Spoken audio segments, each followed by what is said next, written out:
This is Jocko podcast number 399 with Echo Charles and me, Jocko Willink. Good evening, Echo. Good evening. Jiu-Jitsu is life. This statement is often made by practitioners of the art of Jiu-Jitsu. Some mean it in a playful way. Jiu-Jitsu is so fun and engaging that it seems to permeate every aspect of life. Others mean it in a more serious way. The power of Jiu-Jitsu becomes an obsession, and every waking moment is spent trying to learn, develop, and improve Jiu-Jitsu skills. But for me, the statement Jiu-Jitsu is life has always been about the actual correlations between Jiu-Jitsu and life.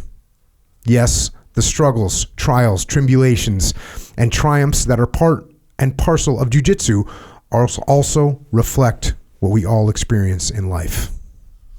I was introduced to Jiu-Jitsu in the early 90s by a revered Navy SEAL Master Chief. I was a young SEAL at the time, and I was overseas on my first deployment. During our morning muster, the Master Chief asked if any of us wanted to learn how to fight. I raised my hand, and my life changed forever. A few hours later, this lanky Master Chief, who was much older and smaller than I was tying me in knots, placing me in positions where I had no other option than to tap out, to surrender. I was dumbfounded. It didn't make sense. No matter what I did, I could not survive for more than 30 seconds with the Master Chief. I tried over and over again, doing something, anything to survive, but I could not. Neither could any of my fellow SEAL teammates who had also joined me for the lesson. After almost an hour, the Master Chief looked at our exhausted faces and said, "Welcome to Gracie Jiu-Jitsu." I had no idea what that meant at the time, but it seemed like I had been exposed to some kind of magic, a magic power that I did not understand. But I did understand one thing. I needed to learn this magic power, this power of Jiu-Jitsu. The Master Chief, whose name was Steve Bailey, had trained in the legendary Gracie Garage in the late 80s and early 90s in Torrance, California. He was by no means a master of the art. By his own admission, he was just a beginner. But even with the most basic jiu-jitsu moves, he was able to completely dominate and easily make my teammates and me submit over and over again. So began my jiu-jitsu journey. I continued to train with Master Chief Bailey on deployment. When I got back to the States, I found a jiu-jitsu instructor named Fabio Santos, whose jiu-jitsu lineage traced directly back to the Gracie family. I trained as often as I could, sometimes speeding to the Jiu-Jitsu Academy for lunchtime training, then returning at night for more classes. I was obsessed. I learned the basic positions of Jiu-Jitsu: the mount, the back, the guard, the half guard, and side control. I learned the basic submission holds of Jiu-Jitsu, the moves to actually make opponents tap out, the straight arm lock, the Kimura, the Americana, collar chokes, the guillotine chokes, the rear naked choke, and foot, ankle, and knee locks. Over time, I learned how to fight. But I also slowly began to recognize that Jiu-Jitsu was not just a catalog of individual moves. Instead, all the moves were interconnected. They worked best when combined together in sequence to support each other. That lesson soon led to the realization that Jiu-Jitsu was not just a combination of moves either, but that there were underlying principles of Jiu-Jitsu that made the entire system work. But most importantly, over time, I realized that the principles of Jiu-Jitsu were not just a way of fighting. They were a way of thinking. I saw the correlations between the principles of Jiu-Jitsu, leadership, combat, and life itself. I began to apply these principles to everything I did. And the more I applied these principles in other aspects of my life, the better I was able to execute. I became a better SEAL, a better leader, and a better person. So, that right there is an excerpt from the foreword of a book. It's a foreword that I wrote for a book which is called The 32 Principles, Harnessing the Power of Jiu-Jitsu to Succeed in Business, Relationships, and Life. And it's written by Rener Gracie of the renowned Gracie family, who have had the most significant impact on martial arts in the modern era. And I owe that family so much.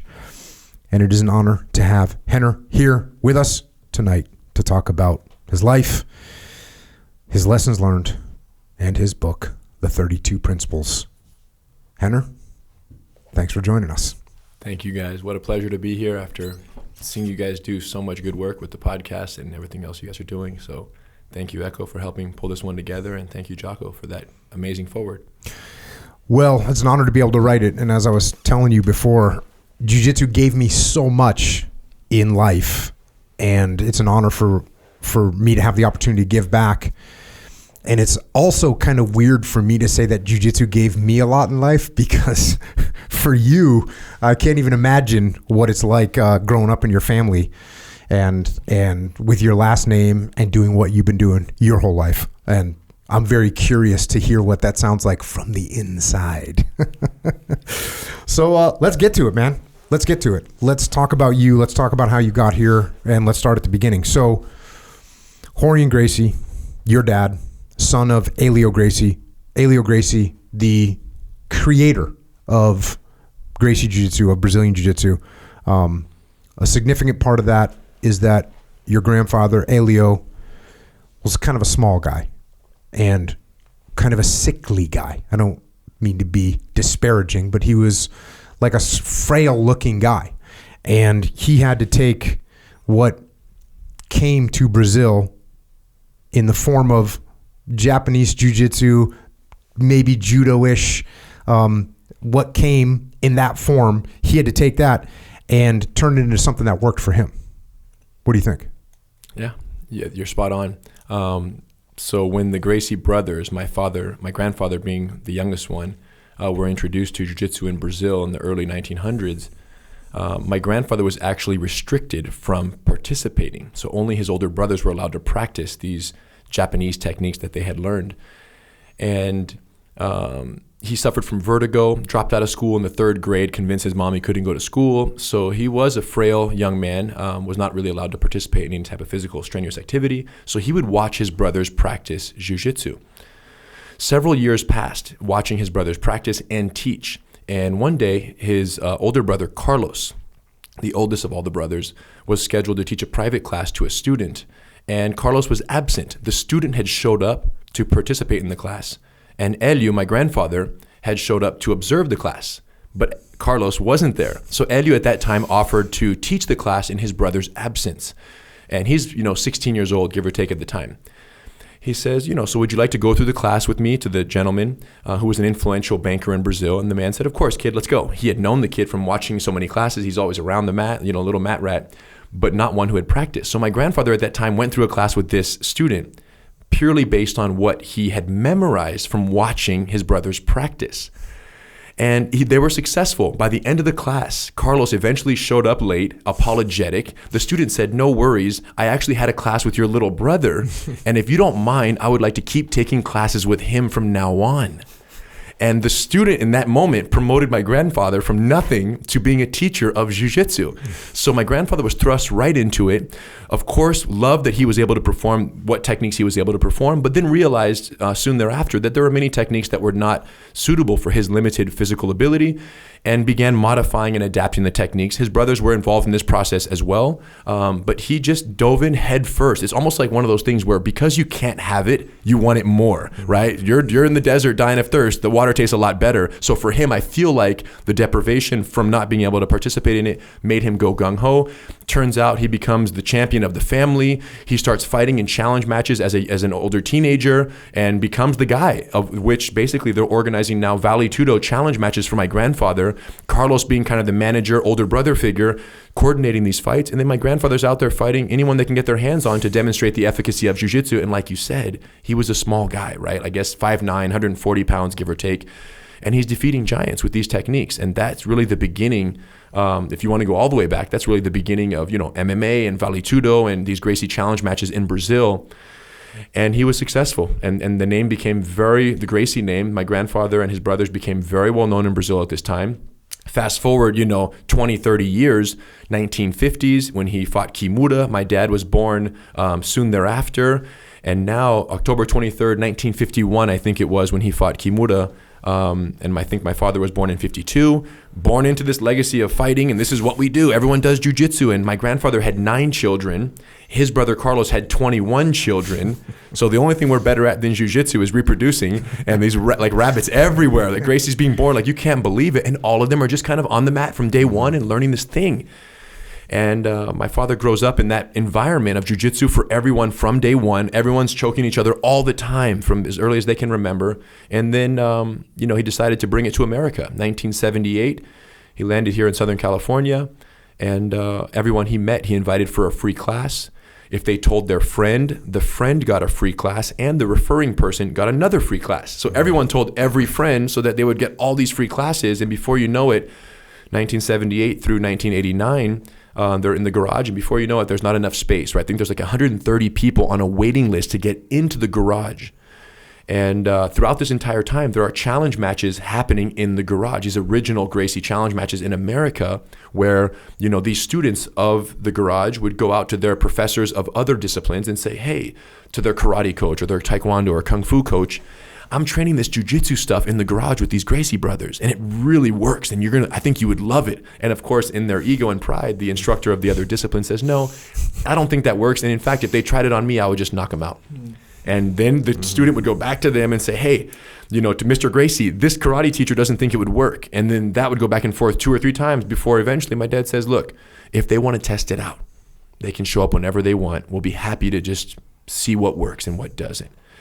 And those happened, and many of them were recorded, and they're on YouTube as Gracie challenge matches. Yeah. And that was really the precursor to the actual creation of the UFC, which was, of course, my father and Art Davey, his partner, who were like, dude, if this is so powerful of a display of jiu-jitsu in the garage, when you have these masters of other disciplines getting strangled unconscious or tapping out in 30 seconds, 60 seconds, if we're doing this in the garage, and everyone who watches this is just absolutely enthralled by the display of truth and effectiveness, what if we put this on pay-per-view television and UFC 1, November 12th, 1993, and the rest is history.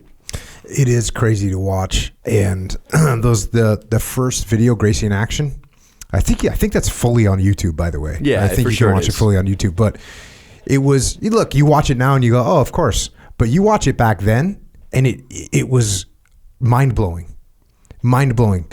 And I was very lucky in that I did jiu-jitsu before I ever saw any video of jiu-jitsu before the first UFC, so I knew what was going to happen. But if you didn't know any of that and you're watching, it would be hard to believe. I've always found that if someone doesn't know anything about jiu-jitsu, they're 3 to 5 submissions before they even think that this is real. So like you'll get a wrestler, that has never seen jiu-jitsu before. You can't really find a wrestler like that anymore. But in the 90s, you could definitely find people that would be like, oh, what's this bullshit? This doesn't work. Be like, okay, cool. And you roll and you tap them. And then they're like, let's go one more time. And you go again, you tap them again. And then they go, let's go. And it took like 3 to 5 times before they'd go, holy crap, there's something here that I really don't understand. So, yeah, that must have been crazy for people to watch in the garage. And Fabio Santos, he had a bunch of those videos, and he was in a bunch of them too.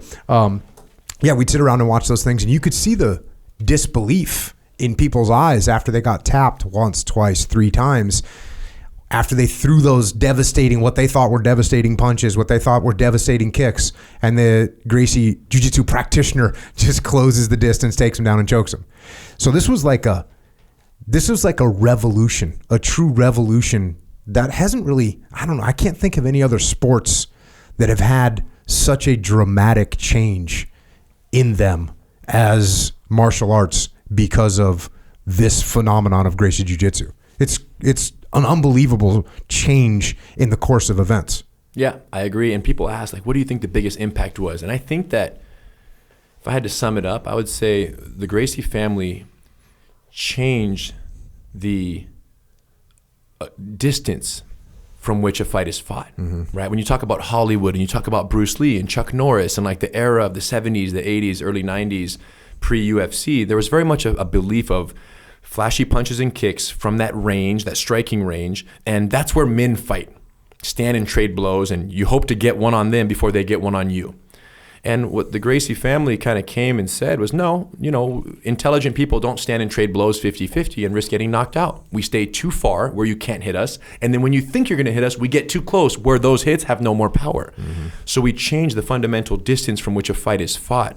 And it was cheating. It really was cheating, because once the person who doesn't know Jiu-Jitsu is in that close range, not only are they not effective with the strikes that they learned from watching television or from years of practice, right, depending what their source was, not only are they not effective, they're actually counterproductive, because there's nothing more energy depleting than throwing strikes that don't land. That's like one of the most exhausting things imaginable. And yet when you're in a close range and you pull someone, even if you're on the bottom, you pull someone on top of you, they're striking and not landing. They're depleting so fast. And then it's 30, 60 seconds later, we just pick up the pieces and decide what opportunity we want to take advantage of.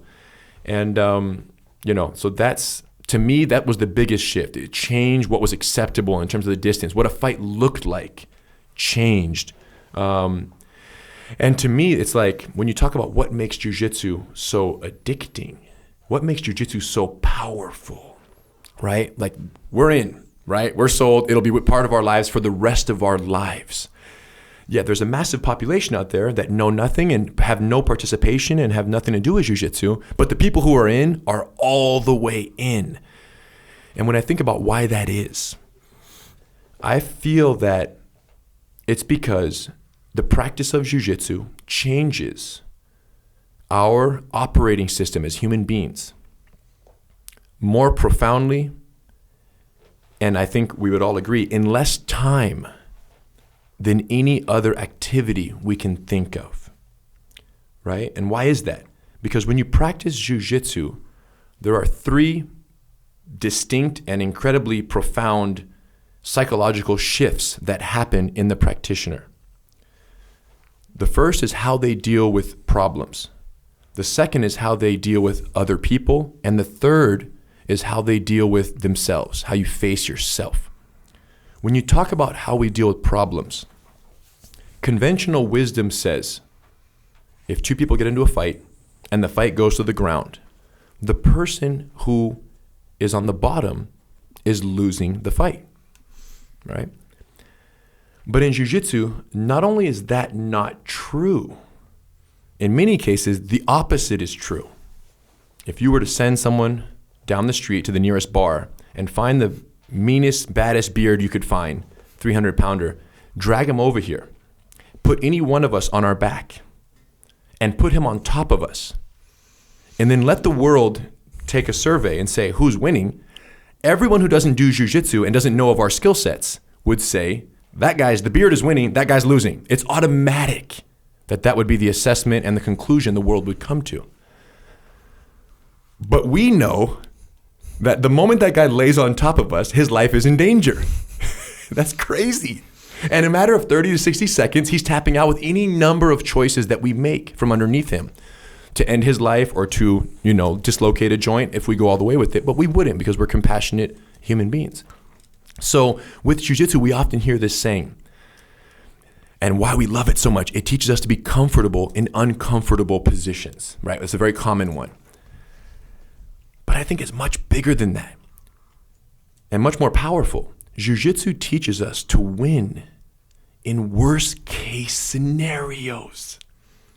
So what the world perceives as unwinnable worst case scenarios, we look at as absolutely winnable situations that we can optimize to our advantage. So that affects the practitioner in a very profound way. The second one is how we deal with other people, right? And when you talk about kind of the evolutionary way of things, and you look at members of a species, a larger, stronger member of a species will consistently defeat a smaller, weaker member of the same species, right? The larger silverback defeats the smaller silverback for a mate or for territory. The larger squirrel defeats the smaller, weaker squirrel for the nut. But humans are unique in their ability to kind of go against the natural order of things and learn skills and process information that will give them a strikingly consistent effectiveness against members of their own species who are larger and stronger than them. And jiu-jitsu is the fastest way for a person to accomplish that, such that If the world saw us standing side by side with the monster beard that we recruited and stood us next to that person, they would go, oh man, the same way we looked at Hoist in UFC 1, what did you feel? Poor Hoist. But if you were in the family, what did you feel? Poor Taekwondo guy, poor Art Jimerson, poor Gerard Gordeau, because he simply doesn't have the resources to deal with the techniques that we will bring to the equation. And the fact that humans can do that, we can learn and violate the natural order of things. Once you tap into that, you're on the inside and you don't leave because it's too rewarding and it's too special, and it changes the way you deal with adversity in every aspect of your life. And then the third one is how you face yourself, right?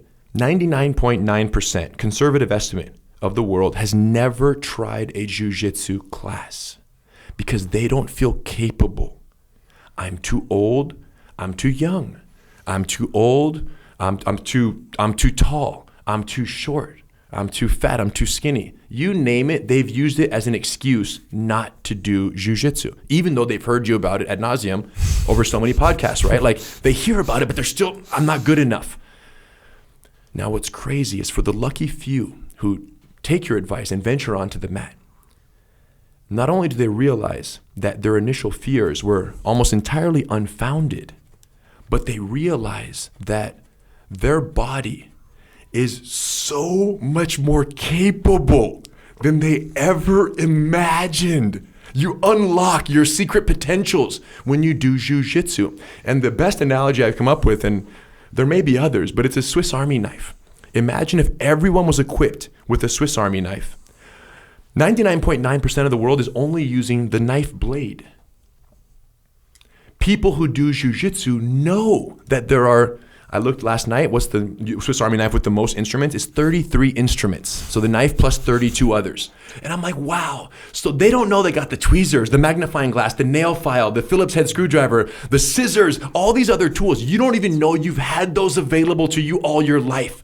But they're right there. Your body is the Swiss Army knife. And when we do jiu-jitsu, the ways in which we connect with other human beings to increase our effectiveness and decrease their opportunities against us, it's infinite, and it's amazing to tap into that. So I look at the world of people with Swiss Army knives only relying on this blade, and I go, man, what a sad existence. You only lived your entire life only using the knife function. So it makes me so happy when someone starts doing jiu-jitsu and they realize that they are too a Swiss Army knife. They aren't too old, they aren't too young, they aren't too fat, they aren't too skinny. So for me, every single time you step on the jiu-jitsu mat and you practice this incredible art, you're reprogramming your brain in these three significant ways. Number one, the problems you thought were insurmountable are fully surmountable, and in fact, they're simply techniques waiting to be discovered. Number two, the opponents you thought were unbeatable are beatable. And number three, the body that you have that you thought wasn't capable is capable. And that's where the rewiring happens every single class. And then naturally, that does something to a human being, and then it changes eventually how they live their life. Initially, you're learning techniques. Every technique you learn, it's exciting because you see a new move, it's a new solution to an old problem. And you're like, wow, that's awesome. So the addiction is to individual techniques initially. And you learn hundreds, eventually thousands of moves, but somewhere between blue and purple belt, maybe a little bit after purple belt, a dedicated practitioner shifts, and their obsession and their focus goes from technique obsession to principles of the art. Right? A rather limited list, a relatively small number of principles that make all of those thousands of techniques possible. And once you tap in and you have a relationship with these timeless and universal principles that make everything possible in jiu-jitsu, you separate from that obsession with individual techniques. And then once that relationship with those principles is true, profound, and labeled and totally real for you, then it starts to translate into your everyday life. And at that point, jiu-jitsu isn't just a fighting system for you anymore. It's now an operating system for your life. And that's why I chose to write the book, because I realized that these 32 principles were not limited to my combat effectiveness. They were as relied upon in my own life and as effective entrepreneurially, right? From a family perspective, relationship perspective, business perspective, in every aspect, they were as reliable and effective in these realms as they were in combat. And I thought, man, what if I could write a book where the reader doesn't have to go through that first 3, 4, 5 years, which can sometimes be unforgiving, right? There are times in that journey where it just kind of sucks, where you're having to sort it out and figure it out. So how sad that people who don't want to go through the grind will never get to the glory land of these 32 principles being available for them as life tools. So I said, what if I could write a book that makes those principles, right? It kind of distills the art down to those principles and gives someone with no martial arts experience the ability to understand what they are and how they apply personally and professionally. And then hope that after they read a book like this, we bring them in the back door and we go, hey, you now love the principles, so let's go do some jiu-jitsu. I'm just saying, the last page of the book might nudge them in that direction. Yeah. I think it's Miha the other day, one of our jiu-jitsu training partners. He had been asked something about, and he posted a video about, what's the hardest belt to get in jiu-jitsu? And, he had his black belt in his hand, and he's like, nope, this is not the hardest belt to get in jiu-jitsu. The hardest belt to get is the white belt. The biggest step you're going to take as a human being is actually showing up at the Jiu-Jitsu Academy with a soul full of humility and put on that white belt and step out on the mat. That's the hardest one. Now, what you're talking about this different bodies and people, we all adapt our bodies to jiu-jitsu. So my jiu-jitsu is a little bit different than Echo's jiu-jitsu, a little bit different than your jiu-jitsu. We all develop our own jiu-jitsu, and it all works for our size and our shape. And it's classic. Your grandfather, he had to focus 100% on being on the bottom. Not 100%, but like a vast majority, being on the bottom, being overpowered, being outstrengthed. And he had to use these very technical maneuvers from his back. I think the guard is the most prominent thing that really stands out from your grandfather for Gracie Jiu-Jitsu. It's like, oh, you can be on the bottom and win. You can be on the bottom and win. I mean, even judo, you can get pinned. It's a long pin, but you can get pinned. You can't get pinned in jiu-jitsu. If you're down there and you're still breathing, you can keep fighting. And that's a huge difference. I mean, wrestling, you get pinned for 3 seconds and it's over. So he had to figure that out. He had to do exactly what you said, like open up all the other tools in the Swiss Army knife to make it work.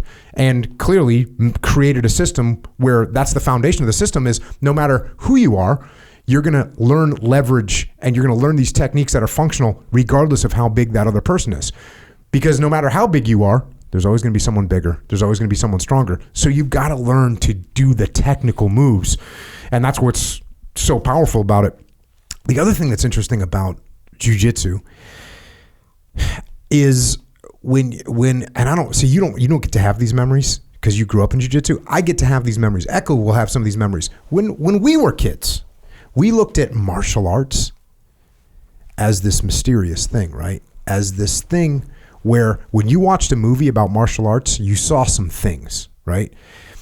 And some of the things that you'd see would be like this discipline, right? Oh, you have to have discipline. You'd see like the karate school with everyone training and punching boards and getting hit in the back of the neck with a cane or whatever and having to stay still. It was like this rigid discipline and this humility, being humbled, and you have to call the master and you have to humble yourself. And then you got to win fights because you could kind of have this magic power. But then if you really started exploring the martial arts, like some of that stuff just ain't true. You know what I mean? Like some of that discipline you got from the master down at the strip mall, that guy was full of shit, right? And some of that humility that he was talking about, he wasn't humble at all. And some of that fight winning that he was talking about wasn't a real thing because he'd never been in a fight before. What jiu-jitsu brought was, I say this all the time, like you will learn discipline in jiu-jitsu because there's going to be nights you don't want to go down and get on the mat. There's going to be nights. There's going to be, you worked a 9-hour, 10-hour, 11-hour day. You get home, you're tired, you're sore from the 2 days of working out, and you don't want to go train. You have to have discipline to go and train. You have to. You have to have humility because you're 100% going to get submitted by people. People that are smaller than you, people that are weaker than you, people that haven't been training as long as they're going to catch you in a move, you're going to have to tap. So So you will be humbled. So these things that seemed like magic but didn't really exist, now they existed. And then finally you get into a fight. Like Master Chief Bailey. Like, here's a guy, I'm looking at him, and he was tall, but he's not he's a pretty skinny guy, and he was super old too. He must have been at least 40 at the time. So I'm thinking, like, who's this old man? What's he going to do? And he could win. And he could win every single time. It wasn't like a chance. No, he was going to win. So these things that when Echo and I were growing up watching martial arts, thinking, oh, it's discipline, it's humility, it's winning fights, they were all not 100% true in a lot of cases. Look, I'm not trying to take any look. There's, a lot of great things that come out of Taekwondo, a lot of great things that come out of karate, and there's schools of those disciplines that are squared away and respect to them. But there's also a bunch of bullshit there. There's a bunch of schools that don't have that kind of stuff. And Jiu-Jitsu had it, and it had it in spades. So that's what I think the appeal was. It was like the answer to the question that all these young people grew up going, I want that magic power. I want that mysterious power. I want that discipline, and I want that humility, and I want to be able to win. And with Jiu-Jitsu, you could actually have it, but you had to earn it. You had to earn it. So your dad moves up here, 1978. He's growing that gym to 120 students. They have a waiting list. This is the SEALs used to go from San Diego, from Coronado, go up and train, and I know a bunch of them. It's awesome to talk to those guys about those old days, and Master Chief Steve Bailey was one of them. You're born in what, 1983. 1983. You're born. How old are you? Okay, so you're age 0 when you start doing jiu-jitsu. You're just doing jiu-jitsu from birth. How old are you when you realize what your last name is and what it means? UFC 1. Okay. Yeah. So 1993. 93. Because prior to that, when you're born in a house and in the garage is the thing that's happening, I think this is happening in every house, right? Like everyone just does, they wear pajamas and they do jiu-jitsu in their garage. This is a normal family thing. Little did I know that was totally not the case.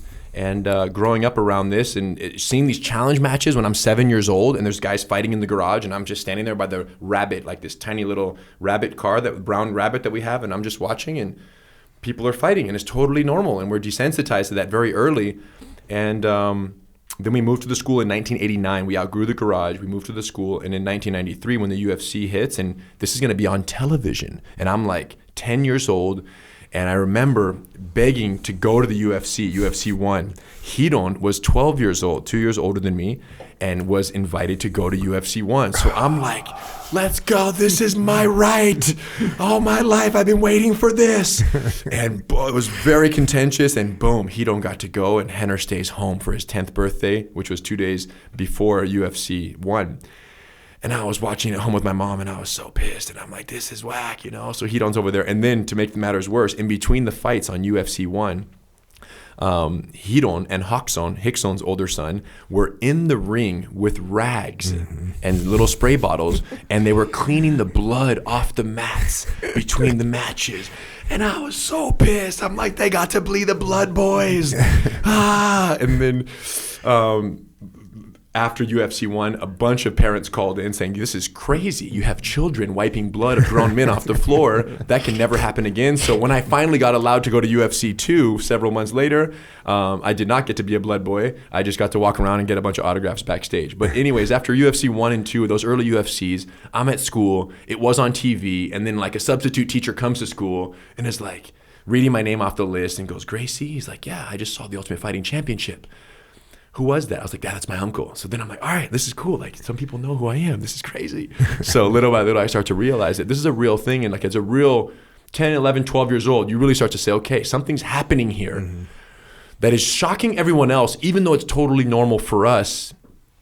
The world is waking up to something that is not familiar to them because what we've been doing as normal for the last 80 years, 70 years, it's magical to them for some reason. And everyone thinks Royce is going to lose, but then he defeats these larger opponents. That's normal for us. We expect him to win. We would be shocked if he didn't. But to everyone else, they're shocked that this little, pretty Brazilian guy in a gi, 6'1", 178 pounds, is defeating Ken Shamrock. They don't understand that. And that's when I realized, okay, this is a special family. This is crazy. Not all families are doing what we're doing. How many hours a day are you training jiu-jitsu? At 10, 11, 12, 13 years old? So yeah, as a kid, it's an interesting thing. It's a, and I'm dealing with this with my own kids right now. We're careful because you're born into it. It's easy to overdo it, right? It's one thing for a parent to bring their child to the school at 8 years old and the kid's motivated and wants to go do it and falls headfirst in love with it. It's another when you're born without a choice to be around this thing. And this thing is, to some degree, what takes your dad away all the time to go to work and what keeps your parents from being around you and playing with you. It's kind of the culprit on the other side. So it's this give and take relationship, but eventually around 10, 11, 12 years old, I'm training, every day, an hour or two doing a kid's class. But there was around 12 years old, there was a time where I would go to the class and there was one other student in the kids' classes who would consistently beat me. And it really made it hard for me because in my mind, I'm UFC 2, UFC 3, like Gracie family legacy. I got to defeat everyone. This is crazy. No one can beat me in the gym. I got to be number one. And her name was Terry. So my nightmare is a girl named Terry who's kind of stocky, athletic girl, and she was just a little bit bigger and had trained consistently and just had my number. So I would go to class and it would be a bad day if Terry was there. So there'd be times where I say, Dad, I don't want to go to jiu-jitsu. And he says, Henry, you have two options. You go or you sit in your room until I get back. It's in 6 hours because he goes and works all night and then comes back at 10 o'clock. You guys know how that is. One time I'd stayed home, no video games, no console, no phones, no nothing, right? So I'm sitting at home in my room. Oh my gosh, you go to the bathroom, come back. And then finally he comes home. And I'm like, man, I can't do that anymore. I'm going to go to class, even though it sucks. Get beat up. And then everything changed at 13 years old when there was a man who came in with his son. His son's name was Robert Mendoza Jr., 5-year-old kid getting bullied, like a targeted bullying case, right? Not a general thing, but a specific incident this boy was dealing with. And my dad said, okay, let's do some private classes with Henner. And I'm 13 years old, right? Never had a job, never really, just training and just doing my thing. Still in school, the whole thing. Henner, you're going to be his teacher. It was like $10 a class to train with Henner for a private class. So I start teaching this kid, Robert Mendoza Jr., and it's successful. And we build this kid up, and he no longer has problems with bullies, and he's confident. And several months pass, and I'm like, wow, this is awesome. And I'm having this rewarding experience as a teacher. And that's when I found my other wings, right? One is the technical proficiency, self-defense, my own ability, to be effective in jiu-jitsu. The other is what I can do to empower other people. So now I'm like, I kind of got that addiction where I'm like, this is crazy. I can be a source of improved quality of life, of confidence, of really rebuilding someone from the inside out. I could be the architect of that. This is amazing. Let's go for this. So more students.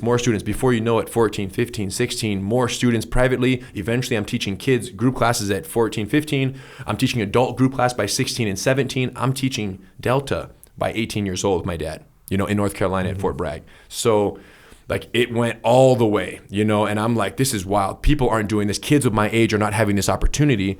And then soon after, around 18 years old, Hidon was 20, is when my Hoist and my father split. Hoist decided I'm going to go do my own thing, have his own organization and move on. They were teaching kind of shoulder to shoulder that whole time, post UFC all the way until like 2001, 2002. And then when Hoist went to do his thing, now it's me and Hidon, who are 18 and 20 essentially, who are thrust into leaderships of head instructors of the Gracie Academy in Torrance. And we're kids. I was still a brown belt. And there's 200 students, and I'm like, this is crazy. There's guys who've been training here who are black belts since I was 7, 6, 5 years old. And now they're supposed to trust me as their new leader? How is this going to go over? So naturally, we lost a couple students, but it was a very testing time for me and Hidon and for the business for Hoist to leave. Were you going to school, like high school and stuff like this? So you're doing normal school, and I was stuff. Wrestling in high school, my junior and senior year. Did you only wrestle your junior and senior year? Yes, I played basketball for 2 years, and my wrestling coach, who's Tom Hazel, who's a Oklahoma State stud, All-American several times. Tom Hazel is the wrestling coach of the school, but also fought Rickson on Gracie Jiu-Jitsu in action. He's the wrestler in El Camino College who Rickson him grapple, and he looks like a grizzly bear. Yeah. Love the guy, and he ends up in Rickson's guard and Rickson arm. Boy, he had a Rickson in a front headlock on Turtle. Rickson slips out and pulls guard, and then Tom is in the guard, natural wrestler equation. We're going to be on the bottom, they're going to be on top, and Rickson arm bars him from the guard. And anyways, it was not a striking challenge match, but it was a challenge match of like this amazing wrestler in the South Bay against Hickson. Hickson defeats him, all respect, all good. Fast forward, I don't know, 20 years, and Tom Hazel is the wrestling coach at West Torrance High School, where I go to high school. And so I'm over there playing basketball for 2 years. I was tall, I could dunk as a freshman, so they liked that. And then after 2 years of wrestling, every single day Coach Hazel saw me on campus. He would come to me and say, Henner, when are you going to play a man's sport? Every single time he saw me, because he wanted me to wrestle. Yeah. Henner, when are you going to play a man's sport? Just always digging in. And finally, after 2 years, I'm like, all right, let me give this a shot. I shifted to wrestling, did 2 years of wrestling, and that was a change of pace for sure. How'd you do in wrestling? Good. I won first in CIF, right, Southern Section, third place in Masters in most of Southern California, and then ranked fourth in state, went to state, lost to some stud, went to nationals. I think I got like ninth in state, and then went to nationals, and then got rolled up by like a two-time Nevada state champion. Got cradled. I'm like, dude, these guys know what they're doing. So at the local in California and Southern California level, I was able to hack the whole system because I'm over here with my butterfly guard and my hooks and my guard and my mount control and my back control. So I was able to put a spin on wrestling that really they weren't used to. It was like wrestling an alien. And I told Coach Hazel, I said, here's the problem. I'll wrestle, but I can't practice every single day because I'm running the family business. I leave school, I have lunch, and I go to the class at 4 o'clock. I'm teaching kids all the way till 9 o'clock, group classes and private classes, because I'm running this business with my brother. And he goes, all right, Henner, as long as you keep winning, you don't have to come to practice. Just show up at the meets. And if you win those meets, you just keep showing up to those. And I said, we got ourselves a deal. So I did 2 years of wrestling with no wrestling, jiu-jitsu and hooks. And there were many times where I would pull guard. He's like, don't lay on your back. And I'm like, butterfly sweep into mount. And he's like, yeah, hold him. So I basically just kind of hacked that whole way through that. I didn't really take the wrestling serious. I just applied my skills in that environment. And I was happy with it, and it really taught me how to turn the switch on, because wrestling pace and jiu-jitsu pace, totally different. Jiu-jitsu, I'll lay down for 90 minutes, bro, and I'll just choke you at the very end. Wrestling, it's like 6 minutes. If you don't mount on this guy in 6 minutes, you're going to lose by points. Go. Yeah. So it taught me, it was a beneficial shift in my timing and my energy and my explosiveness that I was grateful for that to show up when it did. When you go to a wrestling tournament in California right now, like this day and age, you will see jiu-jitsu. Like the kids there's so many kids come from jiu-jitsu and they go into wrestling. And so you see a lot of butterfly sweeps. It's kind of crazy. You see mount pins. Like that's not a normal thing in wrestling. Right. But it is in Southern California. You'll see people get mounted pins. It's kind of ridiculous. So you're working all day. I mean, all night. You're going to school all day. Are you have any normalcy in your life? Are you into music? Are you no music? Nothing else. No music. It was that particular time as Hoist kind of stepped out and me and Hidon took the lead. It was crazy. Like I didn't even do homework at home. I would go at lunch. I would go to the library to do my homework because I knew I had to go run the family business at night. And I took pride in getting good grades in school. Hidon not so much, but that was his choice. So I cared about doing well. So I just had to make things work. And then I would go teach for 5-6 hours a night and then go to school the next morning and do it again and know that was the routine. So it was like a full-time school and really a full-time teaching job. And then I graduated, and the idea of going to college or not was a very tough decision as well, because here I am running this family business, but also I'm in a position where academically I would qualify. I got several colleges interested in scholarships for wrestling because my academics were there and the wrestling performance was there. So I was like, man, there's opportunity to go to college. I'd be the first one here in the US to do it. My dad went to college in Brazil. Should I do that? So there was all these mixed feelings about it, but the conclusion was that I know what I need to do. The conclusion was jiu-jitsu. I couldn't leave for 4 years. At that critical time, the whole business would have suffered and might have been the end of the rainbow there for the Gracie Academy as a standalone jiu-jitsu business. So I chose to stay. I learned everything just running that business. I made every mistake imaginable. And then, 18, 19, 20, 21, 22, 23. After 4 or 5 years. Wasn't your dad like overseeing the business side, or was he kind of like? Yeah, it's tough, right? Because it's such a human interaction based business that he was already, I think, in his 50s or late 40s. Hoist and Kaiki were the ones teaching most of the classes. So when they stepped out, he was not really a figure on the mats in a prominent way. So the people aspect of our business was really just a void. So me and Hidon filled that void. And then since we were the ones interacting with the students, he was largely on the administrative side. He's there, but really it's a people business, right? We're in the people business. We just happen to teach jiu-jitsu, and those connections matter so much. So he was there as a supervisory role. But in terms of what are we going to do to grow this business to a level that it will allow us to stay together and prosper, compared to what you see so often in jiu-jitsu, which is like splintering, everyone do their own thing, everyone spread, everyone move off and leave each other. So that was my thing. I'm like, look, 18 years old, we started running it. By 22, 23, I had kind of popped my head up. We had built our confidence. I was a black belt now. The students who stayed loved us, and the students who left. But after 3 or 4 years, we were still around 225 students. And that's when I was like, hold on. It really kind of rattled me, because I said, we took over. We had about 200 students when we started running this. We're at about 225, but several years have passed. What is going on? So that's when we started asking all the right questions of saying, wait a minute, how is the student experience in this building? How are we treating these students from the first phone call, from the first interaction, the first class certainly, and where are we losing them? So we started running the business like an actual business and really asking ourselves the right questions. And then everything started to change. We rewrote how we teach beginners. We rewrote how we teach kids. We rewrote how we introduce people, how we talk to people on the phone, everything. And then in 18 months, we were at 750 students, pushing beyond that. Once we decided to start asking the right questions, and we grew out of that location, we moved to the Artesia Boulevard location. After 17 years in the first location, we moved to Artesia. And it was a larger school, larger mat. We needed the space. And then we kind of found our rhythm, and we were so successful in our revamping of how we run a jiu-jitsu business that we finally decided to start licensing our programs and our methodology to schools all over the world. And that was in 2008, 2009.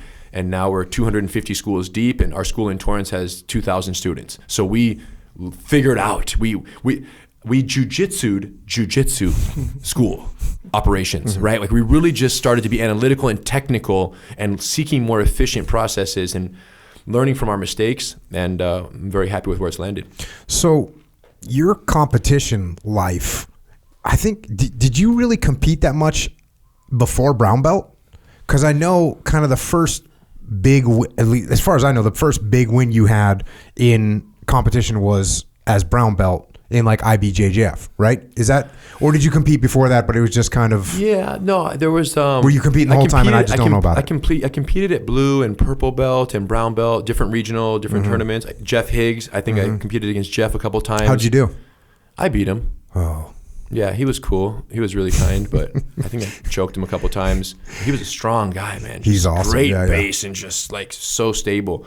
So Jeff a couple times, and then the Pan Ams, I fought a former world champion, Fabio Leopoldo, beat him as a black belt very early in my black belt career. So nothing too crazy. I scratched that itch. And then it was interesting because around 19 years old, I actually suffered a herniated disc from training incidents, and in my L5-S1 lower back, and I had surgery. And then that prevented me from doing jiu-jitsu for 10 months. So that was kind of, for me, a big paradigm shift where I said, wait a minute. I suffered an injury as a teenager, as a late teenager here, that will affect me for 10 months. What happens if this happens when I'm 30 or when I'm 40, where I suffer an injury or something happens in my life that will prevent me from using this Swiss Army knife to make a living every single day like I believe I need to. So for a jiu-jitsu teacher, your body is the only tool you need and the only tool you can't be without. So I really, at a very early age, I started asking questions about, wait a minute, this doesn't work. Like I can't get injured and be sidelined. This is crazy. And that's when I realized, okay, what's the landscape right now? Because remember, growing up in the UFC, kind of the reality of our family's fighting, Hoist is fighting, the UFC's going. My dad was involved in all that. My dad sold his part, but it was still happening and all these people are fighting. Very much the question in my head was, is my future a fighter? Do you go fight? And that's how you pay your bills. That's you entertain and you fight and you train every single day to go fight some other guy and you beat him. Is that my destiny to do that until I'm 40 and then retire and hope to have enough money? And when you really assess the landscape, two factors played in. Number one was this injury. I went, man, this is crazy. Because if you get injured, you're out of the game. And number two was when you look at the landscape of who was fighting in the UFC when I was 19, 20, 21, now we're talking 10 years after the UFC's inception. When you look at who's fighting now, it no longer was a matter of karate versus taekwondo versus jiu-jitsu. It was karate, taekwondo, and jiu-jitsu, and wrestling, and kickboxing, all blended into the same person, fighting each other with all very much the same skill sets, with slight variations from person to person based on their historical kind of upbringing in martial arts. So I'm fighting against guys who very much believe what I believe, which is jiu-jitsu is the best. And historically in the Gracie family, going all the way back, that really wasn't what the fight was about. It was about proving that jiu-jitsu is better than whatever else you're doing. But if we both believe in this religion of jiu-jitsu, then we're good. Like, yo, I believe too. Cool. Unless it's a personal thing, right? Unless there's a bad blood and there's a personal thing. But really, when it comes to the Gracie Challenge matches, it was bring me someone who doesn't believe that this is the best and let's prove it to them. So once the MMA and the UFC was absent of that reality, I went, man, so I'm not even fighting for jiu-jitsu anymore. I'm fighting for me, only me, to make my money, to pay my bills. And I thought, listen, that's commendable, and the people who do that requires a level of discipline and dedication and expertise in their craft that is, right, it's unbelievable what it takes. We've all seen that. But I don't know if that's going to be, if that's the end of my road here, if that's the path I want to live. So instead, I looked at the landscape and said, man, jiu-jitsu is known worldwide, but there is no really structured dissemination of this art. Anybody can teach, anybody knows this. If I know a friend who has a friend from Brazil, he'll teach you over here. This guy knows that, right? Back in those days, it was just like wherever you could get it. So it was clear that there was a demand for jiu-jitsu, but there wasn't a supply, an effective supply chain. So I thought, man, if we could really organize, right, in the wake of this accident as well, if I could organize jiu-jitsu in a way where everything that I've ever learned could be put online in linear fashion so that anyone, anywhere in the world could log on and watch lesson 1. And once they finish lesson 1, watch lesson 2, which builds on lesson 1. And do that all the way through every skill that I've ever learned in this family, I would be doing a great service, because if I get hit by a truck, then someone can log in and see Rener's path through jiu-jitsu and Hiron's path through jiu-jitsu and learn the art very much the way we learned it. And it's forever, right, immortalized in this online linear curriculum. And that's where Gracie University was born. But it was fueled by this fear that if something happens to me where I can't do jiu-jitsu anymore, how can I preserve everything that I've ever learned, especially in the wake of that accident and that injury that sidelined me for so long. And today, you know, Gracie University is really the central communication medium, this website, where all of our certified training centers, that's where they get their information. People who don't have a school near them are learning in their garages from all over the world, 390,000 students in 196 countries, learning. They open up a room, they put some mats down, and they do jiu-jitsu. And that all came out of this realization that someone's got to be responsible for organizing this and letting people have access all over the world. And if I get injured again, at least I can say I documented everything I knew. So you decide to focus, and you just explained, you decide to focus on being a teacher and spreading the word of jiu-jitsu and spreading the knowledge of jiu-jitsu. And so this starts in your academy, the Gracie University. It used to be the Gracie Academy, right? And now Correct. It's Gracie University. The headquarters is up there in LA. And so then from there, what came, did you start with the training centers, the Gracie training centers, the Gracie certified training centers, and then the Gracie garages? What are those two things about? Yeah. So once we refined the curriculum internally for one school in Torrance to a degree where we felt comfortable, this is how beginners should learn jiu-jitsu for the greatest retention and for the greatest preservation of these, right, fledgling jiu-jitsu journeys where they're so fickle, right? Someone has a bad experience, they're gone. You see it here, I'm sure, where it's like one bad training day on a 3rd or 4th class and you'll never see that person again on the jiu-jitsu mats. So once we cracked the code on how to avoid that high attrition so commonly associated with jiu-jitsu, then we began licensing those programs out to these other schools, these certified Gracie Jiu-Jitsu training centers. Now, were those things that you first gave out? Like, let's say it was 2006. Were these things going on in 2006? 2008 was the Okay. probably, yeah. We changed it internally. 2005, 2006, we changed it. It was successful for a couple of years, and then we licensed it out. So 2008, if I want to be a Gracie certified gym or whatever, how do you teach me? Do I have to go to your academy? How does that work? Because we don't have online yet, right? Yes, initially, the very, very beginning, we didn't have online. So we said, look, we want to certify some people, and a lot of these people had other martial arts backgrounds. You might own a karate school. We want to certify you to teach just a curriculum for beginners, 36 techniques, very much like we do with law enforcement. right? You're not a master, you're not a black belt, but you can teach someone a beginner curriculum. And then as you evolve your skill set and grow, you can grow your level of certification. So someone comes in, says, hey, I want to offer jiu-jitsu at my karate school. You learn 36. Gracie Combatives is this beginner program, 36 techniques. Once you learn those 36 techniques, we then teach you how to administer and teach that program, and only that program. And then they learn that material, they go back, and now they're teaching it. In the very beginning, they were white belts. People left us as white belts with a few stripes and say, hey, just go teach these beginner techniques and nothing else. But what happened is once Gracie University, the online, came into play, we said, look, instead of someone coming here, spending 80 hours to learn these 36 techniques, learn them on your own.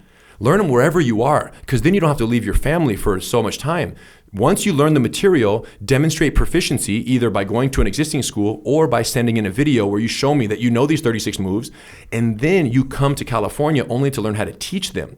So now someone can take a year, 6 months to a year to learn this little basic curriculum, and then they come to California to learn the teaching methodologies, and then once they do that, they're level 1 certified training center. Now, many of these schools are brown and black belts, much higher skill level, but they don't have the structure. They suffered from what we suffered from, which is, Henry, I've had a school, I've been under so-and-so, member of the Gracie family, affiliated for the last 17 years, and I have 112 students.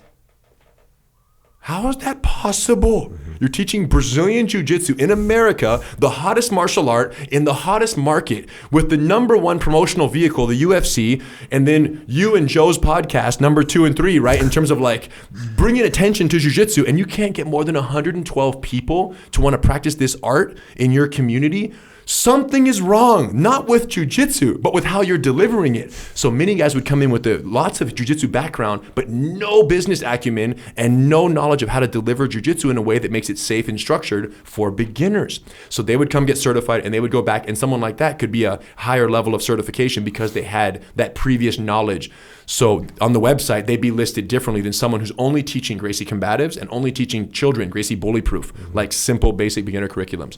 So then once you had that thing going, well, so hold on. What's a Gracie Garage? Gracie Garage. So people, Gracie University online, hundreds of thousands of people want to learn from home. Most of them don't have a school near them, right? Some of them will go to just a random local BJJ school, right? Where they'll go in and say, hey, I want to learn. I watched the Gracie University online. I want to train with you guys. Can I train here? Yes, great. They become a student and we never hear about them. Some of them see what we do online. They like the methodology. They like the safety. They like the self-defense emphasis in the beginner program. Then they go to a BJJ school and they go, man, this is not resembling what I saw in those videos. And I want to do that because that's what I believe jiu-jitsu should be for me. I'm older, I'm out of shape, and it feels safer. Or the curriculum emphasizes what I care about. So then they'll say, hey, even though there's a BJJ school here, I want to learn on my own because I want to follow this curriculum. So they don't have a training partner. So what we created was the opportunity for anyone at home, anywhere in the world, who has access to the curriculum, who has training mats, 10 by 10, 100 square feet, which is smaller than this room, 10 by 10 mats, the curriculum, and a poster of my grandfather in their garage or in their room. If you have those 3 things, you can apply for Gracie Garage status. Now, what is a Gracie Garage? It's an unofficial at-home training center for like-minded Gracie University members who just want to collaborate to learn together in the absence of an instructor, but they just need a body because their wife isn't interested in rolling with them on the floor outside of the bedroom, right? Like that's it. Like so it's like a networking. It's a totally networking play, and it pays homage to the Gracie Garage, but none of these have certified instructors. Now the beautiful thing is, it's a great way for someone to say, man, I need a partner. So they list themselves and then they get inquiries from people. Now their address isn't publicized, but there's a comment and like a direct chat feature where I could say, hey, Jocko, I see you have a Gracie Garage. Can I come out? And you would go, well, I don't know you, so let's go meet for coffee. And we sit down, or let's go meet for some Jocko fuel. And we sit down and we have a conversation and you feel my vibe. And if you like it, you invite me to the house for a training session. And before you know it, not only are we best friends, we're recruiting other people. And now there's 17 people in this Gracie Garage doing Gracie Combatives in the absence of a school that they want to train at, and they're building. And then in many cases, this has happened where these garages exist for 12 months, a year and a half. The people who run these garages become so fanatical about the curriculum and about their progress, and they actually make measurable progress, and they become good at jiu-jitsu in their house. Then they apply to come do the instructor certification program. Level 1, basic. They go back, they open a school. Those 17 garage members, they get a discount on the membership for the first year, and then they start paying full price after that. They have all these built-in students. They tell all their friends, and it turns into a for-profit business. So Gracie Garage classification has become the seeding program for so many certified training centers today that started, and then guys grow their businesses like this. Apple Valley, California, Johnny Vasquez is a great example. Corporate America, full-on, well-paying job, starts a Gracie Garage, starts training, moves out of it to open his school once he gets certified as a blue belt. And then in the first 3 years as a blue belt, after opening his certified training center, surpasses 350 students as a blue belt. Then he gets his purple belt, continues to grow, changing locations. And now, I just talked to him last week, he's pushing 750 students as a brown belt. And he had to quit his job because the amount of time that work took was taking him away from growing the school. And now he's making more money than he ever has, but he's running a jiu-jitsu business, doing what he loves. And he has like 10 or 8 other instructors who've been through the same certification process, and he's scaling his business and growing it. Next for him is gonna be to open multiple locations. And he's in a neighborhood with UFC fighters, other black belt gym owners, BJJ schools. He's not out in the middle of nowhere. There's actual schools within miles of his location. And he's the most successful school in Apple Valley, the most successful martial arts school as a brown belt. So all of this because not only Johnny's hard work ethic and dedication to the process, but these systems that we developed that then we said, hey, we can't be the only ones. And I gotta say, like, coming up in this family, there's very much a feeling of if we don't do it, it's not right. Only we can do it right. Only we can do it the best. Only we can deliver. So I have to say that there was certainly some mold breaking that me and Hidon had to do to get those who came before us to agree. Number one, to do online learning. Right? Because there was some heavy scrutiny there. And number two, to allow other schools to be certified with our name and with our programs because, oh no, they're never going to do it right. They're going to violate this. They're going to break that. They're going to do it wrong. They're going to water everything down. And I said, unfortunately, if we have that mindset, we will remain as one school forever. And other organizations which trust in the other people more are going to grow more effectively. And then at the end of the day, we just box ourselves out of the entire jiu-jitsu growth opportunity because of this feeling of if it's not 100%, no, they can't do it. My theory is no. If they can do it 80% in the beginning, they'll reach their 100% over time. And we have to delegate and we have to permit and we have to trust that they're going to do the right thing. Now, in these 250 schools, we've been burnt sometimes. We've had people who've made terrible mistakes as leaders and we've had to terminate those relationships. But would I take it all back? No way, because the tens of thousands of students at these schools who are benefiting from our processes, right? And all the lives and the letters and all the happy changes that have happened as a result of us trusting in these instructors all over the world, many of whom are the same taekwondo, karate, kickboxing instructors who 20 years ago were on the other end of the challenge match. But now they're not only not our enemies, they're actually our needed allies in the global expansion of the way that we teach jiu-jitsu. How did you come about with the online Gracie University? So gracieuniversity.com. Yeah. This is your online training protocol. The one thing I will say is, from the perspective of the rest of your family looking at you like, you can't teach this stuff online.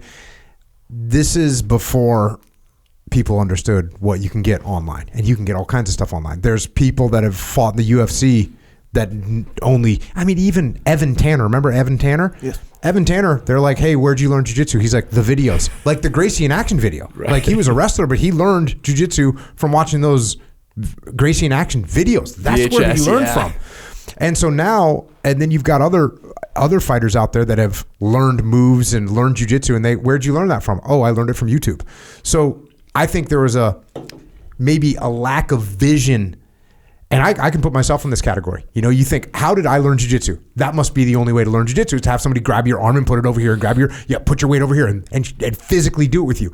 Not understanding that you could sit down, you could watch a video and you could go, hey, come here for a minute, buddy. Let me do this. Do it to me. Do it. Try it again. Oh, they said, they're real specific about putting your wrist over here. Okay, how's that feel? Oh yeah, that definitely. Okay, so you can do it. It takes a little bit more effort. It almost takes a more studious mindset, to learn that way. You can kind of be a knucklehead like me and go to a jiu-jitsu class and you're gonna learn. Like you're gonna learn it. When you start, because I do this now too, obviously, look at videos, go online, dissect what's happening. You have to be more engaged mentally to learn that way. But there's no doubt that you can learn by watching videos. So how did you come to that conclusion to start the Gracie University Online? Yeah, that's a great question. And when it all began, there was a lot of scrutiny whether or not you could actually learn online. And the need for the online university I've explained, which is I got injured. And I said, if I don't document this stuff forever, it may never be documented. And if I can't train for the rest of my life. So it was more of like a fear, right? Like a productive paranoia. What if I can't teach anymore? So let me capture everything I've learned and leave it for my kids and their kids and their kids and their kids. Preservation of history was my mindset because my grandfather didn't document everything he learned. My dad did not document everything he learned. My uncles were not documenting. In fact, they were very anti-video of any sort. Not my father. He had some VHSs, instructionals, and Hoist was in on those. But I have other uncles who were, not only were they not producing videos, they believed that no, there's only one way for this information to be transferred is by touching another person. And there's an honor and there's a humility and there's a respect in that engagement that can never be violated. There wasn't there also like, let's keep this stuff for us. Well, let me tell you. So there was. So let me tell you about this one. So Gracie Combatives is our beginner program. The first iteration of that program was produced in 2009, 2008. And we just right now finished production and we'll be releasing in the next 2 months Gracie Combatives 2.0. After 13, 14 years, we're reshooting that program. What makes Gracie Combatives so unique is it's the first attempt at an instructional series that is a complete like closed system that is linear and builds off itself, right? People do a lot of instructionals and most of them are online now. This is even DVDs, when people did them even during DVD era and still online to this day. What are most websites? A bunch of videos, you log on. Do you want to learn sweeps or do you want to learn arm bars? And you click a little filter, you write something in, it pops up sweeps or arm bars. And then you see a group class of an instructor teaching a technique in front of 20 or 30 students and you just happen to be a fly on the wall watching that instruction to a group. That model, the problem is it doesn't consider the student who is actually using this material as their sole source of instruction. It's ideal for students who train somewhere else, who want to supplement their training with additional details that you're specifically good at, guillotine chokes. I'm going to watch Jocko's tutorial and learn guillotines. You already know what you need when you went to Jocko's website. So for us, I went, no, that's not good enough. We need to create a curriculum that anyone who is intrigued by jiu-jitsu for any of the avenues and the marketing and the UFC, who says, I'm going to go learn jiu-jitsu online, lesson 1 has to be, hi, welcome to jiu-jitsu.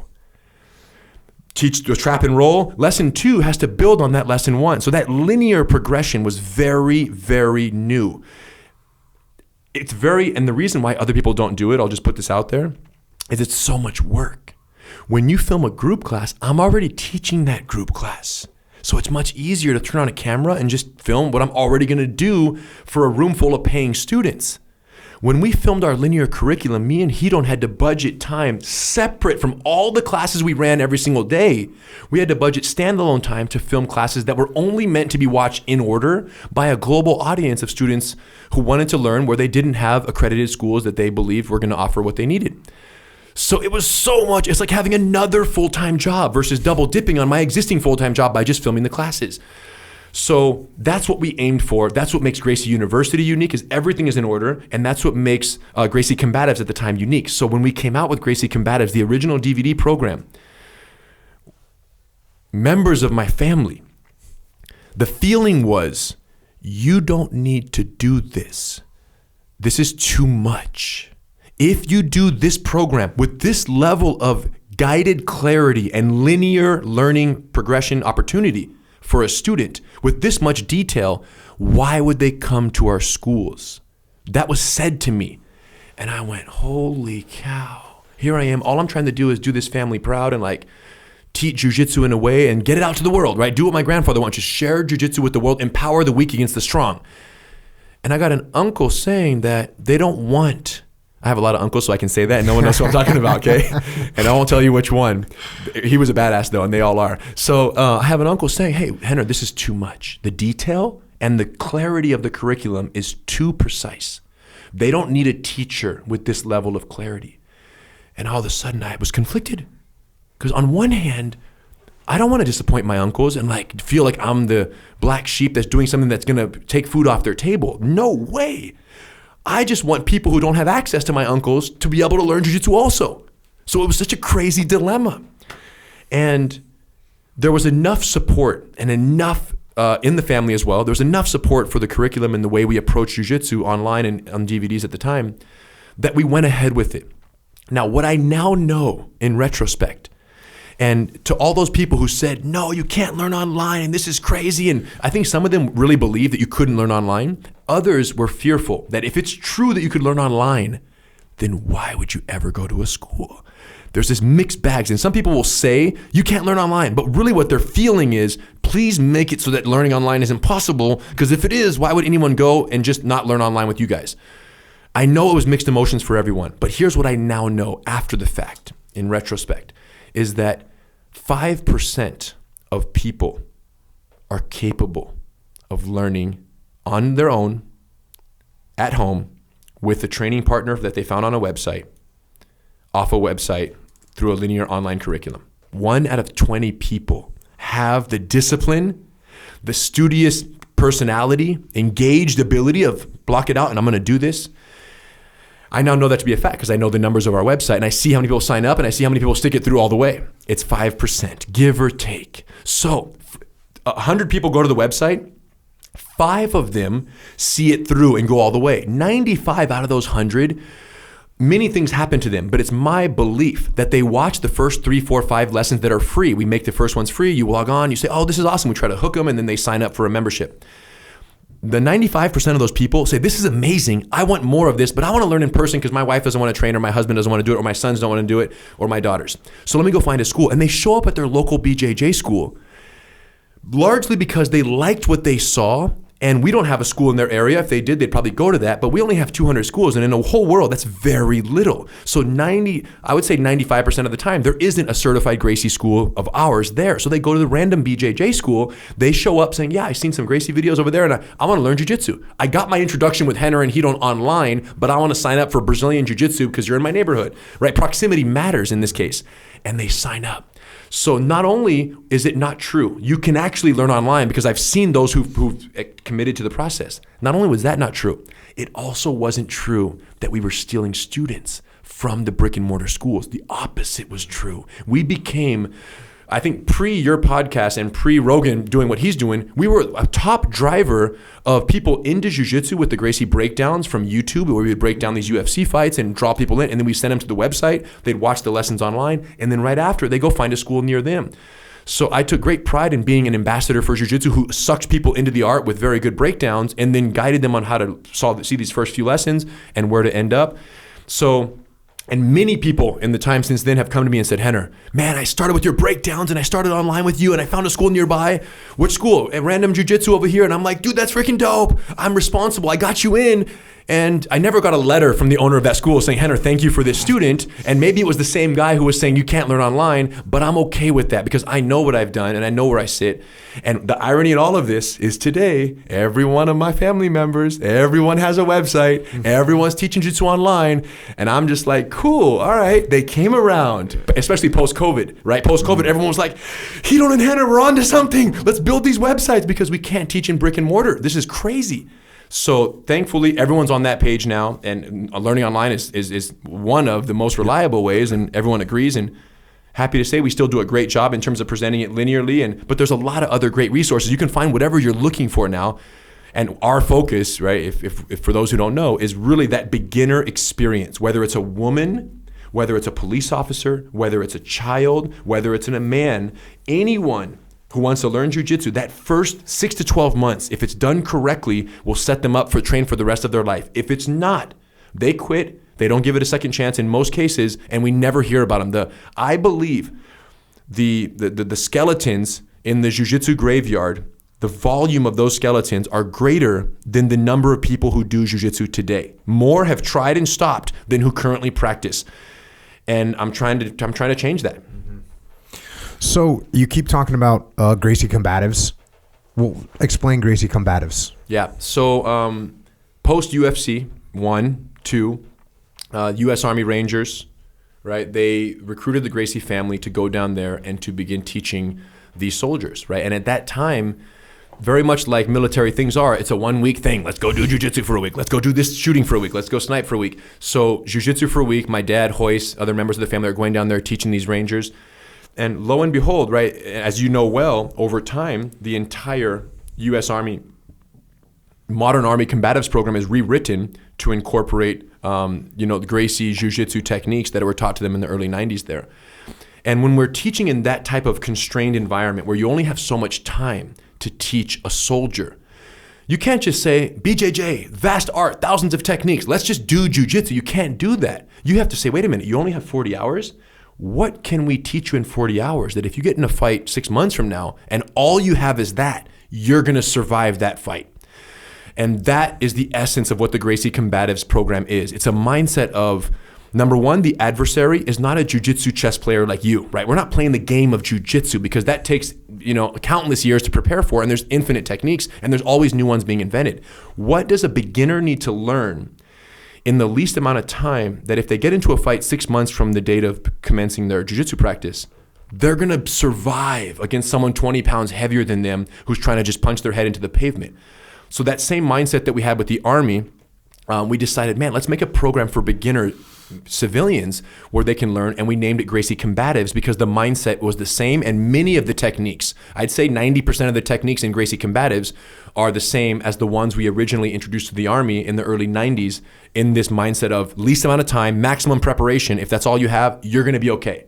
You're not a world champion, you're not competing in jiu-jitsu, but you understand distance, you understand leverage, you understand timing in a way that the average person who does not know these tools won't have the resources to hurt you, right, in any significant way. That's it. So then when we started teaching this to the civilian sector, we made a very specific curriculum, and people, that's what we did in 2005, 2006, when I realized, man, this is crazy. Like, we're not growing as a business. We put in Gracie Combatives, this beginner program, these 36 techniques, and we put them on a card system. And every time you did a class, you got a check mark for that particular class. And there was 3 boxes next to every class, and you wanted to do each class 3 times. And the genius of the program was you didn't have to do those 23 classes in order. You could do them out of order, any sequence. Every class you came to, if it's class 17 today, we're going to see the leg hook takedown from standing clinch, and we're going to see the kimura from the guard. Done. That's the curriculum. And if you've already done this class, great, you're going to get it again. If you haven't done this class, we're going to teach it in a way that requires no prerequisites to make sense of that class. So now you have this beginner program where someone can show up anytime into this curriculum, never feel confused, overwhelmed, left behind, incapable, because we're speaking a language that we call LCD language, lowest common denominator. So everyone in that class is being spoken to as if they've never seen the class. And those who know the class knew what they showed up for because it's on the schedule. And to make matters even stronger, every single one of our members has access to the Gracie University online curriculum. So students can preview that lesson in full detail or review it after the fact if they forget a detail. And that reduces anxiety so much because we're in a very kind of educationally stimulated society. Brazil wasn't like that. Brazil is go to the beach, feet sandy, show up, white dust them off on the mat and do some jiu-jitsu, and whatever we learn tomorrow doesn't matter. We do something different than we did today. It's all no big deal. But in America, if you have a beginner show up somewhere in a place of study, of educational pursuit, and you say to them, hey, in order to move on to the next level, just keep showing up. One day I'll let you know when you're ready, which is how 99% of BJJ schools function. Just keep doing the thing, and then one day I'll let you know when you're ready for the next thing. No, imagine going to Stanford and they just said, keep coming to classes and one day you'll get your degree. No, you have to tell them what they need to do and they will commit to that process. So Jiu-Jitsu was largely absent of that. And our good friends, the Valente brothers in Miami, had their own version of a beginner curriculum like this, where it was clear what you needed to do. There was a set number of techniques, different techniques than Gracie Combatives, but a curriculum nonetheless. And they had success with it. And that's when I was like, man, let me try that with Gracie Combatives. These military kind of rooted techniques, and let's offer this to civilians, and it worked. And that putting that program in for beginners is what took us from that 225 to the 750 plus in 18 months. And that's when I went, holy cow. If a beginner comes in and sees this and knows what they're going to get and is this stimulated to show up, and it's almost like it gamified it because there's a check mark, there's a box, and every class they come to, we check the box for them, the receptionist does. So they see their card filling up, and then once you fill up this column over here, 20 classes or more, you're eligible for a stripe on your white belt, and you keep filling all of this up. And at the end of this, Once you complete all of this, which is typically 8 to 12 months, there's a test you can take demonstrating proficiency in these 36 techniques. And if you pass that, you earn your Gracie Combatives belt, which is a white belt with a blue stripe through the middle. And then we added this into the equation, and it became so clear for the student what they had to pursue. And then once they earn that, then they move on to the advanced jiu-jitsu class, where now they're rolling intensely with other training partners, blue belts and beyond, and they're kind of figuring out the deep waters of jiu-jitsu. And for the best analogy, you go from playing checkers to chess. You go from Gracie Combatives for another beginner, someone who doesn't know jiu-jitsu, to the complexities that we love so much about infinite jiu-jitsu and that chess match that we're so addicted to. But the mistake that 99% of BJJ schools make is that beginning doesn't exist. And the chess match is the beginning. So when someone comes in, they're immediately thrown to the trenches of survival, sink or swim, and you just go and figure it out. And only the strong survive. And when you roll, because think about it, 2 grown men sitting at a desk 8 to 10 hours a day, joints are stiff, ligaments are like, they're aged ligaments. And then they sign up because they see a podcast and they hear you enthusiastically praise jiu-jitsu. They go to their local BJJ school, and the coach goes in and says, and I've heard this story 1,000 times, all right, guys, you guys are about the same size. Cool. Welcome to jiu-jitsu. First class, we see a technique. Maybe second class, third class, they might delay a little bit. Some do it on the first day. You two, we're going to spar now. What does that mean, coach? Well, just try to beat him and you try to beat him. But I don't understand. How do I do that? Just don't tap out, is what I've heard coaches say to beginners. So then and now the thing is this, you guys want to care and you want to go win in that engagement because the coach is watching and it cares to be effective and you want to be successful, but your joints aren't ready. You're not 12 years old. You're not 15 years old. You're not 21, where those joints are just kind of pliable still, right? You're stiff. You're old. So now you're sparring 2 grown adults. The recent situation in Santa Monica, one of the cops who we know was recommended by one of my friends, go train BJJ. Go, cops need to learn jiu-jitsu. He goes to the local school because everyone says to. First day, they're sparring, standing startup, roll. The guy falls down, posts his arm, dislocates and damages his labrum, and he's going to have surgery. So this is his first day trying jiu-jitsu. And to me, this is where it's so sad, because the art that is for everyone is taught in a way that makes it for the elite. And that's the saddest part. And my grandfather's not here anymore, but I always try to channel what he would want. And in my belief, it's like he was the small, the weak, right? Jiu-jitsu is the triumph of human intelligence over brute strength. But if we're not able to give it to the small, the weak, the unathletic people in society, then what service are we providing? We're giving jiu-jitsu to the people who don't need it. We're giving it to the people that we need to prepare for. Instead, we're giving wings to the rattlesnakes. They don't need wings. They're rattlesnakes. So this is kind of something that I struggle with today in jiu-jitsu, and why I do the work that I do, to just try to tip the scale back. Because if you're one of those people who wants to learn, but you don't feel like the school near you is safe to do so, you'll go in, you'll try a class, and then you'll never do it again, But if we can make sure that initial landing is soft and so forgiving and so contextually relevant. That's another thing. BJJ class, first day, X-guard, lapel, feeding through the leg and doing this. And a beginner is saying what to themselves? I don't understand what's happening. What does this have to do with UFC 1? That's true, too. What does this have to do with hoist and the Gracie challenge matches and all the fight prowess and effectiveness that the Gracie family is known for? I don't see the connection. So for me, I'm a big one on safety. If they cannot get hurt in the first several months, you cannot. Number one. Number two is contextual relevance. It has to make sense. Every class a beginner comes to, every single word that comes out of your mouth, they have to say, makes sense. Give me more. I love this. I'm so glad I didn't spend time with my family tonight to come be here with you guys. I'm so glad I chose this hobby after hearing a podcast. This is it. I want nothing more than more of this in my life. Contextual relevance. And that's what the Gracie Combatives program does for our students. Is it makes every class like, yo, you're in a fight. Manage the distance, manage the damage. We want to avoid the knockout, close that distance, get a hold of every fight. Every class starts with the same discussion. So everyone's being framed constantly about why we're doing this thing. And then if you shift to women empowered, right? Gracie bully proof. These other programs, all of them, there's contextual relevance with every technique taught. So the kid who's 9 years old hears a discussion about a bullying encounter or an exclusionary bullying situation or cyberbullying, which are discussed in the classes. They role play these scenarios in addition to doing jiu-jitsu. And so many schools, they teach jiu-jitsu and then no context, just do jiu-jitsu and get really good. And the hope is that the child will give it the contextual relevance if they need to one day, even without being instructed on what that contextual relevance would be. Same as for women. The act of doing jiu-jitsu is beneficial, of course. But in the very beginning, every day they're asking themselves, should I come back tomorrow? And if the answer is, I don't know why we did this today, then you know the answer to the first question. How long is the bully-proof program? So Gracie Bully-Proof, we split into Mat Munchkins, which is 3 to 5 years old, and then beginners, all beginners. And then 5 to 7 is little champs, and then 7 to 12 is junior grapplers. These are all entry-level beginner programs.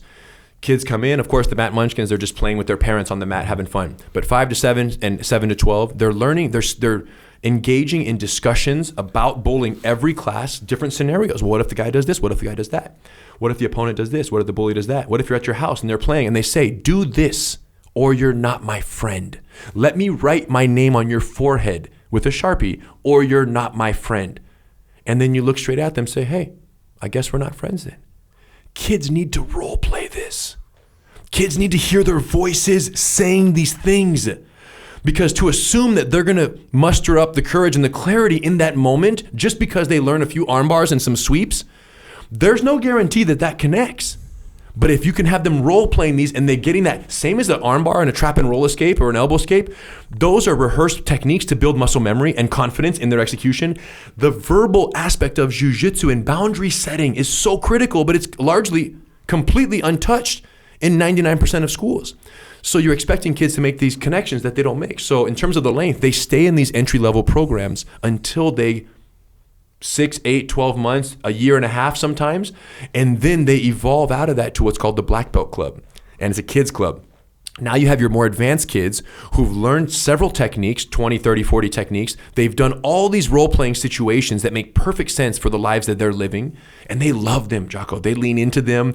We're like, yo, the kid who's the bully, pretend like you have this Sharpie and like you're about to write it, and then the other kid knock it out of their hand and say, yo, if that's the case, I guess we're not friends then. So they lean into these situations. And yes, you might feel silly as adults talking about this, but what's crazy is that for them, this is normal because it actually happens. Same is true for women empowered classes when we talk about someone encroaching on their personal space. And we teach these women, like, look, when someone walks towards you, you have to look them dead in the eye and say, don't get any closer. If they take one more step, you triple your escalation and your intensity in your voice. And I'm not going to do it to not pop the audio, but you freaking rip them and you say, I said back up. And you look them straight in the eye. And here's the thing, a woman might know jiu-jitsu, but if she's never heard her voice say that, and I'm telling you right now, it's class number 6 in our curriculum, is this called Stop Block Frame. And my wife is the head instructor of the program. I just there to get beat up by her and play the perp. And we're doing these classes, and these women, bro, we have a class of 70 women on a Tuesday night. Like tomorrow night, there will be 70 women doing beginner jiu-jitsu in Women Empowered, role-playing these situations. And I'll tell you, it's the hardest technique in the whole curriculum for a woman to hear her voice, objecting someone's encroachment and speaking assertively and potentially disrespectfully to another human being, because all their lives they might be taught, don't ruffle feathers, don't do this, don't do that, don't cause a scene, be pleasant, be kind, be all of these things, and they're being boxed in. And for these women, they get very emotional about expressing themselves like this because they've been holding it in for so long, and no one ever told them, when it comes to your person, be polite, be friendly, be cordial. And this is true for all of us. But when it comes to your personal safety, screw politeness. Do what you have to do. But someone had to teach them that. And some women are 40 years old and never were told that they're allowed to be disrespectful, they're allowed to be assertive, they're allowed to look straight in someone's face and tell them, don't take one more step. And here's the point with kids, with women, and even with men. Boundary setting is the number one self-defense tool all of us must master. Because how many fights have we avoided just by using our voice and saying, hey, listen to me. I can see you're upset. You think this was your parking spot. Do me a favor. Don't get any closer. I'm going to move my car, but stay where you are. Don't take one more step towards me.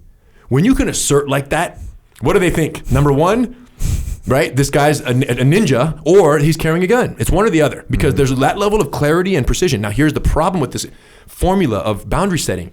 People typically only set boundaries that they're capable of enforcing. That's the truest self-defense statement, if there is one.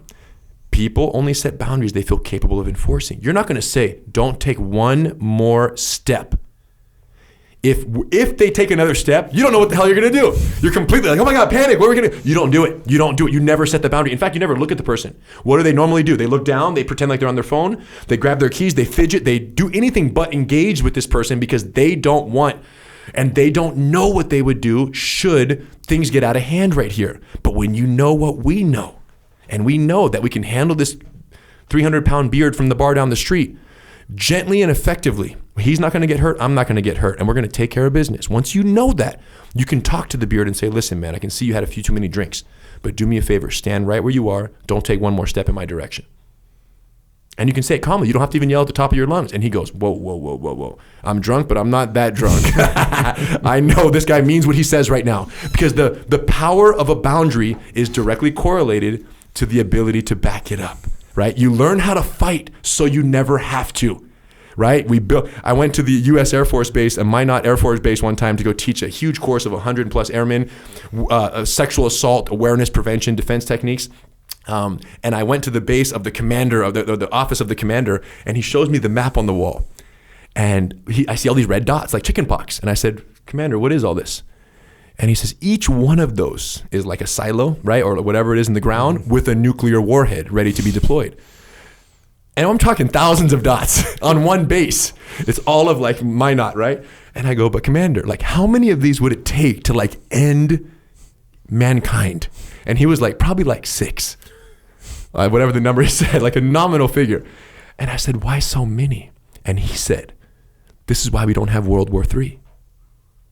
And then it went, Jiu-Jitsu. Bro, you learn how to fight. You prepare for war so you don't have to go to war, right? And that's such a massive component in all of this.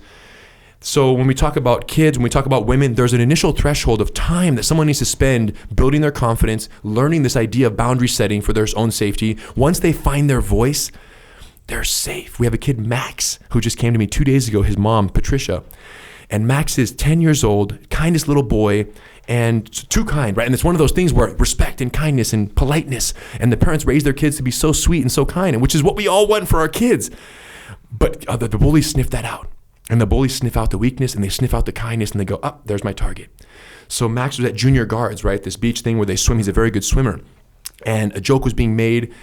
This is literally last week, and a joke is being made about him. And the guy says, yeah, I have a YouTube channel. I'm going to call it Max is an Idiot or whatever he says, you know? And then a friend of Max's actually said, hey, man, leave him alone. And then the bully starts shoving this friend who stood up for Max. The bully starts kind of sweating him. And then Max, in this moment, and never, ever has used his voice, and the mom is tormented because this guy's a chronic bullying victim. Never spoke up, ever. So his friend is now being targeted, and in that moment, Max says, wow, I have to do something because he stood up for me. And it's not right what he's doing. So he stands up, he puts himself between the two kids, and Max says, as instructed verbatim, if you have a problem with him, you have a problem with me. And the bully goes, turns and he walks away. And Max's mom came to me the next day with her private class in jiu-jitsu, and she says, Henry, you have no idea what this means. We celebrated when we got home, and you have no idea what this means for me. I've put on 60, 70 pounds in the last year dealing with the bullying issues, because if I have to worry about him every single day, I can't worry about me. So the fact that he did what he learned 100% as taught, and it worked perfectly, he found his inner strength, he found his voice. And now that he can focus on him, I can focus on me. So this is why we do it, right? But the contextual relevance mattered to Max because it was so specific, the struggles he was having, and then his ability to overcome that. His life will never be the same. He now knows that on the other side of asserting yourself verbally to a bully, most likely will be not a fight, especially if you bring the fire and you bring the conviction and the skills that he brings. Most likely the bully doesn't want to fight, because if they did, they would have just punched you in the face. They're going to go, they want the easy target. So when you show that you're that hard target, it's not going to continue. And in Max's cases, that's what happened. The mom was like over the moon. So that's what I hope to provide every beginner. It's not like, and you see in BJJ, there's this attitude of, oh, survival of the fittest. If you can't hang, then it's not for you. Jiu-jitsu is not for everyone, right? These are all random projections on the art that people who've joined the train along the way are making up about this. Like, yeah, this is only only the strong survive. And I'm like, this is crazy. The very art that was designed to empower the weak. those people are precluded from learning it largely because of the culture that exists in so many of these schools. And it's kind of sad when you think about it, because who really needs it isn't getting access to it. A lot of times when I talk about jiu-jitsu from a self-defense perspective, one of the things that plays a huge part is if you do jiu-jitsu, you are used to people grabbing you, you're used to the physical contact, you're used to the grind, and if someone grabs you and you're not used to that, you don't even know what to do. Like it takes you 7 seconds just to contemplate and comprehend what's going on. Whereas if you do jiu-jitsu, someone grabs you, you actually are 100% comfortable and okay with it, and you have a plan. You know what you're going to do. You're going to make something happen. There's no psychological barrier that you have to break through to start reacting to it. So that's a huge part of it. I mean, a lot of times, I'm sure if you've never been grabbed by someone before, your immediate response is just to freeze up, mentally freeze. The other thing that I like to say, I'll get asked this question, okay, if you are a 110-pound woman and you get assaulted by a 220-pound guy, can that woman really stop that guy from, let's say, dragging her into a van, right? The classic, whatever, horrible scenario. Can this 110-pound woman stop this 220-pound guy from grabbing her and pulling her into a van?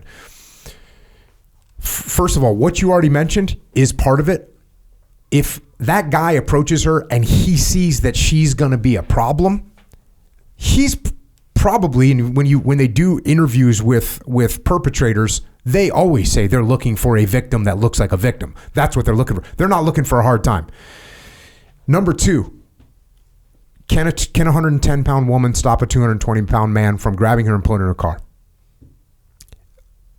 There's a decent chance she can't. There's a decent chance she can't. But let me tell you what she can do. First of all, she can make it a problem. He's probably going to avoid her. If he decides, no, this is the one, she is going to make that evolution last 12 seconds longer, yes, 19 seconds longer, 7 seconds longer, 30 seconds longer. It is going to be a totally different story. And that 7 seconds is what it took for a passerby to see a license plate. That 20 seconds is what it took for a police car to roll by. That 9 seconds is what it took for a bystander that was watching, that saw this suspicious thing happening, go and intervene in the situation. So that time that you will buy yourself, it could literally be the difference between being abducted or not being abducted. And it's the same thing with a little kid. When you've got little kids, when they know what they're doing, it can take an extra, like, go try and grab my daughter. Like, go try and grab my daughter and pull her into a van. Good luck, dude. You're going to have problems. You're probably getting choked, to be honest with you. So that, just to let people know that, yes, it gives you the confidence. And you talked about, hey, it's this sort of confidence that you have in the way you carry yourself, which, I remember seeing, like self-defense videos in the 80s, right? And, it'd be a woman that would be, no. It was kind of became like a thing, right? This loud voice, this assertive voice. And yeah, sure, that's going to work some of the times, but you need to have more than that.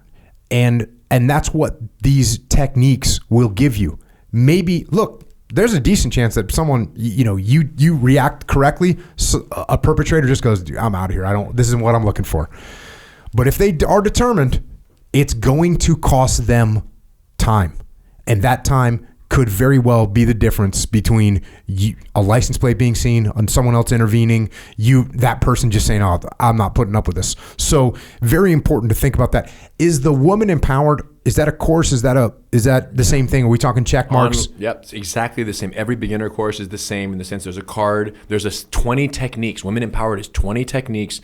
4 check boxes next to every class, and your goal is to fill in those boxes over time. Every month, the lessons cycle again and again. No experience for any one of these classes. It's available online for those who don't have a school near them, and we have women all over the world doing it with their sisters, their mom, their husbands, learning these techniques as early as 12, 13 years old, 14 years old. They're doing this because that's how early this is a problem, right, for these young girls.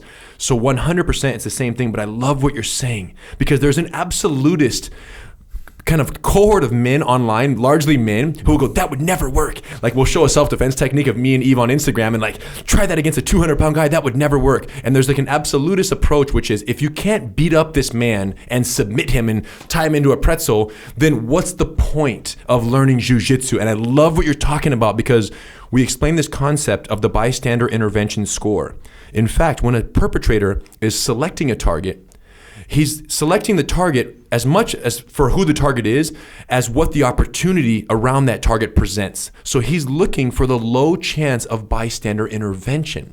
If you're in a grocery store and I'm standing shoulder to shoulder to someone and the perpetrator is right there and there's people walking by, the opportunity to carry out that assault is so limited because the chance of bystander intervention is so high.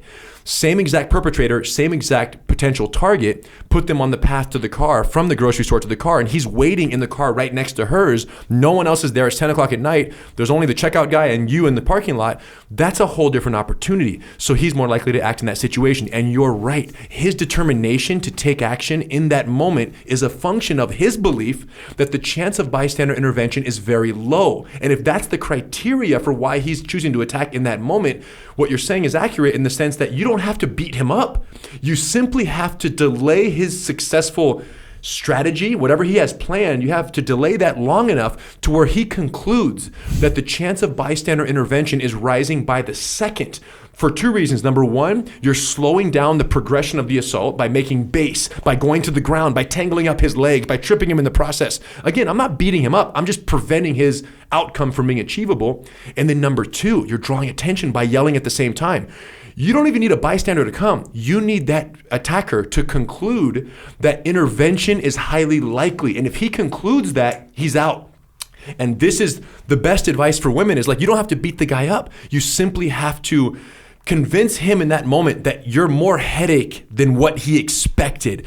He wants the attack to be fast and quiet. So what does that mean? Let's go slowly and let's go as loudly as possible. And a lot of the techniques we teach are based on this understanding. And just think of what a reduction in burden this places on the student, right? In this case, we're talking about women and sexual assault, but think about what a reduction in burden this places on someone when they understand that victory in a fight isn't necessarily beating someone up. Victory is preventing effectiveness against you. That's a big difference. That's a big change in like the marker, because people think of martial arts historically. What do they think? Hi-ya, punch, kick, annihilate, chop, poke his throat, rip his heart out of his chest. It's like you got to annihilate and kill someone to win that fight. But what we learned through jiu-jitsu is, right, if you don't lose the fight, if you didn't die, if you didn't get abducted, and it's someone larger and stronger than you, then you won. If two people fight and nobody wins, who won that fight? I ask this question to group classes all the time. Two people fight, nobody wins. Who won? The smaller person. The person who was supposed to be annihilated prevailed in preventing the larger, stronger attacker from accomplishing their objective. And most schools don't teach this mindset. The mindset is go, go, go, go, go, submit, annihilate, sweep, get on top, dominate, even within jiu-jitsu, such that you're creating this mentality around people learning it for or applying it in self-defense, where if they don't win the fight, they lost. Where no, I think people should start with, no, if you survive and you don't lose, you won. Over time, you develop your skills so highly that you can tie someone in a pretzel with one arm and it's no big deal, and he could be a big guy. It's a joke, right? At the level that we're at. But early on, think about what a reduction in burden that is for a practitioner to know that the bar for success in this martial art is simply survival in the ways that you're talking about. I love that. So that's the women empowered. We have the Gracie survival tactics and then the bully proof. Now the bully proof, that's a curriculum as well. Like that's a card type thing. Yeah, it's a card type thing. It's an online course. All these beginner programs. It's the entry portal to jiu-jitsu for people in our brick and mortar school in Torrance, at all of our certified training centers. And hundreds of thousands of people online learning, parent teaching child. The Gracie Bully Proof online curriculum is very much teaching the parent how to interact with the child the way that I was interacted with my parents growing up. It was a game. We call these the Gracie games, these techniques that kids learn very early on. And then what happens is you learn these Gracie games, you start building playfulness about jiu-jitsu. Once you have that relationship with it, now we teach you really the rules of engagement, because it's one thing to teach kids techniques and not know when and how to use them. Rule number one avoid the fight at all costs. Rule number 2, if physically attacked, defend yourself. Rule number 3, if verbally attacked, follow the 3 T steps: talk, tell, tackle. Rule number 4, never punch or kick the bully, establish control and negotiate. Rule number 5, when applying submissions, use minimal force and negotiate. They have to memorize and internalize this. And once we see a child has that, then they go into the Junior Combatives program, which is also online. They do these techniques at home. They're learning more advanced adult type techniques.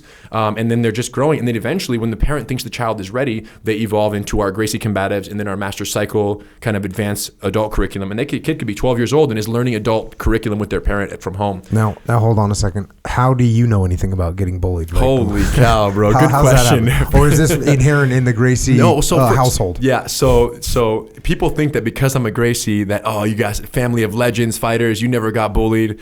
And they're wrong. They're wrong. And the reality is the bully was in the house.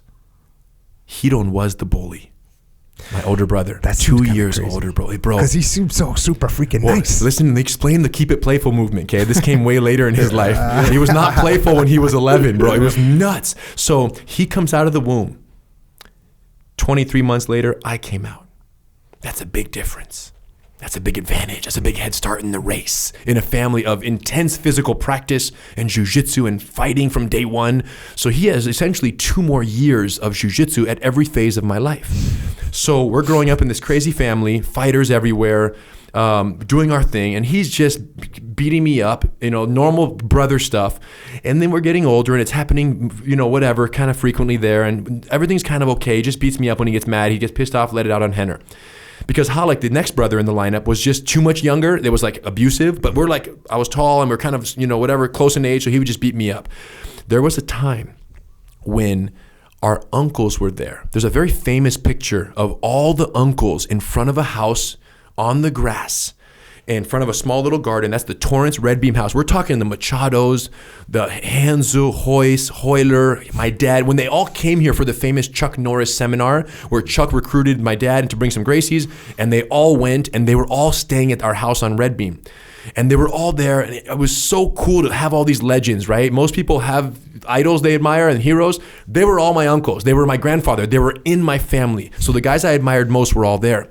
And you guys, he don't freaking got me and beat me up so bad.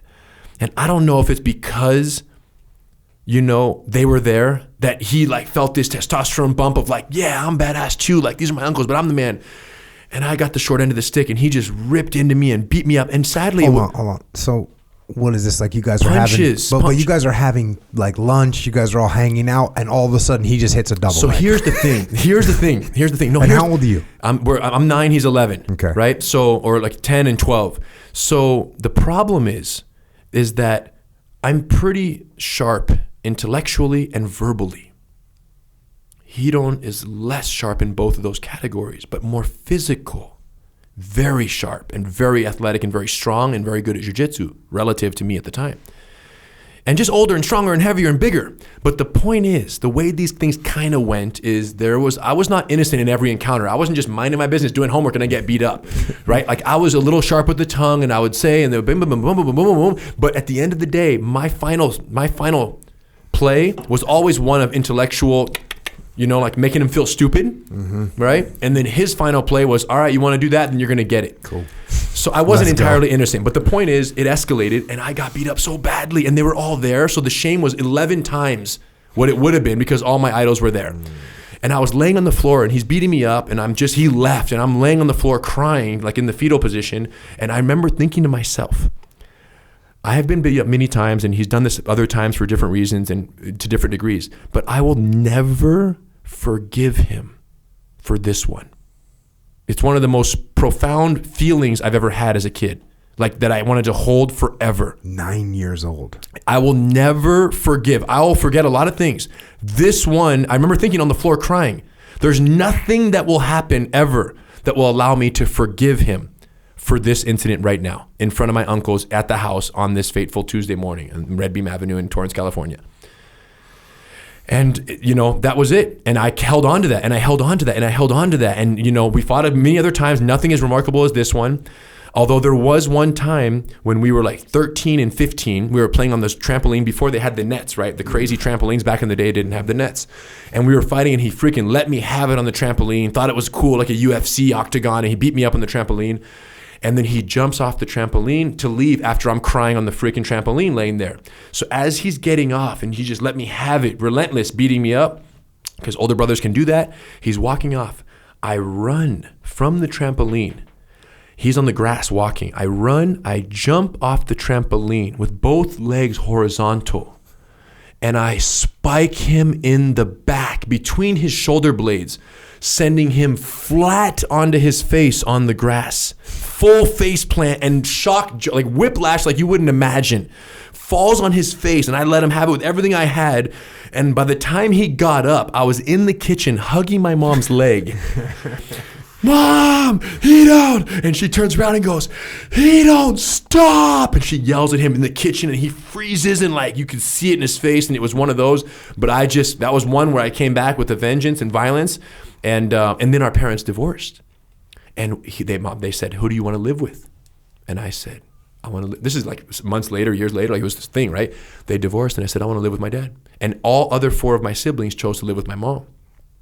So I move out with my dad, and that's kind of the end of us beating each other up because we're not on each other's neck all day. So we're still working together, teaching every night, right? And I'm at the academy, we're doing our thing. And then one day we're training. I'm 17, he's 19. Downstairs, old academy, Carson Street, the original Steve Bailey Academy. And we're freaking doing our thing over there. And we're sparring, and this is still when we think like we're going, this got to be fighters, this is Gracie family, we got to go hard, and we're training crazy, just him and I in the room completely alone. I had never once submitted him in my whole life, ever. So we're training 17 and 19, and I'm freaking going hard, and he freaking guard. I jump up, I go for an armbar, he jumps up, he pulls out of an armbar, leaving one arm in for the triangle. I lock the triangle, but I have long legs and he's kind of thin like I am. So he goes to pull out of the triangle, hiding his arm, like shrugging to slip that out of the center area. And it gets stuck. And I grab his wrist like Fedor Verdum and I armbar him in the triangle and he, quick tap. And I swear to God, I looked around. Nobody was watching. And there was no cameras, right? So I was like, did anybody see that? Nobody. And I was like, no. And right away, no emotion on his face. Shake hands, bump fists. He beat me 10 more times right there in 10 minutes. Total annihilation. And then, but what was impossible was not possible. Everything changed. Haven't you rolled with people that were unbeatable to you, and in your mind you thought they're simply unbeatable, and then you crack the code, and then just once, and you go, holy cow, and you roll with them differently on the other side of that momentary victory, where you go, okay, it might not be all the time, but it's possible. And then the ratio started changing, 10 taps to 1, and then out of 10 I would get 2, and then out of 10 I would get 3, and now out of 10, like nobody wins 5 times. And of the 5 where somebody wins, he'll get me 3 and I'll get him 2. You feel me? Like we're close. Like I'm pretty good. Yeah. So, and then what happens is I'm just waiting now, because there will come a day where 2 years advantage becomes 2 years disadvantage over like 57 and 59. I'm like, let's go. And I'll get him. So I got bullied in the household. And when I got bullied at school, to Hidon's defense, he did help and back me up when it happened. And Hidon will say, like, I tell this story all the time, and he laughs, and yeah, now Henner's tough because of all that beating and this and that and the other. But I know a thing or two about, having what you feel is you violated, and the importance of setting boundaries and standing up for yourself. And it's a real thing for me. And by the way, the whole not forgive him forever. Once we freaking took the helm of the ship together when Hoist left, and we took over the family business and we were running it, and we created Gracie University, and we write these curriculums, and we're spending countless hours together documenting all of the jiu-jitsu that we've ever learned, it became clear that it was freaking him and I, and we're taking this all the way, and he's been such a loyal and hardworking and reliable pillar. And I feel like we were up against so much scrutiny and with a lot of these initiatives, online, licensing, doing these things. Gracie Combatives belt, who are you guys to change the way things are? Like, there was so much scrutiny from the outside that I strongly believe that even though these were all great moves, and in many ways I was kind of the brain behind the engineering of some of these, if not for Hidon standing right next to me saying, hell yeah, let's go. I got you. I love this. Let's do this together. I don't know if my standalone pole in the wind would have been able to withstand that level of public scrutiny. But 2 of us, it was like, wow. yo, is he right here? Let's go. So knowing that all we've built would only be made possible with both of us, I went, no, we're good. Like, we're good. We're so good. did he ever say anything about it? Or did you just have the mutual understanding that what, the tap out or the beating me up? The beating you up and being like, hey man. He never apologized, but he'll make very clear that I'm as tough as I am because of him today.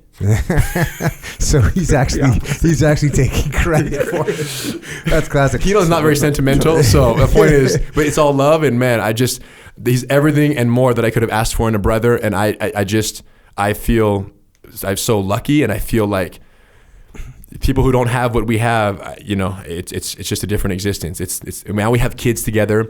So when we first shot Gracie Bullyproof, the DVDs 14 years ago, the first kids program that we put out, we borrowed other kids, like a 5-year-old, a 7-year-old, a 12-year-old, an 8-year-old. So we literally last week, and that's borrowing kids.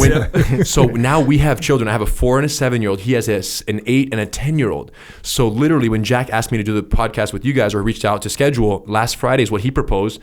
I said, Jack, I can't. We're filming. We shot last week after 14 years, Gracie Bullyproof 2.0 with our own children. Nice. So the whole program revamped and we did it together and the kids had the best time and it was just a big bonding for us as fathers now of kids.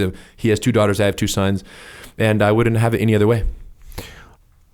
Speaking of principles, I learned a principle from Jeff Higgs, who you apparently defeated by choking. But Jeff Higgs is awesome. But one of the things he told me one time is like, if you ever catch someone that you don't normally catch, you have to, like, next roll, you got to be going 110% because they are going to freaking go ham on you. And it sounds like that's what Hiram did to you. Oh, yeah. No, and there was nothing I could do about it. Like, it was straight up. And, I found the kink and I knew it was possible. And it was a big change in the psyche right there. When I knew he was beatable, I was like, dude, that's crazy. 17 years? Like, you guys started as adults. Yeah. So your races are with other adults who are other athletes.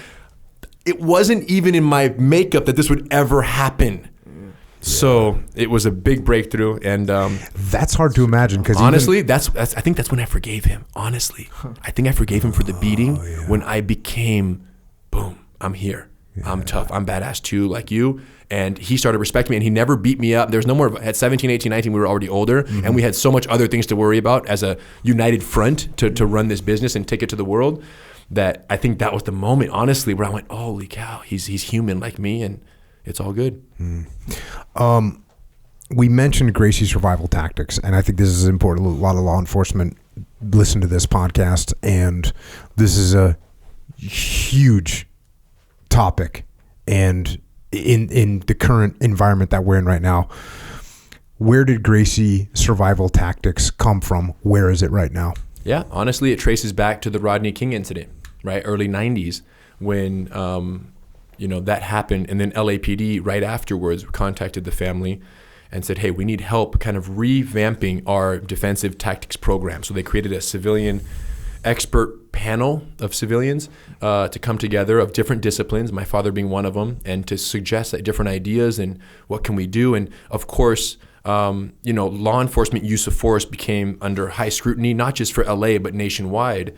And at that point, there became this demand for, hey, how can we control people in less violent ways and with greater degrees of effectiveness? So Jiu-Jitsu happened to be kind of on its rise. Right then, UFC 1, like 93, 94, 95, and it was a known thing. So it got us into some rooms, and my father started, it was called Grapple initially, Gracie Resisting Attack Procedures for Law Enforcement. And the police officers started going for it, and little by little, I was brought up around that era, teaching a lot of classes, assisting a lot of classes, and then one day my father and I were scheduled to teach a course in the early 2000s, scheduled to teach a course in Texas, Arlington, Texas, near Dallas, and he couldn't make it, had a health situation with his family, and he said, Henry, you're going to go teach us. And I was like 19 years old, and he's like, Henry, you're going to go run this. Yeah, 2002. He said, you're going to go run this GST, this Gracie Survival Tactics course, had since changed the name. And I'm like sweating bullets. I'm going to go to a room full of law enforcement trainers in Texas. They expect Rener Gracie, the creator of the UFC, to show up, and some kid's going to show up, teenager, to run a class full of grown men who've been teaching in law enforcement for decades, some of them. And I think it was like 50, 60 guys in the room. And I'm like, oh my gosh, this is the worst thing imaginable. So I show up in Texas. The host is Charlie Fernandez, great guy, and still works with us to this day. And I say, Charlie, my dad's not coming. He's like, huh? I said, yeah, he had to stay home, so I'm running it. He goes, all right, Henry, let's give it a shot. Let's get out there and see what they say. So I show up in front of everybody and I say, guys, I know you were all expecting my father here. He's not coming. There's a health condition for his family and he had to stay. So here's what I promise you. This will be the most productive and rewarding training course you've ever taken of any kind in your entire law enforcement career. And if not, you just tell me on the last day and I'll give you your money back. It doesn't have to be second day.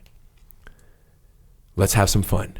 By the first day, I learned everyone's first name in the room by literally the first 6 hours. So I was connecting with everybody full force. Go. Amazing techniques, amazing week, the whole thing, taught the class, every day connecting more with them. They're accepting me. They love the teaching. I knew what I was doing, right? And these are all white belts, right? They're they're adults, but they're white belts. And I'm a black belt at the time, so life is good. So I teach the whole class. On the last day, I line them all up and I spar with all of them. I think it was 50 guys. I spar with every single one of them. Everybody taps. And it was like 30 seconds, 14 seconds, 27 seconds, 1 minute, right? Back to back. It was a good workout. Tap all these guys. And then after I do that, and then I say, okay, guys, thanks for coming. Here's your certificates. Does anybody want their money back? Not one claimed their money back. Yeah. And that was the last GST course my father ever taught. So from that, at 19 years old, I'm taking over this program that is kind of the teaching of jiu-jitsu to law enforcement. And it just ramped up. I'm traveling every month, typically every single month, a week a month, to go teach a course to some state in the union here and teaching techniques and certifying trainers. So for those who don't know, we train the trainers. Every agency has a defensive tactics instructor or 2 or 5 or 20, depending on the size. And then we go certify these instructors in about 40 hours. They learn these core techniques. 23 techniques in level 1. There's a level 2 course that teaches additional 17 techniques, 40 techniques altogether. So I'm teaching these courses, certifying these trainers. But what the world doesn't know, what America doesn't know, is that once a trainer gets certified by someone like us, they go back to their agency and then they train their colleagues. But the amount of training permitted in police agencies across the country is disastrously, embarrassingly low. In most agencies, if you had to average the whole country, I would guess, just from anecdotally, I would guess it's about 2 hours a year that the average police officer, the end user, not these trainers that we're working with, but their colleagues, it's about 2 hours a year of training that they're getting in these hands-on skill sets. And that's laughable. It's barely even laughable. Some states have a 0 annual training requirement. California's requirement, for example, is 4 hours every 2 years. It's horrible. So what the problem that this creates in law enforcement is that when a use of force incident occurs and you have an officer that engages with a subject, goes hands-on, and quickly escalates their level of force to what is often perceived as excessive force, the general public is very quick to make the determination that that was an abusive escalation and a deliberate escalation of force based on their power advantage that this officer has. But what I'd caution everyone to kind of know and consider is that in many of these cases, the officers are escalating their level of force. Not in all of them, right? Because there are some bad apples. There are officers who shouldn't be police officers who do abuse the force and the power that they have. But in many cases, the officers are escalating because they're having an amygdala hijack, right? They're losing control of their prefrontal cortex and they're operating in their lizard brain, fight, flight, freeze, and they're panicking. And when they panic, because they only got 0, 1, or 2 hours a year of a skill set designed to mitigate this type of physical encounter, when they panic in that situation, they're going to escalate very rapidly to the levels of force that they train more regularly, right? So many agencies have their officers qualify with their pistol every month, or at least every quarter, right? To hit the target and make sure they're on point. For liability purposes, they want to make sure that those officers are dialed in there. So naturally, when push comes to shove, what are you going to resort to? Your taser, right? Your baton, your pepper spray, your firearm. You're going to resort to those tools that you're training more regularly. So it's just so sad that, right, in all these cases where these officers are escalating their force so rapidly, And the public is now scrutinizing them so heavily because every incident is being recorded on 17 cameras. So to be clear, officers have always been this poorly trained, right? It wasn't better 17 years ago. It's worse. We just didn't see it. 25 years ago, it was worse. We just didn't see it. So now that we have this wave of new accountability from the general public and visibility for the general public, right? There is what the general public perceives as an appropriate level of force based on the threat the officer is presented with. And listen, people aren't saying that cops should not be using force and people should, that suspects and criminals do not need to be handled sometimes aggressively and sometimes with high levels of force. No one's saying that. But there is, when you see an incident take place and you have a teenage girl who's 14 years old who's proned out outside of a mall that she was accused of shoplifting, and you have a cop on her back punching her in the side of the head because she wouldn't pull her arms out and put them behind her back, and this cop is 240 pounds and the girl is 110 pounds, and he's punching her, or an elderly person in a similar situation. When people see this, what do they feel? They feel that the cop is deliberate and excessive and abusive with their power. And in some cases they are. But I would go so far to say that in many of the cases, these officers who escalate this level of force are doing so because they don't have less violent, less aggressive means of accomplishing the desired outcome, because they're panicking. And for all of us as well, right? We train so that we don't panic. But all of us are in areas where we are not experts and we are not investing in those skills, we're all equally prone to panic in some other environment. If you ask me to cook Thanksgiving dinner for 20 people, I'm going to start sweating bullets because I don't have the training in that capacity. But to know that we're sending officers into these physical encounters, but yet we're giving them 2 hours a year, it's the biggest lie in law enforcement, that these officers are sufficiently trained, and it's a terrible disservice to the officers because now they're not equipped to go out there and do it safely for them and their families. For the agencies, it's an incredible liability, and for the civilians, you're now getting arrested by an officer who, literally, all you have to do is rip away from a grip, and you just flipped that officer's switch because they're panicking, and now they're going to do everything necessary within the law to neutralize and subdue you. And this all came to a head in Marietta, Georgia, a couple years ago, when there was an incident at an IHOP where an officer, a number of officers were trying to arrest a guy who was unhappy with the breakfast experience there. Push came to shove, and they dogpiled the guy, and they're ripping away, and they let him have it, right? The typical dogpile, but excessive force in the pile, punching him from every angle. And even though he was resisting arrest, right, like it was justifiable that they had to go hands-on, they had to take him down, it didn't look good. So there was an inciting incident on the watch of Marietta Police Department in Georgia. And this is an agency that we had been interacting with from a GST, Gracie Survival Tactics, trainer perspective for 11 or 12 years. So their trainers were trained by us, but it fell apart when they go back and they teach their officers an hour a year or 2 hours a year. So it's one thing to say the trainers have been trained, it's another to have the officers be prepared in this capacity. So this inciting incident happens in Marietta, Georgia. The command staff initial knee-jerk reaction was what? What the heck is wrong with these officers? Why did they do this? Why did they do that? So they want to get upset at the guy, but the problem is they looked in the mirror and they said, wait a minute, the guy got 2 hours of in-service. Last year, 18 months ago was his last in-service block, whatever, 12 months ago. How can we hold them accountable for what the training that they never received? Let's be honest. So at that point, they said, let's pilot something. Because I had been advocating for as long as I've been running this program, I had been advocating saying, look, it's a joke. We're all here doing this. And I'll sit in the room with 100 officers who are trainers. And I'll say, guys, this is all a joke, right? We all know that you guys are going to get certified, go back, and it's all going to fall apart because you're only going to be given 2 hours because your chief is too scared to. And always the excuse is what? We don't have the money. We don't have the money to train these officers 2 hours a week.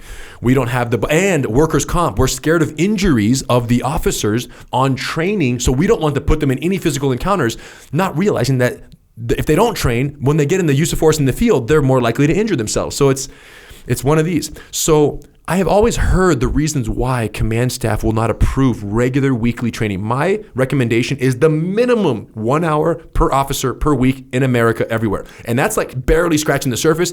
2 hours a week is what it actually should be. Let's be honest.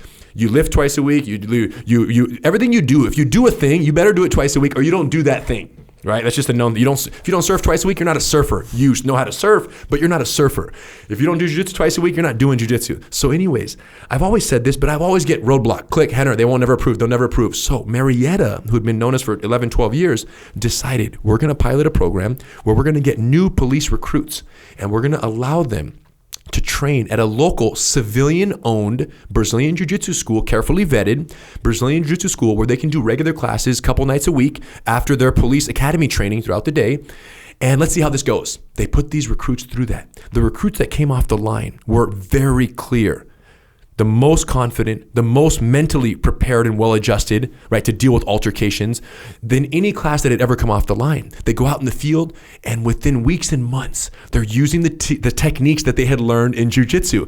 Simple, clean takedowns, arrests, and senior officers are looking, saying, "Yo, where'd you learn that?" And they're like, "Yo, that's practice last week. Like this is what we do. This is jiu-jitsu, super chill."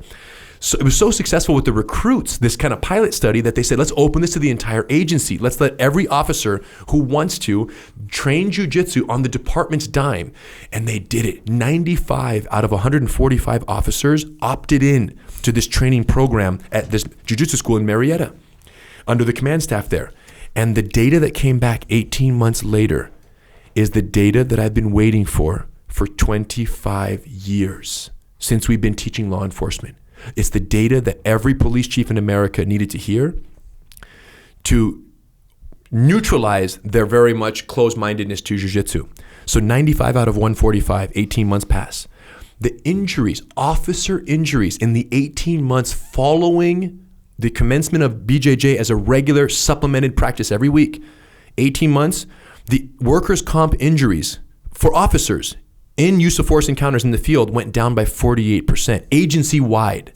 So you have historical workers' comp data, 48% reduction in the following 18 months.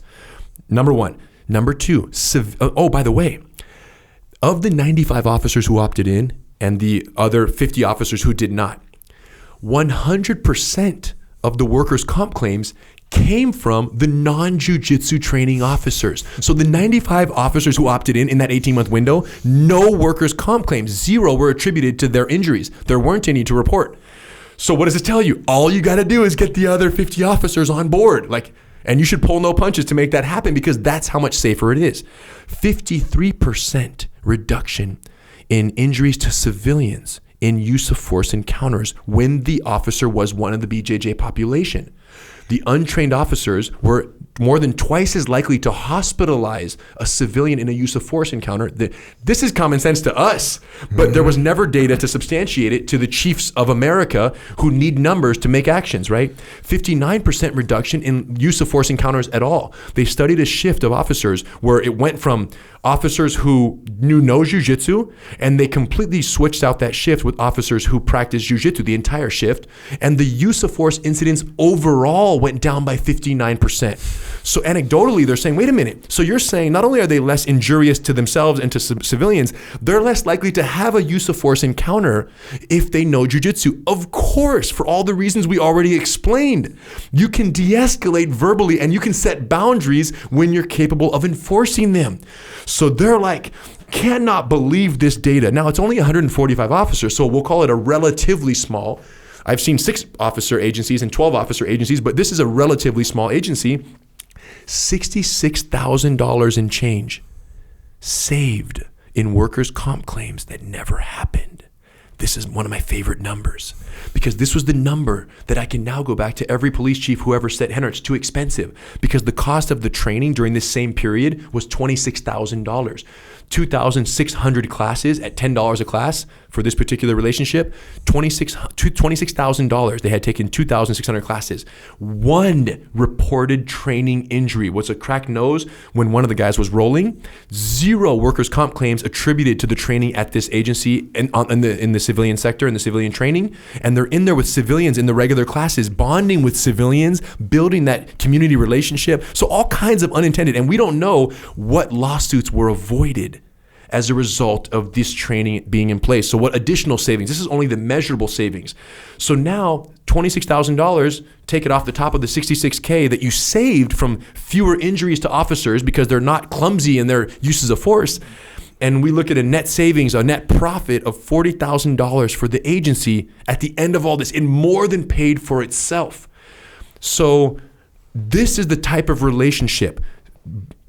Police department, civilian-owned jiu-jitsu academy, where the officers need to be sent to train with civilians on a regular basis, funded by the agency. This, to me, is the future of law enforcement in America. I think between 10 and 15 years from now, any agency that is not engaged in a privatized partnership like this is we're talking archaic. It's like, yo, you guys are still on the 2, 4, 6 hours a week. What's wrong with, or 6 hours a year? Crazy. And what's wild is we just signed contracts in Southern California. Manhattan Beach Police Department is the neighboring city of Torrance, and El Segundo Police Department, 2 neighboring cities. May 1st, they both started on this exact same deal. All of their officers permitted to train at Gracie University, our headquarters, paid for by the agency. Every officer shows up. They're wearing a gi. They're in classes with everyone else. And within, I think it's May, June, July, so we're just 2 or 3 months in, over 33% of the agency officers have already opted in. This chief is blown away, cannot believe it, and is like, Rener, the people that are opting in, because of the safety, because of the structure, because of the curriculum design, they feel safe. They're having a fun time learning. They all get video access. So these officers are engaging in that. But what's wild is the chief didn't want to do it in the beginning. The chief said, Rener, goes against everything I feel to outsource this type of training, because historically in law enforcement, it's a very closed off. No, everything's behind closed doors. How we train, what we do, what we know, who we let teach us and who we let influence us. Very closed society. And he said, Rener, we would rather have, this is in the initial negotiations, why don't you send me an instructor and do the training in my agency, he asked. Send me your best guy. It's only down the street. Let him train my officers at our police department. I said, Chief, listen to me right now. If we send you one of our officers, one of our best instructors, we have a dozen good instructors. If we send them every week, twice a week to teach your guys and gals, here's what will happen. Because the room is full of police officers who know each other, and they're training in an environment familiar to them, and they're training with people familiar to them, there's going to be this cop culture that infects and permeates the mat, and it will prevent the progress that is the type of progress that we want for these officers, for the officers that need it most, is not going to be possible. They will infect their own environment, cop culture, the profanity on the mat, the disrespect. One guy's a wrestler in high school. He's going to walk in and say, hey, try that on me. It's not going to work. And there's going to be this attitude. The whole program's going to fall apart. So let me just say this right now. Please try this in this civilian partnership kind of form.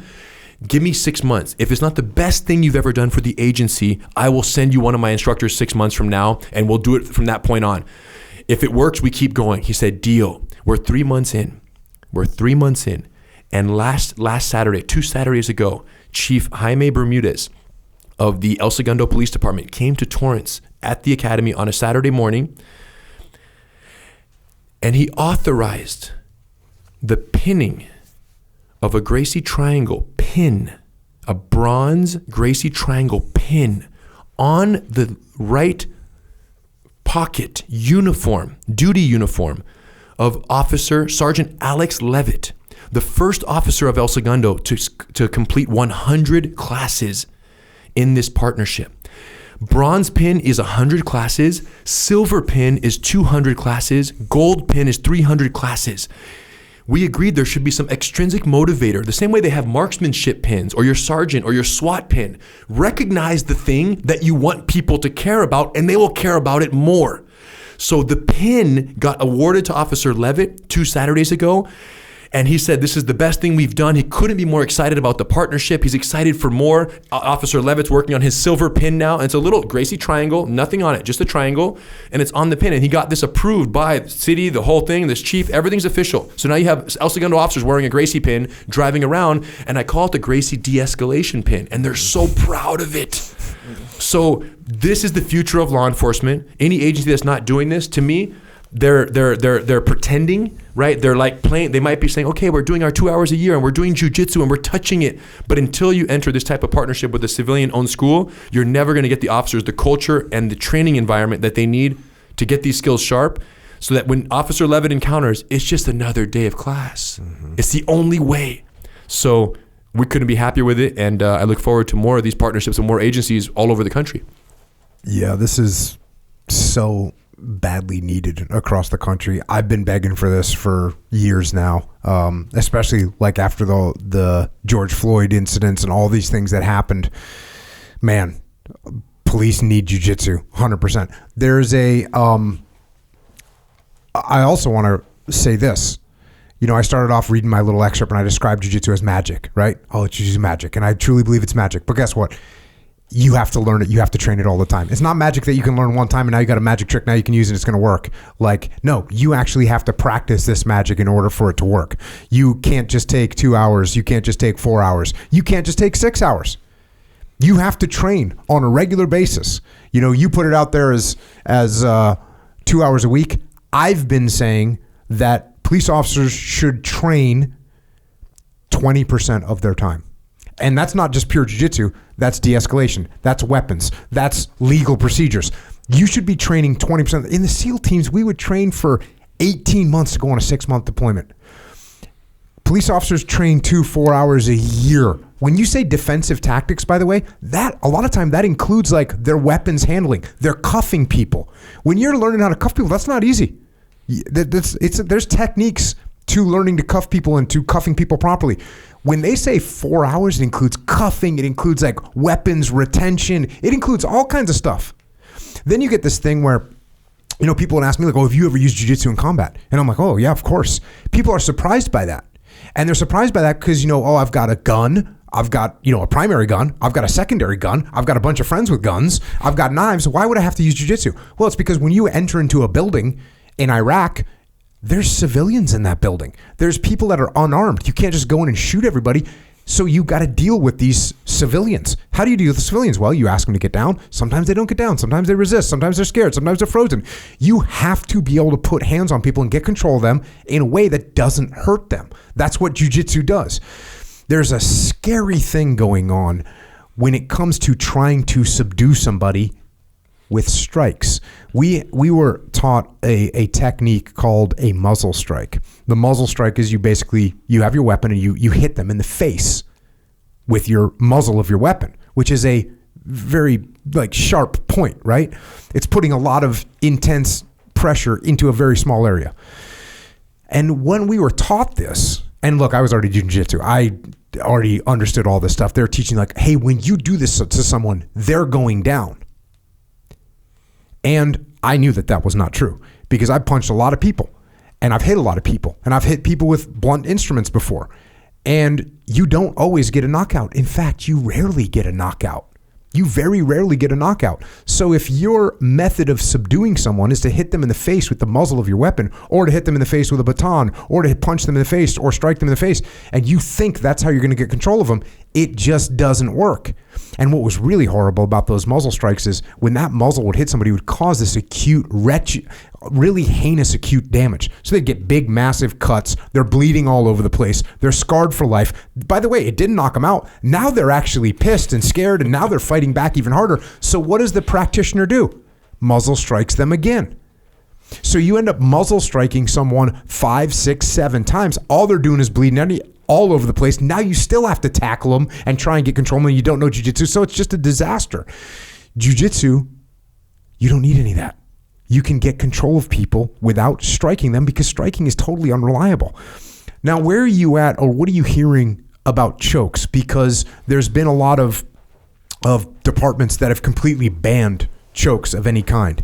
And part of this, actually I would say the vast majority of reason for this is because you have untrained people that were trained for 2 hours. They were taught a choke. Now they're panicked because they really don't have the skill set, but they remember how to put that choke on, and they put it on. They squeeze it as hard as they can. They break somebody's hyoid bone in it, and they die. That terrible, right? If you know jiu-jitsu, you know exactly what's happening when you're choking someone. You feel them submit. You feel them say, oh, I'm going to lose this fight, or you feel them pass out. And by the way, I've been choked out I don't know how many times. Me too. This is a normal thing. You get choked out. The most beautiful thing about getting choked out is you wake up and everything's fine. You can do absolutely, you're normal. You're 100% normal. You're a little more humble, but everything is the same. You get hit in the head with a baton 7 times before you finally get knocked out. You have a concussion for sure, obviously. You have whatever kind of brain contusion. You have all kinds of risk of getting killed by that. You hit someone wrong in the temple. You can kill somebody very easily doing that. If you kill someone with a choke, you really made a huge mistake and you don't understand what's happening. Or you intentionally did it. It takes a long time to kill someone with a choke. You can't kill someone with a choke in 5 seconds. They go to sleep in 5 seconds. They go to sleep in 7 seconds. To kill them, you have to purposely choke them aggressively for a couple minutes. That's what you have to do. So what are you hearing right now? There's obviously a lot of resistance against chokes. What are you hearing right now on the front from police? So I was very active in the defense of vascular neck restraints, right? Choke is a bad word in law enforcement, but we're all talking about the same thing, right? Restricting the blood flow to and from the brain. Loss of consciousness is met. You let them go, you cuff them up. Best thing imaginable. The most valuable tool imaginable for law enforcement. Please don't take it away, because you can take my gun away in a fight, but I can still get your neck and I can still save your life and my life if you allow me this proven, effective, and very safe technique. So, but that's spoken from a room of jiu-jitsu practitioners, right? And that's always the message from people who train regularly to invest in this skill set and know this technique intimately. The problem is we're talking about a population of, however many, 100,000, tens of thousands of officers in the country, right?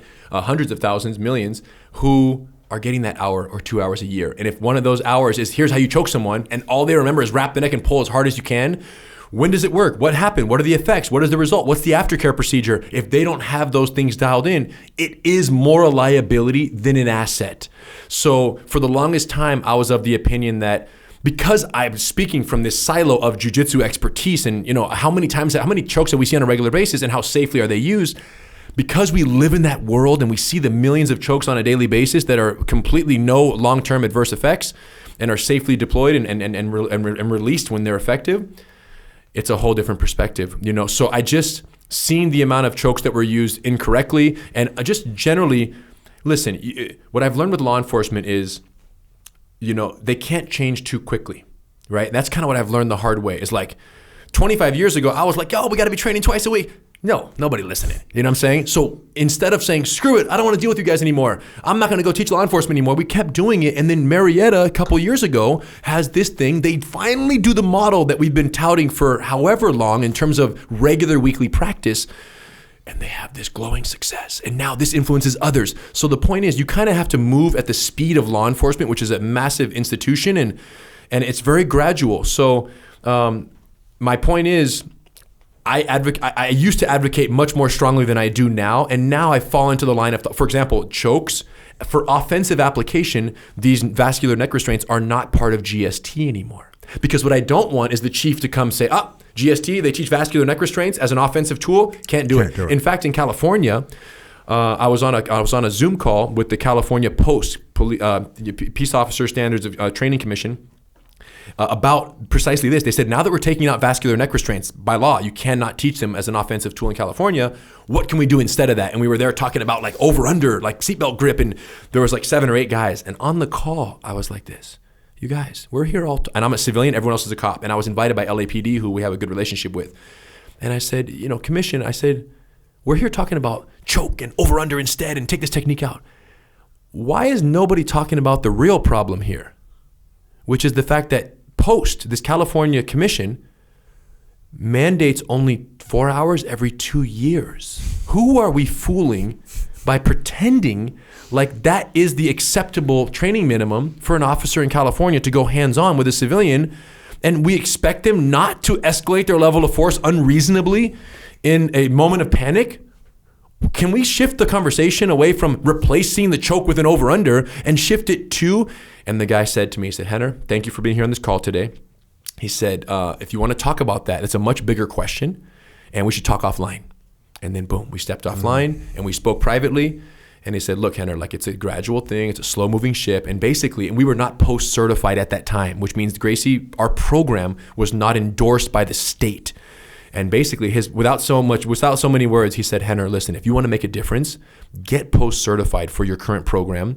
And then once you're in, you can make the change from within. And I talk about this in the book.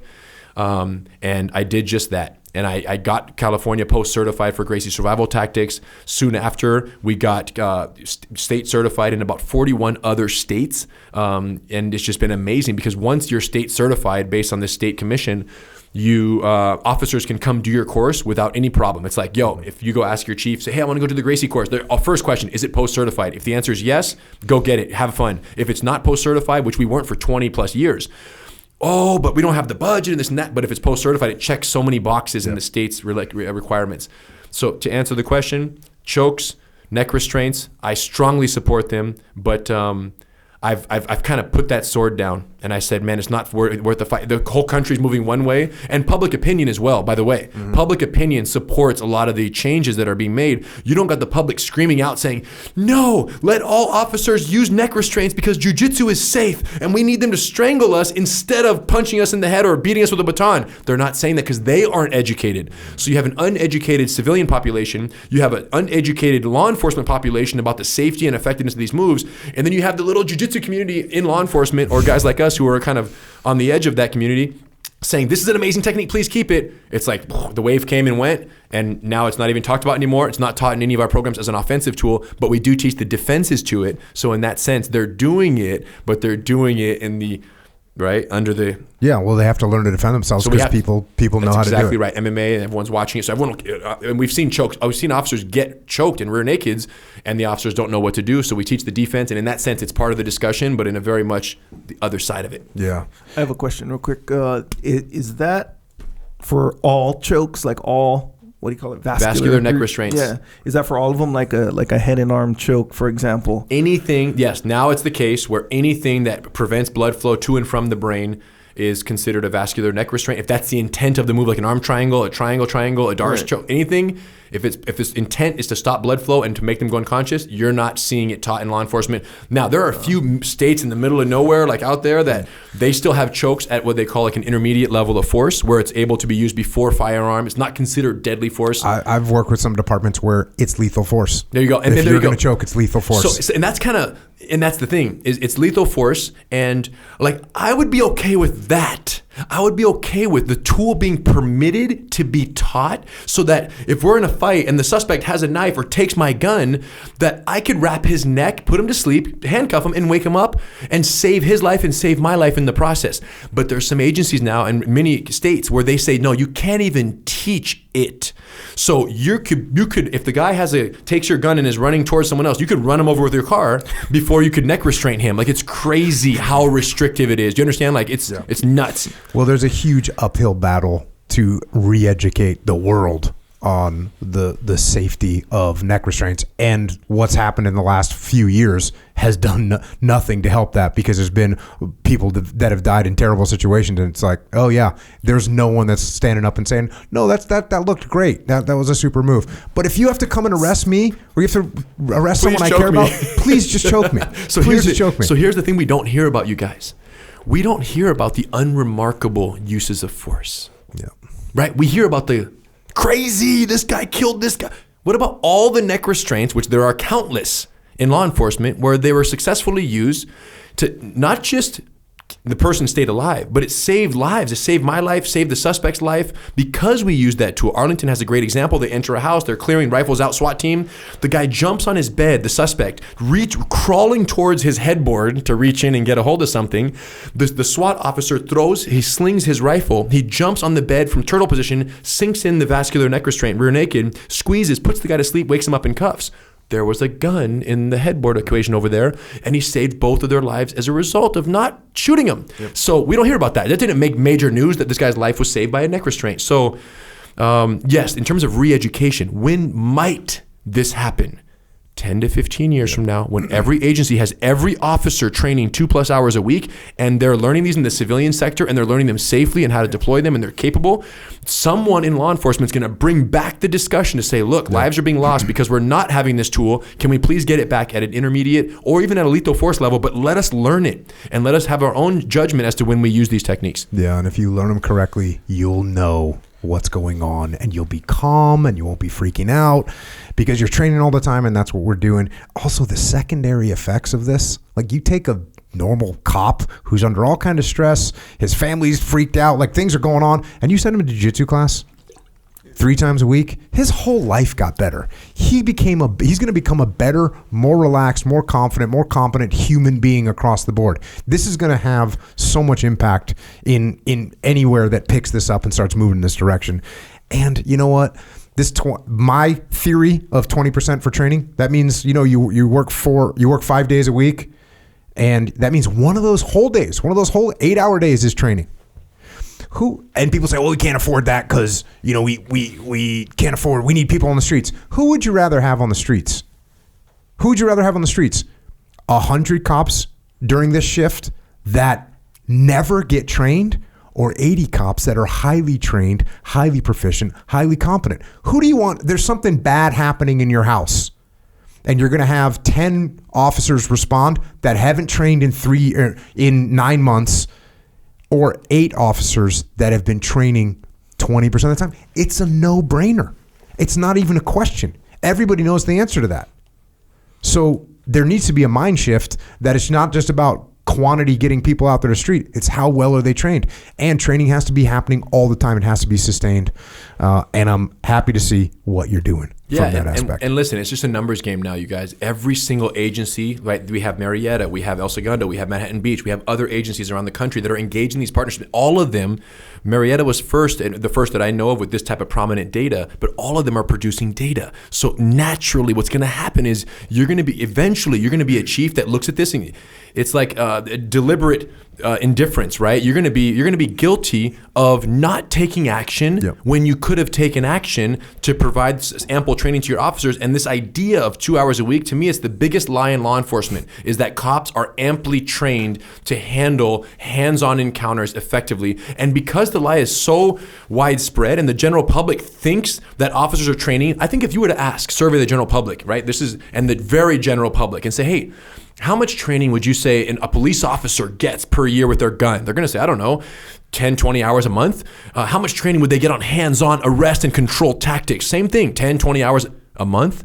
That's the problem, because when the public expectation is that they're amply trained in that field or that activity or that skill set, but then the reality is so far from what they expect it to be. Do you see how you set up the public for such a massive disappointment when the officer's performance doesn't match their expectation of because when you look at a police officer, what do you see? Nice boots, nice uniform, shiny stuff, nice car, nice guns.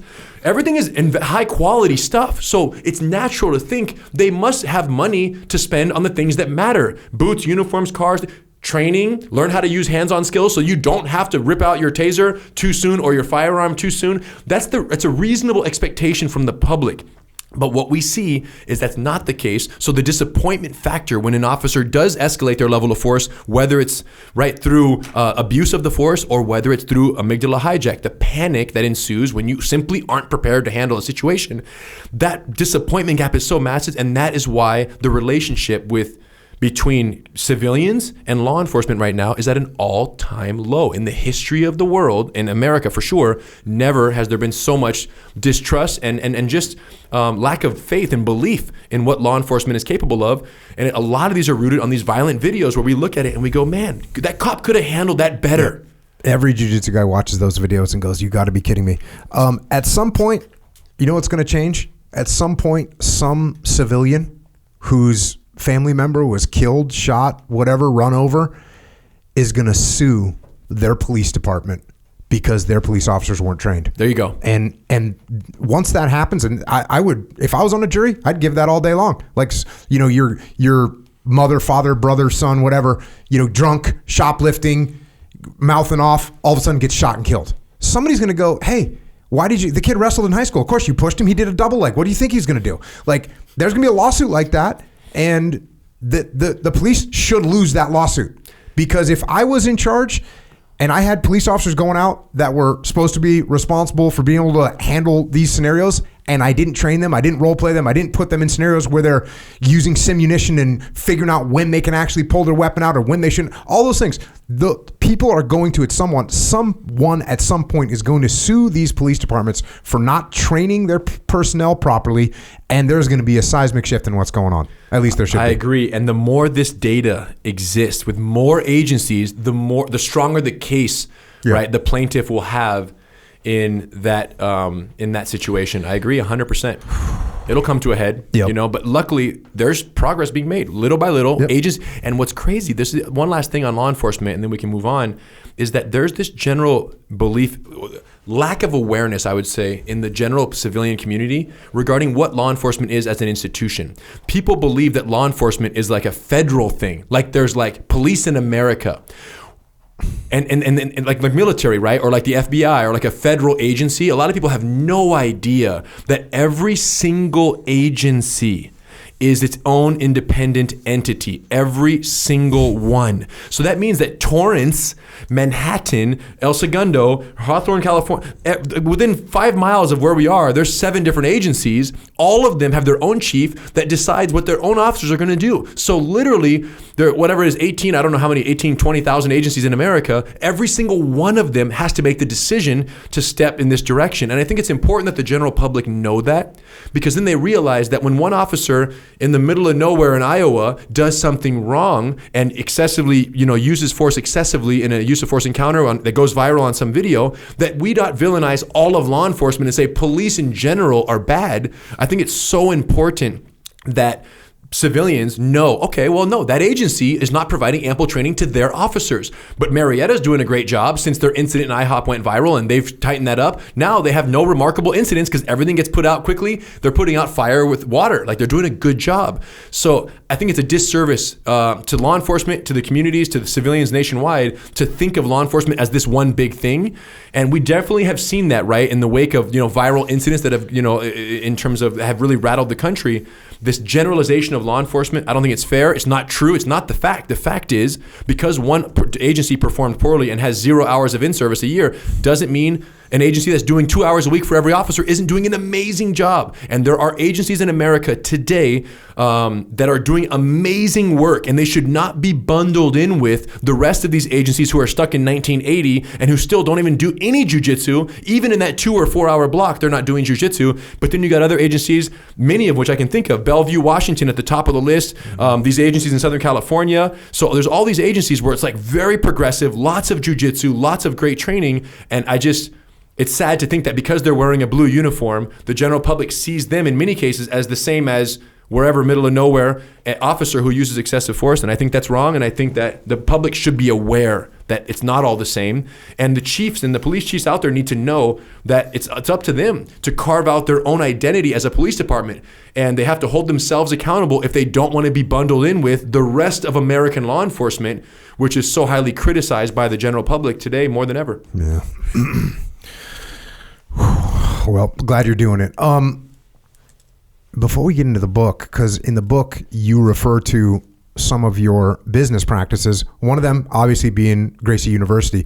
You also have a couple other companies that you talk about in the book. The first one is Quick Flip hoodies, which I got to break down, man. Freaking outstanding idea. Thanks. And when I saw that thing, I was like, dang, that's a good idea. Did I tell you about that? Yes, you did many times. I did. I was like, yo, this dude thought of a good idea. It's a hoodie that turns into like one of these string backpacks. What do you call those kind of backpacks? Drawstring backpacks. Drawstring backpacks. Mm-hmm. You made this hoodie. I take 20 seconds to tell the story of how you thought of it, because it's so obvious especially if you live in Southern California. Oh my gosh. In California, in Southern California, when you leave, you bring a hoodie with you, because as soon as the sun goes down, it gets cold. It gets cool. Let me say, it gets cool. It cools off. It cools off because we're in a semi-arid desert. What's known as a semi-arid desert. So as soon as the sun goes down, it goes from 80 degrees to 54 degrees or 70 degrees so totally comfortable in a t-shirt. Sun goes down.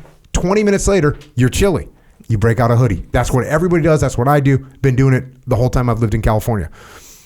You figured out that everyone has to do that, and they don't have a cool way of carrying their hoodie, so you came up with this idea. So yeah, it's in the book. It's the river principle. And in Jiu-Jitsu, the river principle, which you guys know well, is this concept that right? When an obstacle presents itself, right? When the water's flowing down the river and the rock presents itself, the water doesn't bother with the rock. The water simply flows where the rock is not. Where's the opportunity? Ignores the obstacle and on it goes. And in jiu-jitsu, we're moving 1,000 miles a minute, right? So we're just constantly, things are always changing. And when there's an opportunity, we go. The second that opportunity is gone, it's what is now available as a result of that opportunity no longer being available to me. It's such a fast, and this is constantly reinforced on the mat. So it was December 27, 2016. I was with my son, who was then 2 or 1 at the park. He's now 7 or whatever. And I was at the park. He's chasing squirrels. I'm chasing him. I'm wearing a hoodie because in the morning it's cold. The same way at night it's cold. You leave the house in a hoodie, but at 10 o'clock the sun came through and I'm like, damn it. Why did I bring the stupid hoodie? Like, it's sunny now. The morning layer had burnt off. So I'm carrying my hoodie with me. I take off the hoodie. I was about to tie it around my waist, and this is for the viewers, for the listeners, I'll just kind of describe it. I took off my hoodie. I was about to tie it around my waist, right? And I was going to go fanny pack style, but I swear to God, as the hands came together, it was like it was the magnet, opposite ends of the magnet where they don't want to touch, right? The two negative sides. And I couldn't connect my hands. And all I thought was, I'm a cool dad. I can't do this. I swear to, I just was like, no, I'm a new dad. And I was like, I don't want to be that dad who just, so anyways, I was pissed off. I threw it over one shoulder like this. I did like the lofty toss over. And then when I bent over to pick Haven up, it slipped off the shoulder and it fell onto the wet grass. So the moment of frustration right there was so pronounced because I tried to be cool. And then when I bent over, it got wet in the little kind of slightly muddy wet grass. And I was like, that's so stupid. I tried to be cool and I paid the price. So I pick up my son, we take a hoodie, we go home. It's 2 days after Christmas, in December 27, 2016. I lock myself in the office. In-laws are there, all doing whatever. I come out of the office after 30 minutes. I went in with shoestrings, paper clips, duct tape, scissors, and the hoodie that I was wearing at the park. I come out 30 minutes later with a prototype. And I say, guys, look at this. And everyone's like, where were you? They're all confused. And this is what they come up to. Inside goes my hoodie. One turn, out comes my fully functional backpack. And they're like, what just happened? So it functions as a backpack. You can put things inside of it. It has an extra little pocket for your wallet, keys, or cell phone. This goes on and you can wear it. And then I was like, dude, it's too loose. You know how sometimes you bounce around those little drawstring backpacks, they hang too low. And you're always like, man, I wish it would hang a little tighter. That's a function of the string length based on the circumference of the opening of the pouch.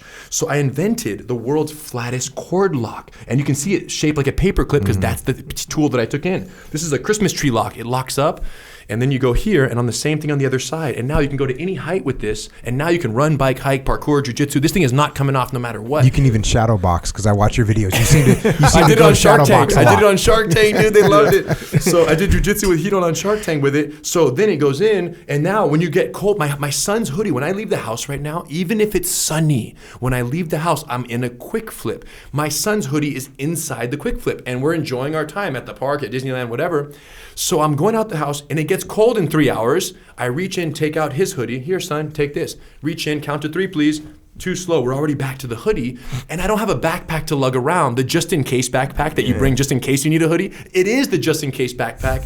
So I did this. I did a video. I went to Venice Beach. And everyone I walked by, I said, yo, is there a better way to carry a hoodie? And I recorded 30 interactions of these people. It went viral, this video. Shark Tank called when they saw the video and said, yo, this is amazing.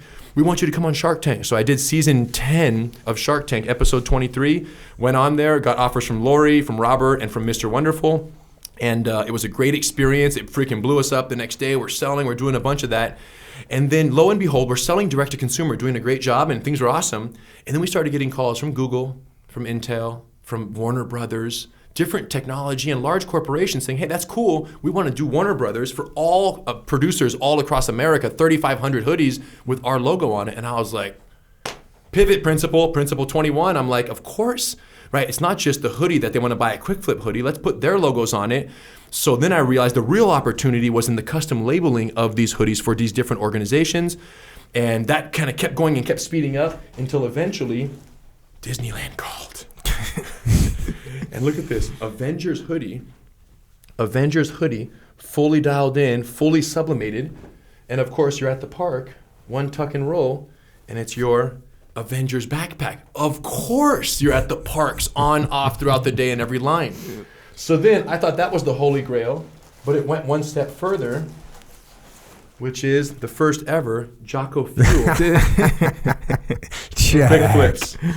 Check it out. So inside goes the Jocko fuel, and once this tucks in, one turn, and look at that. What's gonna happen on the outside? Look at that. He came prepared, man. Yes. Came prepared. Boom. Hard work, clean field, no excuses. That's good. One for you. Oh man, thank you. One for you. And I made one extra since this is the only Jocko fuel. Oh, I get the extra for sure, 100%. Well, this is for your number one Jocko fuel / Jocko podcast fan in Check. the world. You guys figure out who that Right is. on. And this goes to them. The only Jocko fuel quick flips out there. Freaking awesome. So cool. So anyways, that's the river principle. And this idea that I could have, I'm not an apparel guy. You guys have to understand, Jiu-Jitsu is the only thing I know. So when I dropped the hoodie and that frustration moment hit, it was the same as like any one of us being on the mat and being in an armbar situation, and all we're asking is, okay, this sucks, but hold on. Let's feel, let's analyze. Where is the opportunity in this adversity? Where is the flow potential around this obstacle of this rock? And I jiu-jitsu'd the hoodie, and that's what's so wild. How interesting that you have an apparel industry of billions and billions of dollars and all kinds of people focusing on technology there. And on a fateful Tuesday morning, I invent the best hoodie on the planet in terms of just functionality. And I go, wow, that's crazy. But it makes perfect sense that it came from outside the industry. It often does, right? The innovation. And I attribute it 100% to jiu-jitsu. That I didn't accept that rock and say, okay, well, this sucks. Like life just sucks. It was, no. There's a problem. No one's thought of a solution. Where are we going to take this? And a company was born, and now I have a guy who runs the whole thing. His name is Jordan, does an amazing job, and it's my side hustle. There's just a thing that was born, and it's like, we have a dope hoodie. And it's a similar story with Sleeper Hold, right? Which is your travel pillow. Yes, a sleeper hold. It's freaking nuts. So, dude, you're like a comedian with a prop comedian over here, just whipping out your stuff. So again, Sleeper Hold was crazy. I'm traveling GST courses every month. I'm flying, and my wife Eve worked for the WWE, Vince McMahon, that whole show. She did that for 5-6 years, traveling every single week with no like seasons. It's the craziest traveling job of any profession I've ever seen is WWE.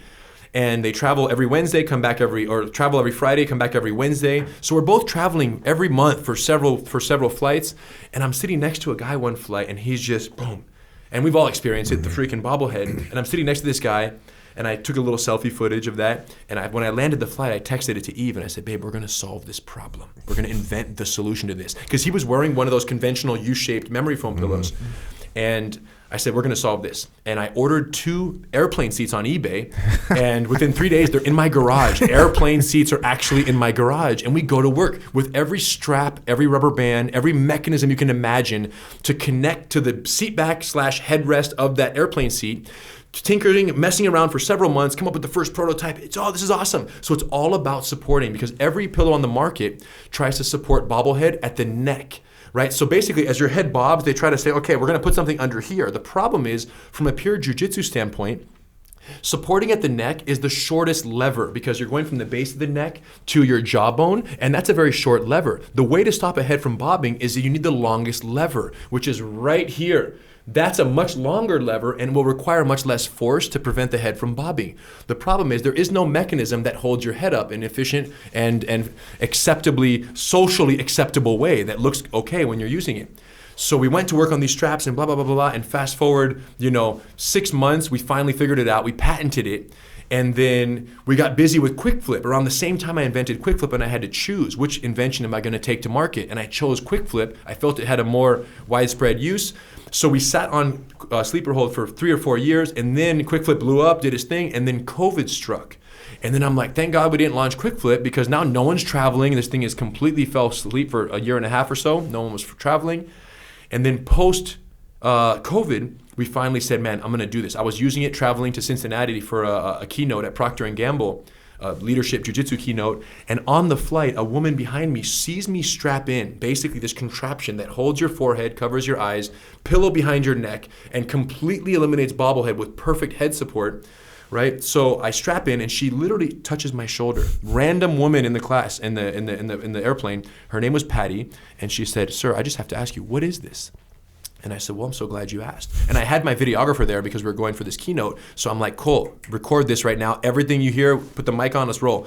We film our first infomercial in flight, in a commercial flight on the way to Cincinnati. All these regular passengers whose face I kind of blurred out, and me and Patty are interacting, and she gets the full spiel. We show it to her. She can't believe it. And she says, Rener, this is crazy. Why don't you produce these? Because this is, everyone needs this. And I said, well, Patty, I just been sitting on it and then COVID. If you make this, I'll buy it. And we filmed this whole interaction. I sent that to Eve when the flight landed. And this is 5 years after we invented it. So I sent that to Eve. I said, babe, we're going to take this to market. Now's the time. Patty is ready. The world is ready. Let's go.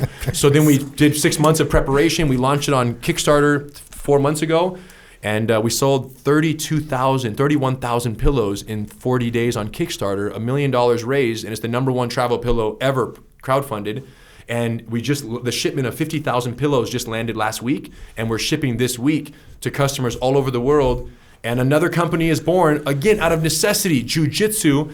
And in this case, just timing the release properly and stop, go when it comes to COVID. And anyways, so I don't know, you guys. I don't know what's going on with my life.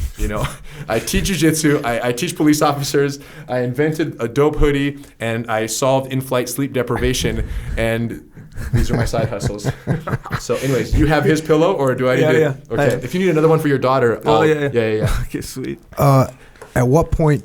So you did a video about jiu-jitsu that is also called the 32 Principles, right? Yes. Was that on Gracie University?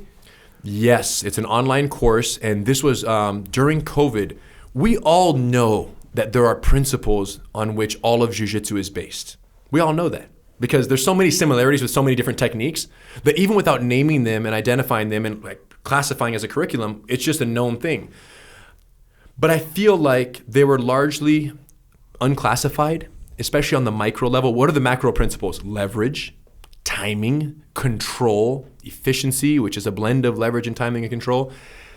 The efficiency is probably the apex principle, all jiu-jitsu. And then the macro principles are leverage, timing, and control. What we realize is that there are micro principles, right? And what we found were there are 32 micro principles. Clock principle, distance principle, detachment principle, connection principle, reconnaissance principle. There's all these ones that are communicated in the book that are all it's almost like they're the nitty gritty of the principles, because these macro principles are almost too broad for them to be actionable in a very specific way.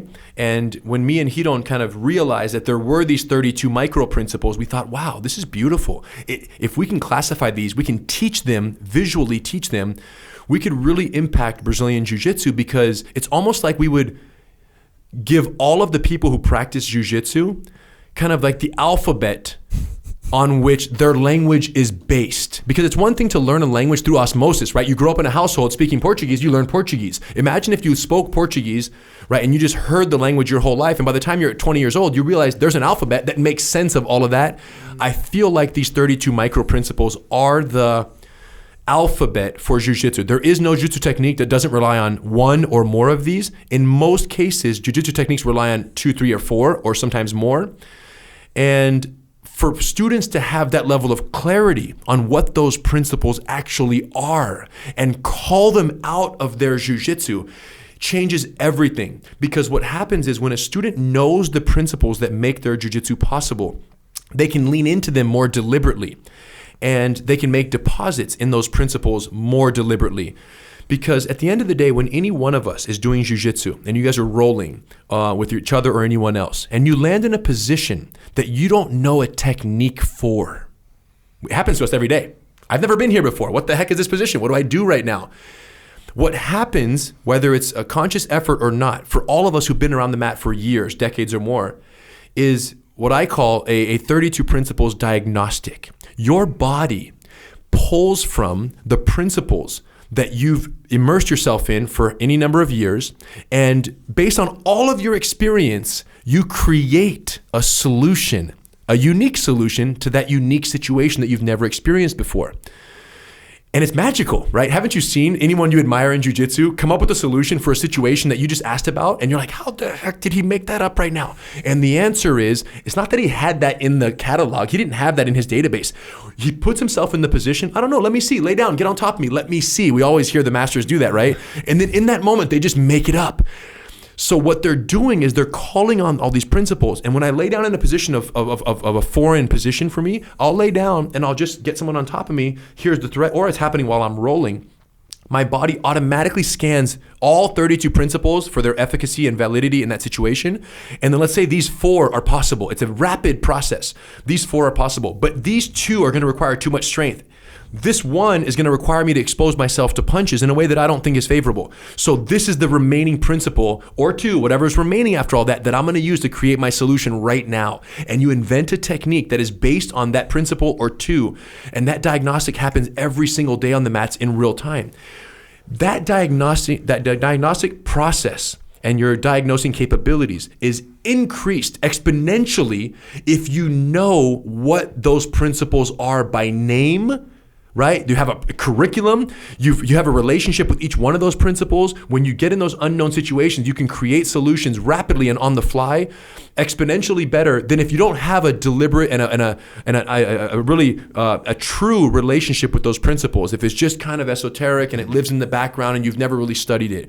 And this is the reporting that we're getting from people who have taken the video course and have watched the 32 principles on video, the jiu-jitsu based course. Is that it just added clarity. For black belts, it added that clarity. For white belts, it taught them that it's not about techniques in the beginning. Learn the techniques, but instead of fixating on them, try to extrapolate the principle in every technique, because that principle will be applied over and over again, whereas the technique can only be applied in a particular situation for which that technique is, it's singular, right? It's for one specific situation. So this is true in jiu-jitsu. We all do it. And what I realize is that I do this in my life. When I drop a hoodie, when I see a bobblehead, or any other thing that I've had major challenges or major milestones or major victories, it's always, what's the situation? Diagnose the situation, the threat, the concern, the challenge, and then run a 32 principles diagnostic. Now, for a large part of my life, this was unconscious effort. It was just the natural way I operated because jiu-jitsu was my DNA.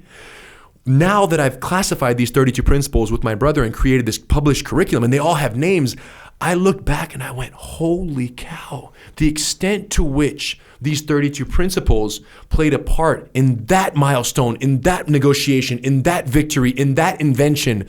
It became so clear that that's when I became very committed to the process of saying, man, I think I could teach people these principles and then give them the context personally and professionally where they could be applied, and let them have my operating system without having to spend 30 plus years doing jiu-jitsu. I think it'd be a great service. The big challenge in all of this is that jiu-jitsu is something so physical and so visual.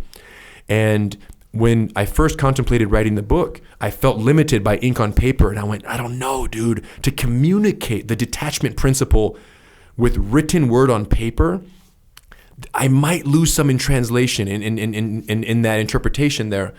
So I asked the publisher, I said, look, I only want to do this if you'll allow me to add a QR code at the beginning of every chapter so that the reader can scan the QR code before reading the chapter and visually and auditorily hear and experience the principle in combat as demonstrated by myself and my brother. And it's like a 5 to 7 minute video explaining a technique or two that encapsulates that particular principle of interest for that chapter. If they can understand conceptually that physical application of that principle, then the soil is fertile for me to then take them into the ink on paper in the chapter and communicate the personal and professional application of the same principle, in life and business. And they said, Rener, we've never done that. That would be awesome. Let's go. And I'm like, great. And it was more work for me because now I got to produce 32 videos on top of writing a book, but I was happy to do it. And this is the result. And, I'm very happy with it. And I think it's a completely different experience for a reader than what they're used to, because by the time they're done with this book, they will not only understand how these principles apply to life and business, but they'll also learn several jiu-jitsu techniques and these principles in a combat application. And even if you're not a practitioner, by the time with this book, You're going to walk a little bit taller. You're going to understand some concepts of personal protection and self-defense that could effectively save your life in a fight. Not that you have the muscle memory in their movements, but you'll know about distance, you'll know about timing, you'll know about leverage in so many different ways as communicated in these 32 micro principles. Yeah. Get the book. I can't read this whole book on the podcast. Did you do the audiobook too? Yeah, bro, that was the worst experience of my life. Yeah, some people have a real hard. I'm surprised you didn't just love that thing. Don't give me a script. I'll talk for 3 days straight. Got it. Give me a script and watch me struggle. Was it you painful? feel me? Yeah, I'm sitting in the studio, 1/4 this size, and I'm reading the page. Henner, go back, do that again. Every sentence, every period, every letter, they're scrutinizing, and I'm reading 70,000 words in 2 days, 20 hours in 2 days, 13 hours on day 1, 7 hours on day 2. I had to do it in 2 days because I had other things going on, and I may never write a book again because of the audiobook experience. So get the book, and there's a ton of good information in here. Obviously, I just do want to take the opportunity, since you're here, just to burn through these things. I got so many notes, but I'm just going to burn through these things and go through these principles. Chapter 1, which is rule 1 or principle 1, the connection principle. Optimizing your success by constantly evolving the tools and tactics you use to connect with others in the world around you. GracieUniversity.com is the example I talk about in the book, how I broke my back. I want to reach the world with Jiu-Jitsu, and I use these different tools to not only connect myself with the world, but connect them with each other. And in Jiu-Jitsu, like I mentioned about the Swiss Army knife, right? Our body is a tool, and it's capable of much more than we imagine. We have really 32 different distinct body parts that we've counted thus far. Calf, knee, ankle, instep, toes. All of these are little tools in Jiu-Jitsu, right? But normal humans don't use all those. So this is the idea that in life, are you optimizing all the tools available to you to connect with people and the world to optimize your effectiveness? So really, are you optimizing what's available? 2, the detachment principle. Recognizing when holding on does more harm than good, and when letting go does more good than imagined. I think everyone can relate to that, right? Like it's a pretty universal life principle, but in Jiu-Jitsu, right? How common is that where you want to hold. No, there's some times where let go right now, and the choke becomes available because you let go of something else, right? With my brother, I was going for the armbar, he's pulling out, and because I let go of the armbar, he ripped it out and threw himself into a triangle. So that's the detachment principle. I tell the story of my mom's, untimely passing a couple years ago, and how after she was struck with a form of cancer, and literally everything was fine. Stomach, a little bit of pain. One night she was going to babysit my sons, mine and Eve's sons. Henner, my tummy hurts a little. I don't think I can watch the boys tonight. Like straight up. And we lived next door to her, adjacent. We shared a wall. So my house and her house are like this. So going to grandma's house that night, she's like, I don't think I can watch him, Henner. And lo and behold, a couple days pass, she goes over, gets some scans, gets some things. A couple weeks pass, she thought it was gallstones, let it pass. She finally goes and gets the scans, and she has bile duct cancer, like a really rare and very aggressive form. And I'm like, holy cow. So a massive and rapid decline in her health in a matter of the next couple of months. And what's interesting is, of course, what we all, as problem solvers, we all go into save mode, right? Like, let's protect, let's save, let's go. And everyone's thinking of going to Chipsa in Mexico and do this alternative therapy, and everyone kicks into gear. And my mom, she really rapid decline and real discomfort. She comes in and talks to me and my siblings. She says, you guys have had a really good life. I'm very happy. It's all good. In not so many words. And that's when I realized that we were holding on for us, not even for her. So the type of love and support that she needed at that point wasn't the love and connection. It was the detachment. And the hardest was her husband, my stepfather in that case, who equally was so committed. No, we got to do everything with that. And as long as he needed her, she would not let go. So the talk with him to say, hey, Mark, what she really needs is freedom from us right now. She's made that clear. So this was like, and he eventually came around and said, okay, and stepped back in his desire to offer, go, and so proactive. And it was the most significant use of the detachment principle in everyday life. And once he stepped back, then she was able to pass away, and she did so peacefully, and we were all there. And of course, timing couldn't have been worse. In general, she was still, mid-60s, 67, 65 years old. But it was so interesting to realize, holy cow, we're doing it not for her, but for us. And when she made clear that she was okay, I'm good, you guys. I saw my grandbabies, spent so much good time with them, I'm okay. Then I went, wow, we got to shift everything to now support her the way she needs to be supported, not the way we want to support. And detachment principle made that possible, because so many times in jiu-jitsu, letting go when I didn't think it was the right play was the right play.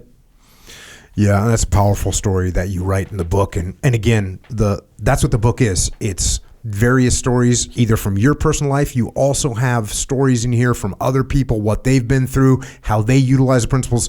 So a lot of these stories are told that really reveal how the principles can be used, not only by you, but by people around you. That's what the book is. And that one's extremely powerful. Number 3, the distance principle, understanding the impact that distance has on your effectiveness. Jiu-jitsu, this is the one, right? As we said, we changed the distance from which fights are fought in America and around the world when UFC 1 hit. And this is true in relationships as well, right?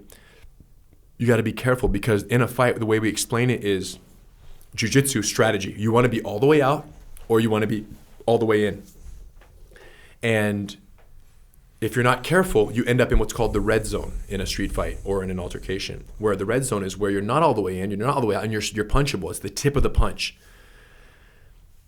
And in life, this exists as well, right? You want to be either in relationships that are close and meaningful and rich, where you're all the way in and you're invested in that relationship, or you want to be all the way out, where any wrongdoings of the other person in the relationship don't profoundly affect you in a negative way that you had no control over.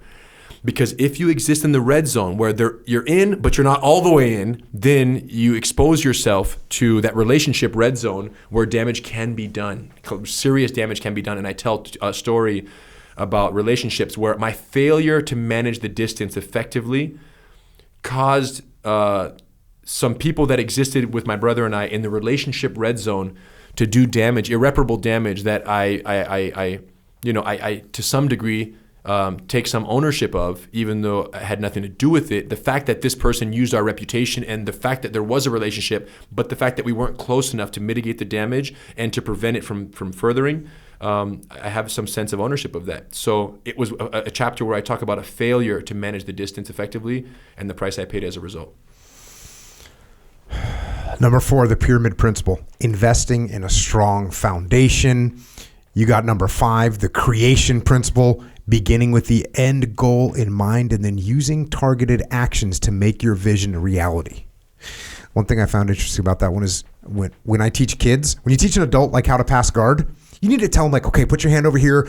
You got to get in posture. You got to push that thing down. You got to, once you get there, you got to staple that. You got to give them all these little specific. You can tell a kid, get out from between their legs. And they you tell them what to do, where they're trying to go, and they'll just figure out a way to get there. It's pretty neat. Reminded me of the creation principle. Yeah, 100%. And in jiu-jitsu, right, we talk about this concept of you want to be first and you want to be third. Yeah. So this idea of deliberate, targeted actions to get the reaction from the opponent that you're looking for, and then capitalizing on that reaction of theirs. And it's a powerful concept there, and it's a powerful concept in life and business as well. Number 6, the acceptance principle, recognizing when it's better to yield than to resist. Big one. Yeah. Bro, the example in the book was marriage. Yeah. Right? So for me, it was, I tell the story about my wife and my now wife, then girlfriend, and the struggle that we had regarding my beliefs. And this is like generational beliefs. Brazil, macho, Gracie family, women do dishes and stay in the kitchen and don't ask questions. Like, that's what I kind of grew up with. Mm-hmm. And, that's not what you married. That's not what I married, dude. Holy cow, you called it. So I married, and Eve says, Rener, like, so I'm like, when I'm starting to even think about a family, I'm like, babe, you're not going to work, right? You're just going to kind of take care and do this. And she said, well, I have different beliefs about that. My mom, her mom was like ICE, right? Immigration and Customs Enforcement attorney, like a federal ICE attorney, high level, like a senior attorney at ICE in Colorado. Her dad's a psychologist. Her sister's a psychologist. Her brother is a scientist, right? A biologist. all successful family, everyone's successful. And she says, well, Henry, all I saw was my mom work 40, 50, 60 hours a week, every week of my life. And I had nothing but admiration. It's all I grew up with. And we're perfectly healthy, and we grew up, and all of us are successful. And I'm over here thinking, my mom didn't work at all. She's in the house because she had to be, and she's cleaning, and she's mopping, and she's doing this. And they divorced after 12 years or 13, 14, 15 years, and her parents are still married after 50 years. So I'm in a tough situation. I have a belief about what it needs to be because the Gracie family says it needs to be this way. And she's like, well, let the numbers speak for themselves. Bro, we started talking at 11 or 12. That went till 4:30, morning time, 11 or 12 p.m. to 4:30 a.m. Fair to say, I tapped out. And the result is now evident. I have a wife who not only works, but she's integral, running the whole Gracie University, chief of staff there, putting all the right pieces in place, overhauling all the systems, and has an incredible impact on the business, is the head of the Women Empowered program, a figure for self-defense for women all over the world. And we have 2 sons. They love it. They see her go to work every day. She comes home. She loves them when she's there. And our marriage is amazing because she gets to live her legacy, and she's doing what she wants to do. And acceptance principle saved my marriage. Big time. Jiu-Jitsu 101. Number 7, the velocity principle. Adapting your speed to maintain balance and optimize outcomes. How much in jiu-jitsu do we go, stop? So if you're fast, always fast, you're predictable. If you're always slow, you're predictable, right? It's the velocity principle, the constant changing of our operational speed to disrupt our opponent. So this is the idea of, knowing when to go, knowing when not to go. And I use the example of sleeper hold, this pillow, right? Launch, don't launch, launch, don't launch. And there were so many factors coming into the public launch of this pillow that COVID came in, and then we stopped, and then I planned on going. And then Kenny, my marketing director, who actually trains here with you guys, he lives in San Diego, Kenny Wang, he was like, Henner, no, we can't launch right now because it's the wrong month and timing of when to go and when to, and when you go. But when it's not time to go, pull. Right? And just being able to be flexible in the velocity. And in jiu-jitsu, we do so much of the changing of our pacing. And I talk about that in great length there. And it's a critical principle. And it comes into the clock principle, which is the kind of the other side of the timing principles. Clock principle, right? Recognizing that the right move at the wrong time is the wrong move. And the clock principle also talks about disrupting the other person against you. So if you're going to do a technique and you have your anticipated timing, my job is to disrupt your anticipated timing of your move to throw the whole thing off. And in the book, I talk about an example of a young man, a 16-year-old boy named Shane. There was a psychologist who trained with us and called in and said, Henner, I have a kid who suffers from the most severe case of social anxiety I've ever seen, right? He vomits profusely in any type of social encounter. Going to school, he vomits every morning before school. It was crazy. I think he would love jiu-jitsu. So I said, great, I would love the chance to work with this, and if I can help change his life, by all means, let's do this. So we set it up for a Thursday, and I set it up for a time where I knew no one would be in the building so that he wouldn't feel this anxiety. So at 4 o'clock class, it's like 4:05, 4:10, and the mom calls me from the parking lot and says, Henner, we're not going to make it. I said, what do you mean? She says, well, we're outside parked in front of the building, but he's not coming to the class. We tried, and we want to thank you for allocating the time, and I'm sorry. I said, you're outside my building right now? Can I come out and say hi? She says, of course. So I walk out in my gi, and I hear the most abdominally enforced cry I've ever heard in my life. Screaming cry. The mom is standing outside the car, passenger side on the curb. He's sitting in the passenger side back seat. Mom is outside. I say, can I go inside? She says, yeah, of course. Like I kind of mouth it to her, and I go around the driver's side. I get in the car and I sit down. And he's crying, you guys. Folding over with every breath and crying and punching it out. And I'm like, I've never seen this before in my life. This is a situation like jiu-jitsu. I don't have the technique. I don't know the answer, the move for this submission that this guy has me in. So I sit down like this, and I don't say a word for 20 minutes while he cries. Depletion principle. It's in the book. It's later. He then sits up. He runs out of steam. He sits up. He looks at me. And now he's breathing normal and he's not hysterical anymore. And I said, hey, Shane, what do you like to do for fun? And he says, video games. I said, tell me more. Blah, blah, blah, blah, blah. 15 minutes asking him questions, and I don't know anything about these games. And he's over here telling me everything. And at the end, here's normal conversation with me. I said, hey, bro, thanks for making it in today. If you're open to it, I'd like to give you a tour of the facility. Beautiful mats, beautiful facility. I think you really enjoy it. We have a museum. Come check it out. Can we do that? He went, yeah. I said, cool, let's go. We walk out, we go in there, empty building, just a receptionist. Hi, we walk by, tour the mat. All I'm thinking is there can be no chance that he leaves this building without doing jiu-jitsu. Zero, because the chance that I get him back a second time is 0 of 0. So there's no way. So I'm walking and I'm nervous because how am I going to get this guy on the mat and not cause a vomiting fit in the middle of this building? So I'm giving him the tour. We go to the locker room. We come back by the private rooms right there, room number 1. I open the door to the private room. I walk in and I step on the mats. And I say, Shane, these mats are so soft. Take off your shoes so you can feel them. He walks in with his shoes off. Mom walks in, goes to the side. Small room, this exact size right here. Green mats on every wall.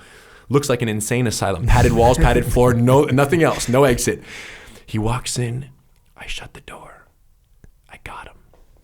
Mom's in the corner. She sits down. I say, Shane, do me a favor. Lay down right here in the middle of the mat. The classic 10-minute intro of Gracie Jiu-Jitsu. I mount on top of him. And I say, now we're bros now. Yeah. I said, how would you escape? Well, I push you off. I said, go give it a go. Blah, blah, blah, blah, blah. I'm laughing. I'm keeping the energy very friendly. Blah, blah, come on, bro, give it a chance. Let's go. My friends are coming. We're just playing. I can't get out. I said, switch, hold me down. Boom, 1 second, trap and roll. Whoa, that was awesome. Do it again. I do it the other way. Oh, man, you lay down. You do it. He does it. 2, 3. 6 techniques, 1 hour later. Mom doesn't say one word throughout this whole time. I look over in the corner and she's crying. Silent tears falling down her face. And me and Shane are all in. I don't even think he noticed, but I was seeing that. We're having the best time doing these techniques. We wrap it up. Amazing job, bro. We get up, we go out. I'll see you guys on Tuesday. On Tuesday, it only takes 15 minutes to get him out of the car. On the next class, he comes in. After the Tuesday class, we do the whole routine again. We train, we're all good. The next class, he comes in. Henry, I need to use the restroom. He goes, he throws up. He comes to the mat. We train again. Eventually, I hand him off once he's ready to another instructor.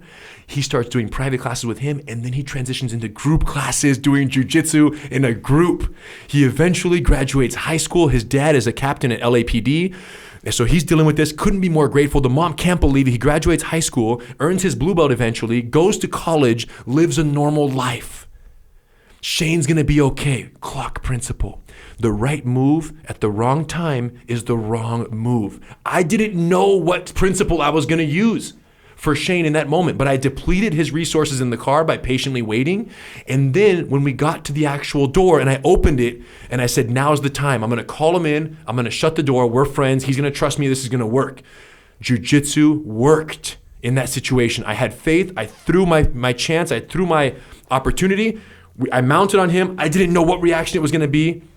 And today he's a different man because of it. And the doctor cannot believe it who referred him. Henry, I've never seen this before. This type of transformation on this type of social anxiety, it's almost incurable because it's so pronounced and it's so deep. Jiu-jitsu saved him. The clock principle. Number 9, the river principle, which you already talked about, overcoming obstacles by flowing around them. You got it. Number 10, the frame principle, increasing effectiveness by enhancing systematic efficiency. So in jiu-jitsu, we aim to substitute muscular strength with skeletal structure everywhere we can. It's helpful to be strong, right? It's never a liability, really. It's there, it's added, it's an asset. But what strength we have has limitations in how far it'll take us.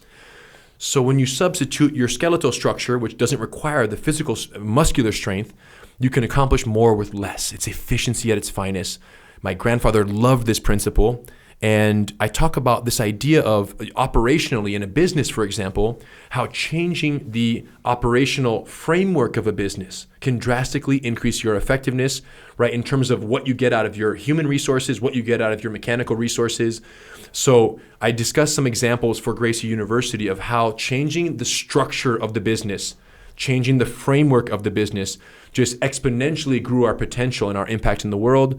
And it's one that, again, found it's rooted on the mats, but is equally effective in life and business. Number 11, the Kuzushi principle. Yeah, so the Kazushi, seeking first to understand, then to be understood. That's the life application of the Kazushi principle my kind of definition that I gave it. For Jiu-Jitsu, this is the Kazushi, the term Kazushi is literally the breaking of balance, right? It's a known principle in Judo and Jiu-Jitsu. And, right, every sweep, every trap and roll, every takedown, you're breaking the balance and then you're driving their weight in a direction where they don't have the appendage to balance themselves. So when you talk about the pyramid principle, you talk about base. When you talk about the Kazushi principle, you're essentially breaking the pyramid of the opponent. In the life application of this, and remember, as I'm writing this book, I'm really reflecting on my life and I'm saying, okay, where in my life what does breaking balance have to do with dealing with people and businesses and family and relationships? And then I realized, well, you can't break the balance that you don't first understand. I need to know the pillars on which you stand to then be able to isolate and defeat a pillar and then off balance you in the direction I want to take you. So that's where I gave it the life application and entrepreneurial definition of seeking first to understand, then to be understood. And there was an example here where I one day someone emails me and says, Henry, we have a 1-star Yelp review. Disastrous Yelp review, full paragraph. Sometimes you get the little pissed off people and nobody worries about them, right? But you guys have seen the paragraphs where they just rip into you and you're like, oh, we got to manage this. So I get this 1-star Yelp review, which I take very personally because we work so hard to create such a unique student experience. And I say, find me the phone number for who this, and what the Yelp review says is, I had my daughter go to her first class. After years of getting her ready for this, she went to her first class. She was paired up with another girl who was too aggressive. Nobody recognized my daughter in the class. It was a disaster, and they didn't take care of her, and her partner was too aggressive with her, and she wanted to quit the class. And I wanted to step on the mat because it didn't seem like the teachers were paying attention to my student. Nobody knew it was her first day, so the mom had incredible anxiety around a negative first class for her 5-year-old daughter. And I thought, holy cow, this was a terrible experience. And I thought, what do I do about this? And then I thought, give me the phone number. I'm going to call. And I called my managers into the room. And I got her on the phone on speaker. And the mom's name was Myra. And I said, Myra, I understand you had a negative experience. Can you tell me about it? Well, oh, hi, Henry. Yeah. Because I didn't teach the class. It was another instructor of mine. I said, tell me everything. She went, boom, took her time, explaining everything I just told you. And I said, you know what? I said, first of all, I'm really sorry this happened. And I said, there's no excuse. And know that steps will be taken so that no other student ever experiences what Miranda experienced, her daughter. I said, but that's not good enough. Miranda never got the introduction to jiu-jitsu that she should have gotten and that she deserves. So what I'd like to do is offer her a private class with myself, and I want you to come with her so that you can also be introduced to jiu-jitsu the way it should be done. Oh my gosh, that's so generous of you. That's amazing. In fact, I only ever wanted to come to the class with my daughter because I wanted to do jiu-jitsu and I never had a chance when I was a kid. This is awesome. I said, great, let's do it. So I set up the class with Bobby, one of our amazing female instructors, me, Bobby, and then Myra and Miranda. We do this private class, an hour-long class. Boom, just having fun. Gracie games for the girl, techniques for the mom. They're having the best time. The class ends, and I said, look, I don't want to go just there. I also want to sponsor a whole month of private classes with Bobby. You're going to love her. She's one of our best instructors. She's going to take care of you guys. Oh my gosh, this is amazing. I said, and then after that, if we earn you back, then we'd love to have you back in group classes or whatever you want. But to me, what matters most is that Miranda gets the introduction to jiu-jitsu that you knew was possible and that you were hoping for when you brought her that first time. She was robbed, and we're going to make it right. This is amazing. And then they did the second class with Bobby. The review disappeared, turned into a 5-star review, raving fans and students for lifelong. Now they're training with us. She had another son. He has a newborn baby. He's going to come in. It's all good. And in all of the situation, it started with, where are you at? Myra, where are you at? Calling her up and not saying, hey, why'd you write that? That's not true. But instead, tell me everything so this can never happen again. So if you're in a business where it's customer service, and sometimes the customers are the employees. As we know, the most important customers are our employees in an organization. Seek first to understand, then to be understood. This is true in business and in personal relationships. Number 12, the reconnaissance principle, believing that the answers you seek do exist and never underestimating the power of new information. Number 13, the prevention principle, accepting that sometimes the only way to win is to avoid losing. We kind of addressed that one already. Number 14, the tension principle, recognizing when tension is an asset and when it's a liability, something you definitely have to pay attention to. Number 15, the fork principle, which I thought was a very unique name for this principle, optimizing outcomes by pursuing win-win equations. Yeah. In jiu-jitsu, right, we always aim to create dilemmas for our opponents such that if they choose A, they lose. If they choose B, we win. That's the whole game, right? It's traps everywhere. And then I'm thinking, well, in life, I'm not trying to trap you and trap you and trap you. So in reflecting how this principle has played out in my life, it became more a matter of recognizing that the most successful organizations and relationships are ones where all the stakeholders are winning, true win-wins. And you have to understand that coming from a family where the entire reputation and prowess and really revolution of the Gracie family resulted from the opposite approach. In order for the Gracie family to win, someone had to lose. So you have a karate practitioner, they have to suck in order for us to be good. And so that's called a win-lose, right? And I'm not speaking out against that per se, but I'm just kind of letting you guys know and sharing the fact that that's the DNA that I was given. Someone has to lose for someone else to win. And if both people are winning, nobody's winning. That's what I was brought up in. And it didn't limit itself to the Gracie Challenge matches. I have to say that some of the entrepreneurial influence of previous generations leaned on this idea in the workplace where, no, it has to be disproportionately favorable for us in order for us to be in this relationship at all. And that's when I saw how many relationships fell through in my previous generations of Gracie family members, how many opportunities were lost, how many relationships were soured, how many partnerships failed as a result of one party seeking that win-lose, because eventually all win-loses become lose-loses. So I have some very good mentors. I was privileged at 17, 18, 19 years old to be teaching very successful entrepreneurs in every field, right? You can imagine.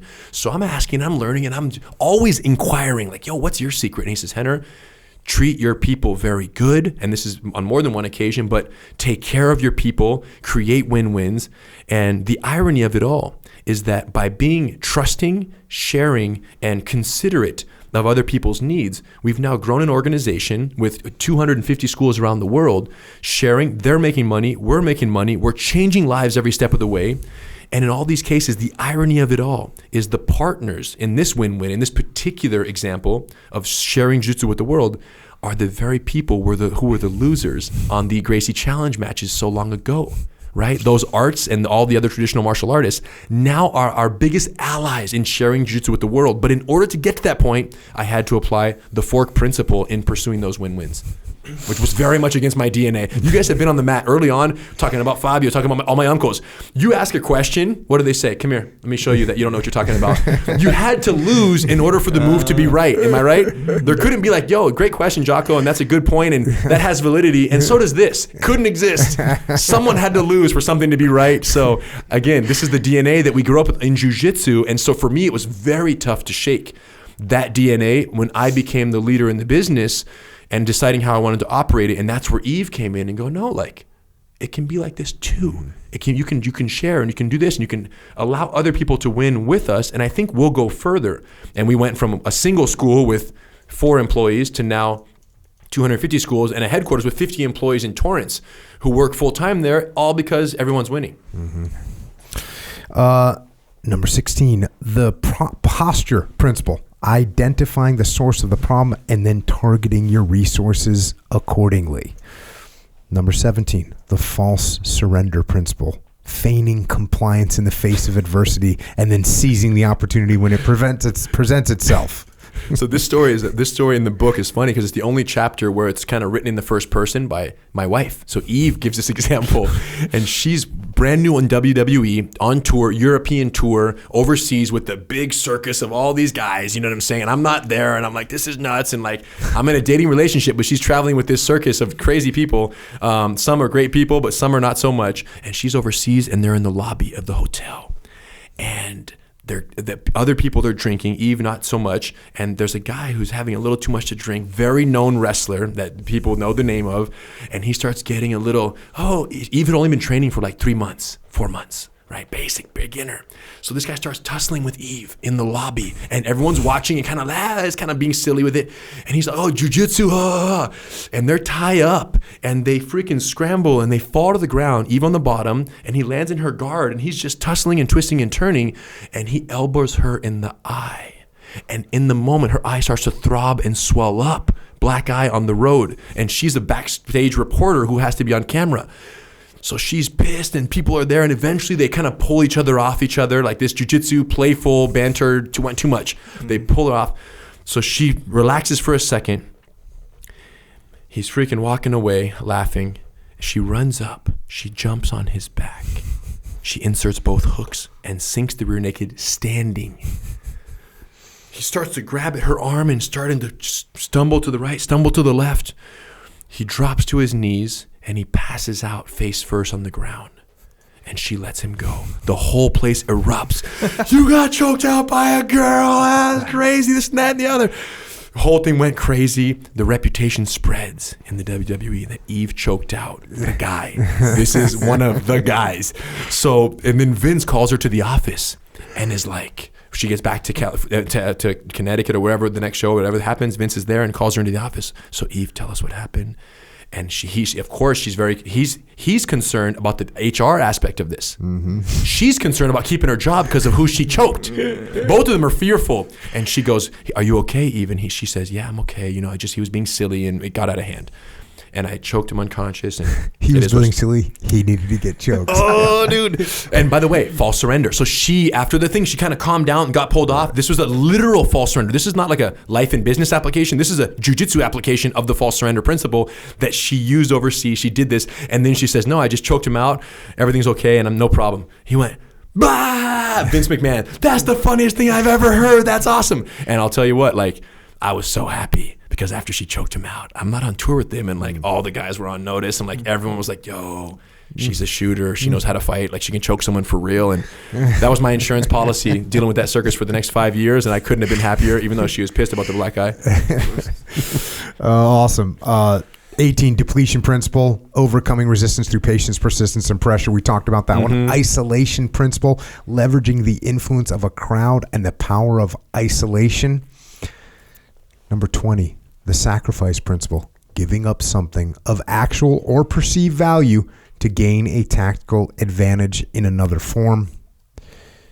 21, the momentum principle, recognizing where things are heading and knowing where things need to go. Number 22, the pivot principle. We talked about this one. You have to adjust sometimes. You have to make some other moves, changing your perspective on a person, product, or process to increase your effectiveness. Number 23, the tag-along principle. Identifying trends, innovations, and opportunities that will help you reach your goal with greater efficiency. And this is, similar to using what other people are doing and making it a win-win. It's a beautiful way to operate. Number 24, the overload principle. Identifying where you have a unique advantage, then doubling down to maximize your success. Number 25, the anchor principle. Committing wholeheartedly to people, principles, and processes that optimize your effectiveness and impact. It's a good one. And look, I'm just reading sort of the tagline for each one of these, and each one of these has one of these stories that, you've already given a couple examples. That's what this book is. So you can really start to understand these things from a couple different perspectives. You get the QR code for the jiu-jitsu kind of combat perspective, then you'll get sort of an explanation of what the principle is, and you do give a brief verbiage about the jiu-jitsu principle as well. And then you get into some of these stories that reveal and explain the principle really clearly. Number 26, the ratchet principle, believing that small, persistent advancements will add up to significant gains over time. The buoyancy principle, leveraging the predictability of human behavior to build your allies and break your enemies. This one's interesting. The fact that people want to get up. Like, this is like an interesting principle in jiu-jitsu. People want to get back up, so you kind of know what they're going to do. Very predictable. And the less training they have, the more predictable they become. And that can be used to your advantage in a massive way when you just know how humans behave. And in the life and business application, we had a situation where we were running a beautiful business with tons of students who were having a great time, and phones started disappearing from the locker room. Cell phones, smartphones. And one time it happened, oh, that's interesting. A second one happened a week later. I'm like, holy cow.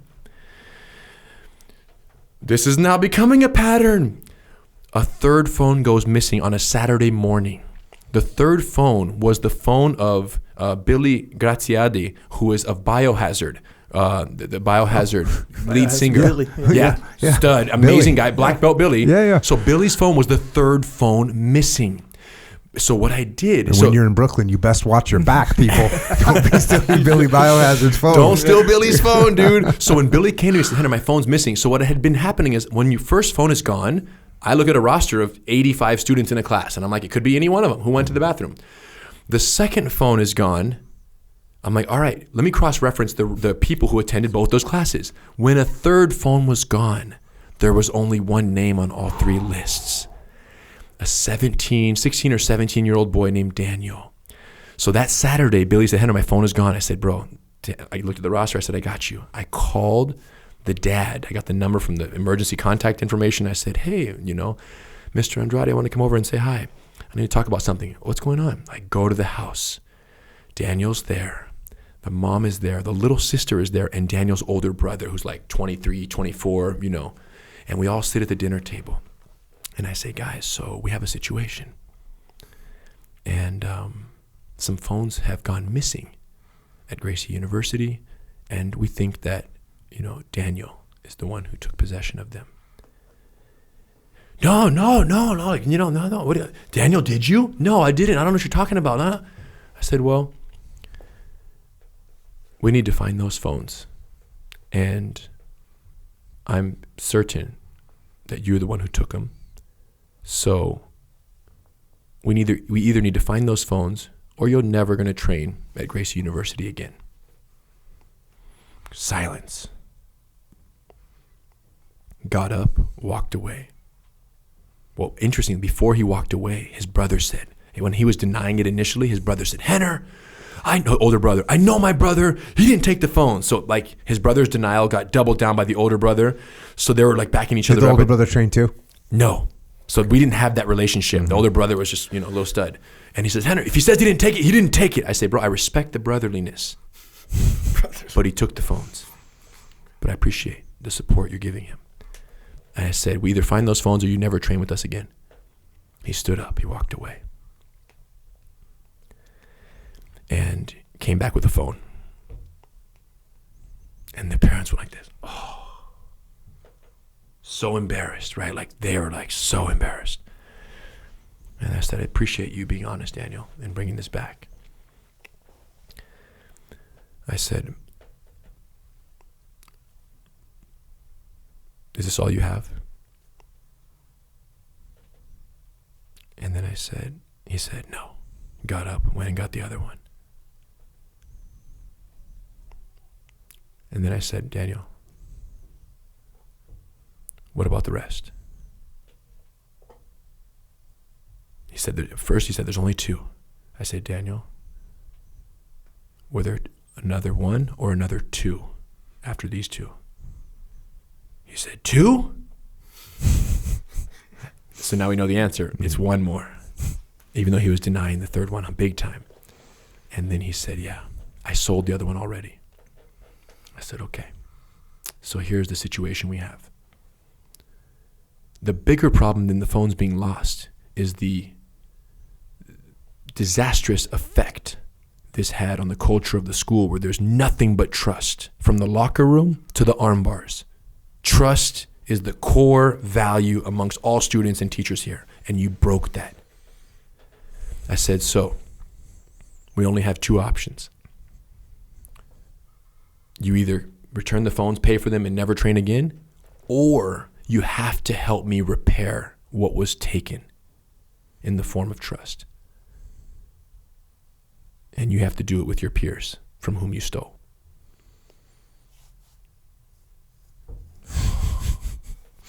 And the dad said, Rener, do you think they're going to hurt him? I said, no. They're not going to hurt him. I'll be there. It's going to be fine. I said, you guys can think about it. Monday night is class at 6:30. If you're there, we do the talk. Okay, we'll let you know. Like, very tense. Mm-hmm. Boom. Monday morning comes. Monday afternoon, the dad texts me, we're coming to class. They show up.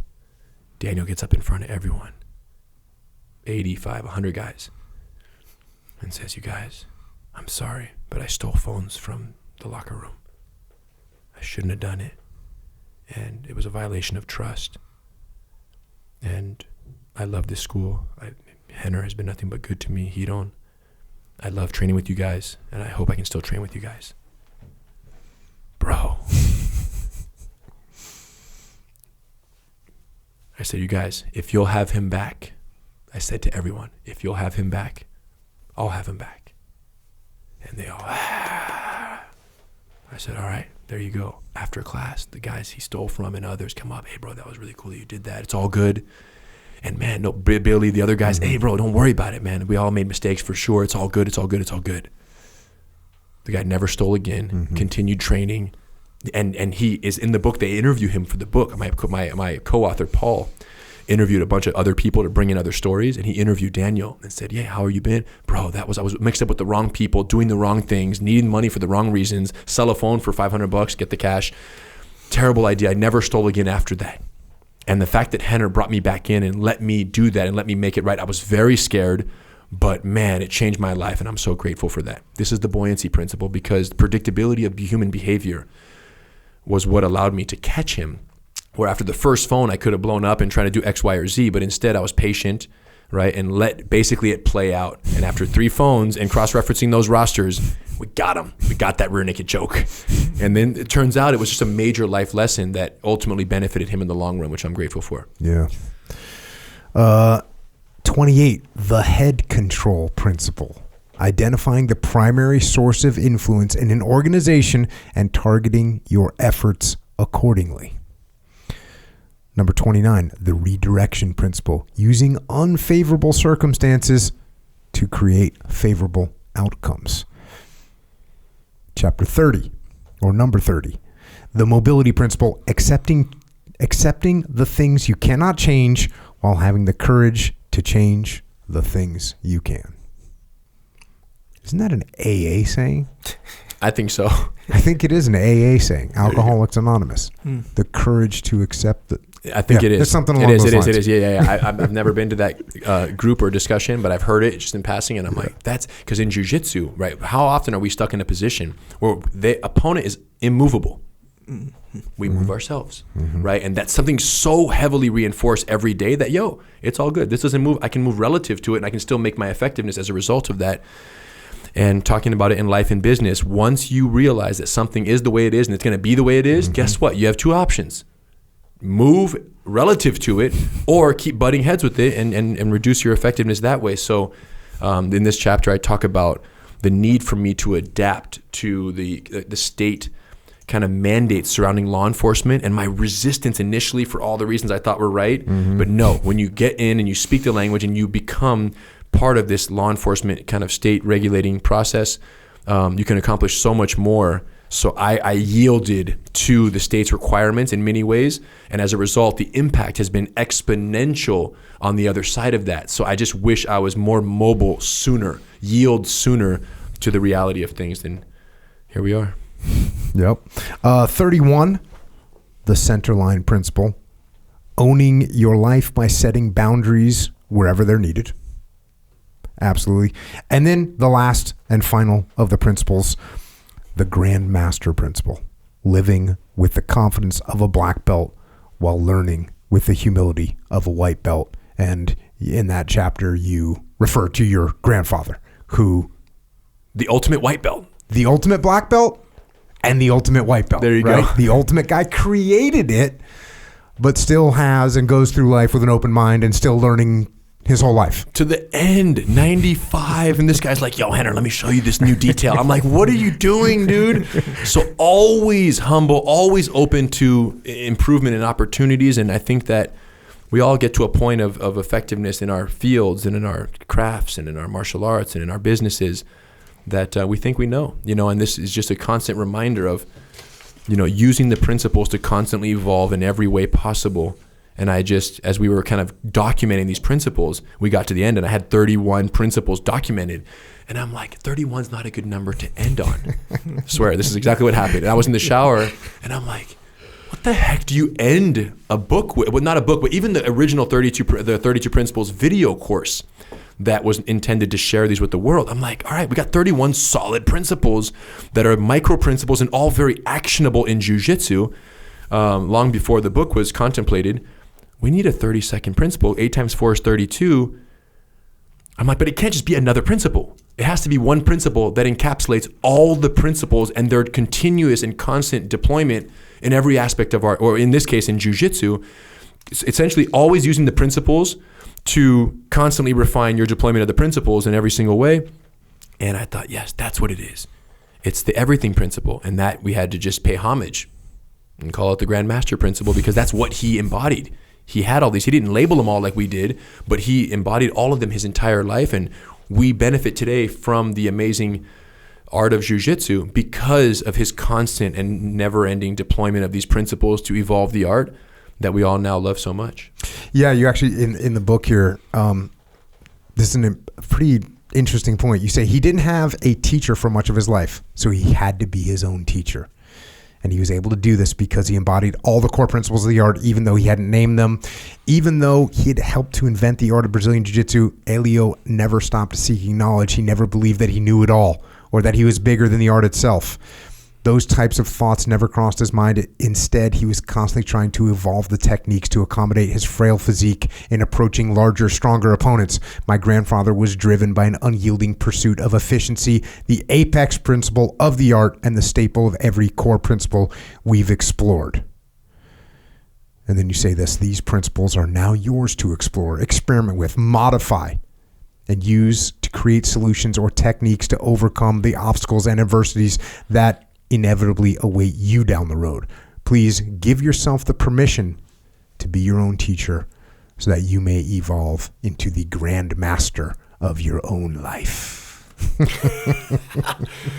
the end of the day, I feel like, the computer is only as good as the operating system, right? And we all have an operating system that is a result of our upbringing, right? All of your history, all of your past is who you are today. Same as for you, same as for me. And the way I look at it is that there are many people out there who are not particularly thrilled about their operating system, about how they react and how they respond to adversity, right? Personal and professional. And my thought was, I'm very proud of the operating system that I have. It took a long time to develop this operating system. I'm very proud of how it's applied, not just in jiu-jitsu, but in every aspect of my life. And now that I've observed and kind of cataloged how these principles have applied in so many areas of my life, I thought, man, it would be cool if people around the world if you do jiu-jitsu, it's very likely that you aren't even aware the extent to which these principles can improve your personal and professional life outside of the training on the mats, right? So there's one population where I felt like they just need to be told and given permission to apply jiu-jitsu to everything. That's the people who do jiu-jitsu. Then there's the people who don't do jiu-jitsu, who are not particularly proud of their operating systems and their way of dealing with adversity. And since we deal with adversity every minute of every day in jiu-jitsu, and we develop very healthy, operating systems as it pertains to dealing with adversity, I would like to give my operating system to anyone who wants to improve theirs, particularly as it pertains to adversity. And that is what the kind of certainly ambitious attempt of this book is. Hey, you don't do jiu-jitsu, but guess what? Let me show you some videos in every chapter where you'll understand what it is, so you're absolutely clear on the physical application, and then let me explain the personal and professional application. And if this type of, fluid and effective, efficient way of living and dealing with adversity sounds intriguing to you and it sounds attractive to you, then adopt it as your own. It's here. Read about it, learn about it, and become about it. And like I said in the beginning, I think that people who will read this book will, if they were on the fence of like, should I try jiu-jitsu or should I not? By the time they read this, they're going to go, holy cow, like this isn't even about fighting, right? Like we always talk about it. Honestly, when's the last time you had a threat of a real street fight? It's very rare, especially because of our de-escalation and our confidence and our boundary setting capabilities. That is, of course, emboldened by our techniques and our skill sets. But let's be honest, we're not worried about a fight, right? Like we're capable, we're ready. Something happens, even if it's someone else, we go put out the fire if we need to. We're very proud of that ability. And to do so without hurting someone is amazingly humanizing and allows us to be the compassionate souls that we are in a violent physical altercation. But for most people, it's not even about the fight. It really is. People start jiu-jitsu for self-defense, but they stay with jiu-jitsu because it makes them better people.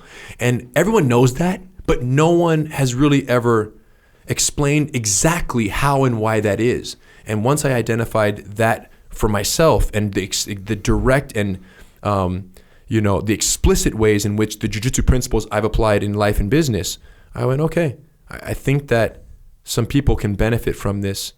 And if they end up trying a class at the end of all of this, they find a local school and go give it a shot. I hope it's a good school. I hope they take care of them. I hope they don't break them on the first day. That's my only hope in all this. I'm going to attract some people to jiu-jitsu. I can't promise that the school you go to is going to do things in a safe and structured and a contextually relevant way. But my hope is that, through more educating and discussions like this, jiu-jitsu schools around the world also make improvements, right? They also make changes that ultimately protect the beginners. Because the guy who's had a school for 17 years and has 112 students, I don't think he wants that. I think he wants to have 500, 600, 700 students, because besides the financial benefit of having a successful growing business where you actually retain your students, there's also a community service component to this, which is, imagine the level of fulfillment that we feel by servicing the community in such a profound and vast way in terms of just the sheer numbers of people that we're impacting, whether it's children, women, or men. So for all those reasons, I hope that people continue to, in the wild, wild west that is Brazilian Jiu-Jitsu right now, I hope that people, really try to take the steps that we took so many years ago to improve that student experience so that Jiu-Jitsu, as popular as it is more sustainable and is more retentive of these students who are giving it a chance than it historically has been. Yeah, and I think it has improved a lot. It just, so if you're out there listening, like, well, it almost sounds scary what you're saying, right? Like, I don't want to go to this, all these schools. Most schools are good. Most schools you go into, and you should be able to tell pretty quickly, you should get treated well. You should get welcomed. You should get taught. You shouldn't get beat up. You should feel like your first day was pretty relaxed. And depending on what your attitude going into this. Now, Echo and I were talking about this earlier, and we were all talking about this earlier. When I was freaking starting jiu-jitsu, I wanted to get roughed up. I wanted to fight people. And so guess what happened? I got roughed up. That's what happens when you go into academy with an attitude like you want to be aggressive and you want to fight. You're gonna receive that. If you go into a jiu-jitsu academy because you want to learn and because you want to expand your horizon, you should be immediately reciprocated with that type of attitude, and that's what you should get. If it's not like that, you should be able to smell it in 4 minutes. Yes. And if it's not an open, accepting environment, just get on your shoes and walk out. You have no point in being there. People that are mature instructors, they want to take care of you. They want you to train. They want you to be at their school. They want you to do jiu-jitsu. We all want you to do jiu-jitsu. It's going to make your life better.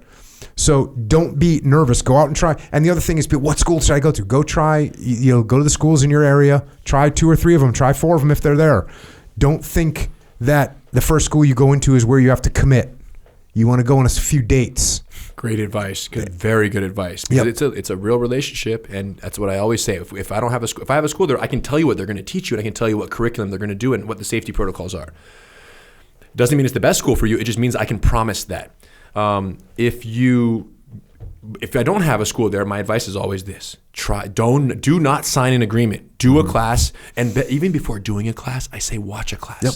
And if as you watch, you cannot see yourself doing that thing, or you cannot make sense of the thing that you're witnessing, don't even do the class. But if you do it and say, man, I wish I would have suited up today and did that, then the next time you do the class.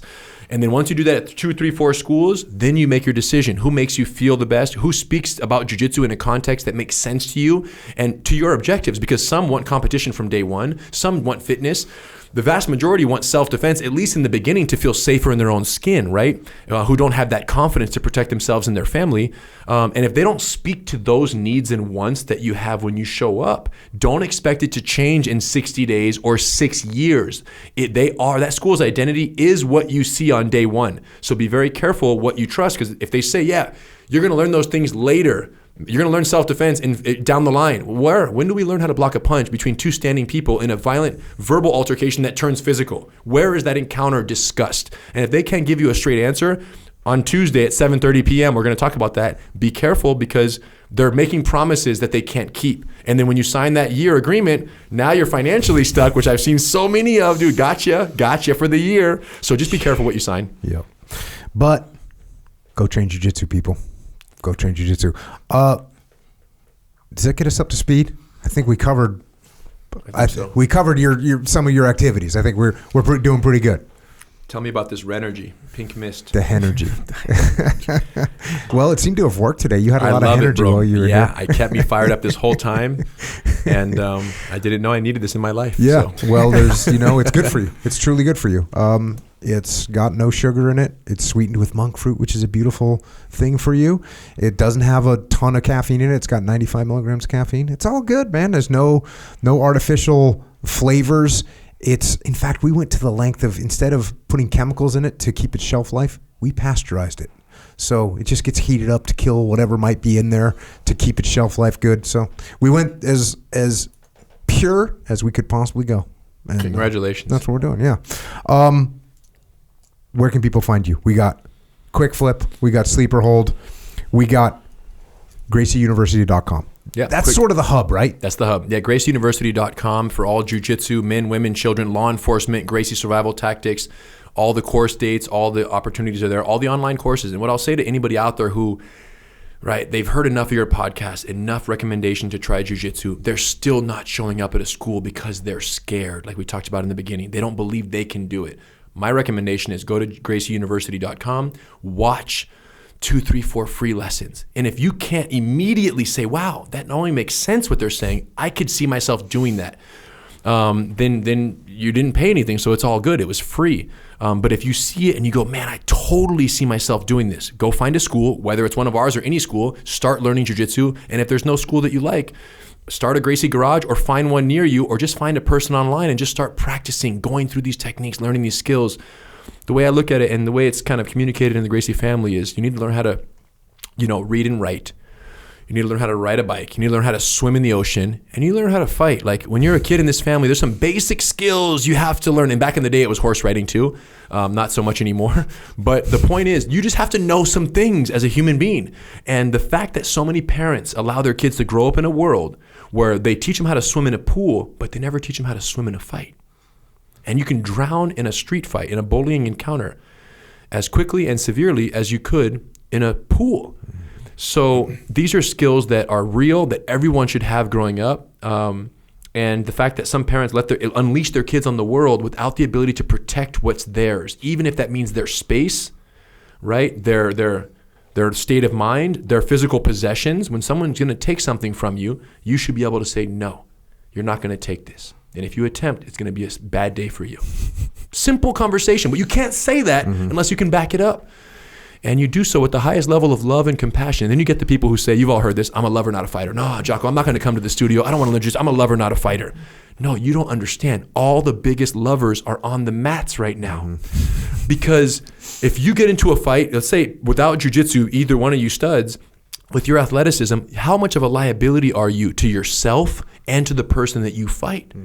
You're an absolute atomic bomb of liability because you're going to over-aggress like any police officer who's untrained. You're going to go absolutely violent on this guy, punch his face into the pavement, brutalize his skull, break your hand. Everyone goes to the hospital and you get a lawsuit. So if that's what lovers do, then I don't want to be a lover. Instead, if you learn jiu-jitsu, no. You can attack me. I'm not going to hurt you. I'm going to tie you up. He don't go so far to say, Rener, if I get into a street fight, it shouldn't be called a fight. It's the wrong classification. Because there aren't two violent people trying to hurt each other. There's one aggressor who's a mental case, and the other person is physically de-escalating that encounter. That's what my fight should be called, a physical demonstration of de-escalation. And that's what it actually is. So when you think of it that way, the biggest lovers should learn jiu-jitsu. So if you're a lover, not a fighter, you need to learn jiu-jitsu, because if not, you're the biggest liability to yourself. So GracieUniversity.com, QuickFlipApparel.com. For quick flips are great, but any organizations, anyone out there who wants to do quick flips for the whole team, we're happy to do that. We can sample one, show it to the team, see if you guys like it. And then Sleeper Hold is travel pillows, right? Sleeperhold.com. It's if you travel on a semi-regular basis for work and you suffer from bobblehead in the flight, this is the best thing you're going to ever have in your life. I sleep for 2.5 hours straight on commercial flights, economy. Just strap in, full head support, I'm gone. And then there's optional patches you can put on the forehead. One says do not disturb, one says wake for food, and one says sorry for snoring. So while I'm gone, the flight attendant always knows the appropriate method of interaction based on my request versus, hey, do you want to eat right now? Don't wake me up. I just taught an 8-hour seminar. I'm trying to sleep. I don't need your airplane food right now. But she doesn't know that. She's trying to be polite. So anyways, so that's what's going down. And then of course on social media at Rener Gracie everywhere. And stoked, yeah. Thank you guys. And you have at Gracie University HQ. You got your YouTube channel. Don't forget about that. That's YouTube, Gracie Breakdown. Yeah, that's the one that started it all. And like those breakdowns really are the driver of traffic and awareness to everything else that we're doing in jiu-jitsu. And one day it was like, hey, the Guy Valente called me. He's like, Rener, Dan Hardy GSP, armbar. Why didn't the arm break? People don't know why Dan Hardy's arm wasn't broken when GSP caught him. You guys should do a breakdown, Guy said, and explain that. I'm like, cool, easy work. Like, let's call it the Gracie Breakdown. And we did one, got like, I don't know, 10, 20, 30,000 views. The next one, I think, was Fedor and Verdum. A massive triangle win. We did that one on a Sunday. I was there. You went to the fight? Yeah, I was there. Dude, that was the best. I did that breakdown on a Sunday. By Wednesday, it has, 300,000-400,000 views. I'm like, people like this. They like understanding what the beauty of jiu-jitsu application in MMA, where it's kind of chaotic, but they can understand and dissect, and then send them to the website at the end of that, GracieUniversity.com, if you want to learn what we just explained. And it just became that funnel for us. And now it's what people recognize. Hey, I love the breakdowns. TSA agent at the airport, like, yo, I've been loving the breakdowns. I'm like, cool, do you train? He's like, nah, I just love the breakdowns. I'm like, all right, cool, man. Like, do a class one day, GU online, go check it out.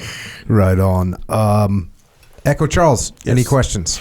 Yeah. Speaking of breakdowns, right? Remember the OG breakdown, how to tie your belt? Yeah. See, that was the OG breakdown, how to tie your jiu-jitsu belt. The best one on Hollywood. Oh, yeah. Is it the same way that I tie it? Hollywood Super Lock Classic, the original. Yeah. Actually, what was the original one called? It was like I think it's Classic. The basic. Like classic. Something simple like that. It was like Classic. And then the Hollywood, and then the Super Lock, and people loved it, dude. You know why they call it Hollywood? Or what, you think you can guess? It's actually one of the best breakdowns there is, to be honest with you. It's really funny. Good. It's one of the OG ones. It's really funny. It's super. It's on there. I haven't seen that one. Yeah, it's old school. How to tie your jiu-jitsu belt, and then there's that one, and then there's the pant tying video. Where the gi pants, some people don't know. Out. Bro, people, when they tie the pants in a weird way and it kind of gets all bunched up and they don't know to pull the strings laterally, right? They don't do this. They just tie it up and it's all bunched up and then the pants start to fall off. So I created a video where I explained the pant tie and people love those. And You have a few breakdowns with that kind of stuff, because you have the one where when the string comes out of the pants, how to put it back through the piping. Yeah, bro, it's pretty. Yes, bro, very innovative. We were just making random videos. People just gravitated, and just before you know it, and then you do a Conor McGregor, Khabib Nurmagomedov breakdown, and it gets 2 million views overnight because people want to know what happened, and they see and. So we just kind of, and we talk about the momentum principle in the book and how that led to that. Then we started doing street fight breakdowns, and then it went one step further where there's a bullying incident in Indiana, and a kid gets beat up in the locker bay at his school. We see the video, and then I was just like, yo, I'm going to reach out. You're like, yo, Gracie, break down. Well, so in that case, you got to be sensitive, right? So in that case, I said, wait a minute, this is crazy. Normally, I would just explain what he could have done, but I'm like, hold on, let's go one step further. And then Austin McDaniel, that was like a critical moment. Yeah. We reached out to the family and said, hey, we want to do this. The mom called me back like 6 months later. Hey, we saw you tried to reach out to our attorney that you want to train this, that, and the other. I said, listen, this is what we do. Your son, Austin, we're sorry that happened. We want to fly you, the mom, the dad, and the son, all of you guys to California to train him for a week. Please let me do this. We brought Austin to California, 12-year-old, just overweight, like just this big kind of like 12-year-old kid who just got annihilated at school. And I got him in there, trained him for a week. Day one, you see the progression. We filmed the whole thing, and we did this progression, pop, pop, pop, pop, pop. And by the last day, this kid is a different human being, like power push, verbal assertiveness with me and Heat on training several hours every day. Boot camped him, and then we sent him back and we posted that video, 3, 4, 5 million views on different platforms. And now people are like, this is amazing. And then basically because we did that, every bowling video that goes online, they're sending it to us. And then every 6 months to a year, we're recruiting another kid to come out, and we're doing these transformations, we're recording it. And this is just showing parents that this exists out there, because bullying, the challenge is if you don't take steps to address the challenges that these kids are facing, it's like a balloon. If kids getting harassed every day, verbal, physical, psychological, cyber, if they're getting harassed, it's like air being injected into a balloon indefinitely and continuously over time for that same child. And unless they build their confidence and start to deflate that balloon and like get back to a normal state, it just keeps going. And then eventually it pops. We don't know when, we don't know where, we don't know what that looks like. And every kid is different. Sometimes the pop is a Columbine. Sometimes the pop is a suicide. Sometimes the pop is any range between those two extremes, but almost always, what do you see? It's tied back to incessant bullying that was unchecked and uncommunicated, and they leave a note, and now you know, oh my gosh, this is why he was doing this. These kids were making fun of him. He didn't have an outlet. So for me, every time I see those, the same way when I see a cop video go viral for excessive force, all I'm thinking is, in many cases, poor cop. They didn't get the training that they needed. They're a victim as much as they are the culprit here. In a youth suicide or a school shooting of a kid, I'm always like, holy cow, I wish I would have had this kid for a week, 2 weeks, 3 weeks. So I make these videos hoping that other parents go, man, my kid's getting bullied. Let's open up the discussion, get them the training that they need. And all of this is momentum from the UFC and from awareness about MMA and the Gracie breakdown, and then using that as much as we can for good, doing these breakdowns, changing lives with these jiu-jitsu transformations, so that people on the outside go, all right, it's one thing to talk about jiu-jitsu, another for people to see problem, transformation, new human being. This guy, Austin, that was like 8 to 10 years ago. Yeah. Austin went back, never had a problem with that bully or any other bully again, graduated high school, enlisted in the Marines immediately after, shredded up, full stud, went to the Marines, 100% good to go. I think he's now transitioning to the Army or another military branch, and he's fully good to go. And they interview him for the book, and his dad as well, about the reservations they had in coming to California, and Austin, where he's at now, and just the pivotal role that played. He's just like, yo, that was the beginning of the rest of my life, was to be told that I can look at someone and say, don't take one more step. I didn't know that. No one taught me that. So, there's certain skills that we expect people and kids in the world to know, but unless they're taught, unless it's talked about, it's largely, unknown to the people who need it most. Yeah. So you guys do great work and just constantly drawing attention to it. And I benefit. The number of people who've shown up and said, yo, I heard Jocko and I wanted to try jiu-jitsu, just from some random discussion you guys have had, has been awesome. And I always wanted to get here to say thank you guys for being just such ambassadors and pushing it, with the video here and not being able to put the mats down and actually show. I mean, of course, you practicing it, people love seeing those videos as well, but thank you. Yeah, man. Also, any other questions, Echo? Yeah, your dad did martial arts consulting for like movies, right? Like Lethal Weapon. 1 and triangle. Oh, the Gary Busey and the Gary Busey and the Mel Gibson triangle in the rain, dude. The most classic. So he did he got here, was working, he was cleaning houses for some people, and one of the people there was a producer of movies, and you do jiu-jitsu and this and that. And then he's teaching out of the garage at the same time. Okay, come choreograph this scene. He met the director and boom, boom, boom. And he was in Lethal Weapon 4 as one of the bad guys. And Rener Russo. I had to go watch that scene in preparation for this podcast. Both those scenes. And Rener Russo slams him on the glass. I forgot that it was your dad and the Rener Russo getting tossed. In the glass. Yeah. He gets smashed in the garage. Classic scene. Mel Gibson is like all like just so happy watching his girlfriend beat everybody up. It's kind of like you when you're hearing about your wife like choking dudes out. It was a great scene. And I remember that particular scene when he was filming, he's like, yo, this is the alligator pad. I think that's the name they called it, which is what he wears on his body underneath his shirt to get slammed in the glass.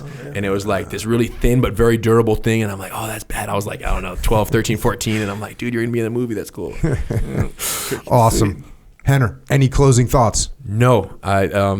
Just what an honor. And thank you guys for helping us increase the awareness about not just jiu-jitsu, but the life application of it. And I appreciate you guys. Awesome, man. Thanks for joining us. Thanks to you and thanks to your family for bringing jiu-jitsu to America, for bringing jiu-jitsu around the globe.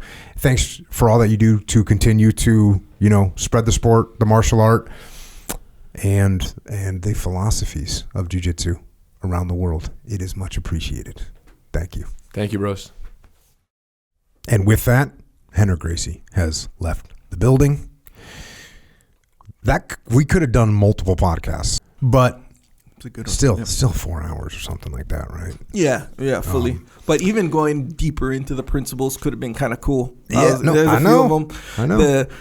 Actually, the forking one, it was a twist on it, but that's a chess technique as well. It's called forking, and it's just how you explained it before. His actual principle is a win-win, which is it's a different take on it. But forking is like the jiu-jitsu / chess version, where it's the like jiu-jitsu version is triangle arm lock. Yeah, like they have to make a decision, and any decision they make is the outcome that you want, So chess, you basically threaten two people with one guy, and then when this guy moves, you just take the other one, kind of a thing. See, I know that. Yeah. Well, awesome discussion. Super, super cool. And we're doing jiu-jitsu, by the way. Yes. We should be doing jiu-jitsu. Hey, if you weren't convinced to do jiu-jitsu yet, come on. Yeah. You have to get there. When you get there, you're going to need some fuel. You're going to need Jocko fuel. You're going to need to rehydrate. Yep. You want to get Jocko Hydrate. It's so good to go. Yeah. It is such a win, the Jocko Hydrate. And also, similar, greens. Yeah. Jocko greens. Greens do not have to taste like dirt and mowed grass shaken in a mixer. Yeah. They don't need to taste like that. They can taste like Jocko greens. What's funny is you kind of say it kind of with this joking tone. No. But that is literally the standard for greens. They'll put the greens in there and hopefully maybe put pineapple or apple, something in there to make it taste good because it doesn't taste good. I know this because my mom's is a greens person. And even growing up, she had the greens and I was like, I have no idea how you eat this kind of stuff or put this in a smoothie or whatever you're doing. And so I know, but your greens actually taste good. Your mom likes my greens. Yes, she did. Yeah, she totally approved them. See, the whole gig. There you go. Yeah. If they're good with Echo's mom, you know they're good. She's been drinking greens forever. Yeah. Now she knows the best kind of greens. That's how you know. So JockoFuel.com. Get greens. Get hydrate. Get the milk. Get the milk powder. Get the joint warfare. Get the super curl. You're probably gonna want some. You start training the jiu-jitsu, you're gonna want that joint warfare. Bruh, I meant to tell you, and it's not about that. It's about Cold War. So keep the story short. So my wife, my lovely wife, she was going on like a little girls trip in town. She is, sure. She's currently on it right now. Staycation-ish, but it was some girls that came in, and one of them is, let's say, for lack of a whole long story and explanation, she's immune compromised. So she was like, hey, I kind of feel a sickness coming on right now. My wife is saying this, so I can't be going down to this hangout for a week or however long sick because, for all these like very important reasons. So she's like, oh, just give me the Cold War. She did her own protocol. 2, 2, and 2. So 2 in the morning, 2 for lunch, and 2 at dinner. Oh, yeah. Right? And she was like, hey, I am for real getting sick. Like, you know. That's a game. That's a lot of Cold War going on. Like, that's a 6 full a day. frontal assault on that sickness. You know, that's it. But that's what she did. So I was like, well, yeah, all right. I mean, good luck, you know. And that's your staycation. So I'm like, you know, good luck. And boom, knocked it out. Mm-hmm. Nothing. She was getting sick, not sick. She's currently on the staycation right now with her immunocompromised friend right now. Yep. That's what I'm talking about. It counts. That's Cold War, by the way. Hey, you can get this stuff. You can get it at JockoFuel.com. You can get a subscription on JockoFuel.com to this stuff. Get a subscription to like Joint Warfare. Get a subscription to krill oil. Get a subscription to greens. Those are things that you're going to want to take every single day. So anyways, check that out, JockoFuel.com. You can save a little bit when you do that subscription as well. That way you're getting hooked up. If you want to buy it in a store, go to Vitamin Shop. Go to Wawa. Look in the bottom right at Wawa. Go to Vitamin Shop. Go to GNC, military commissaries, AFES, Hannaford, Dash Stores, Wakefern, ShopRite, HEB. Thank you, Texas. Thank you, HEB. You guys are crushing. When you go in there and support, it pays off. We appreciate it.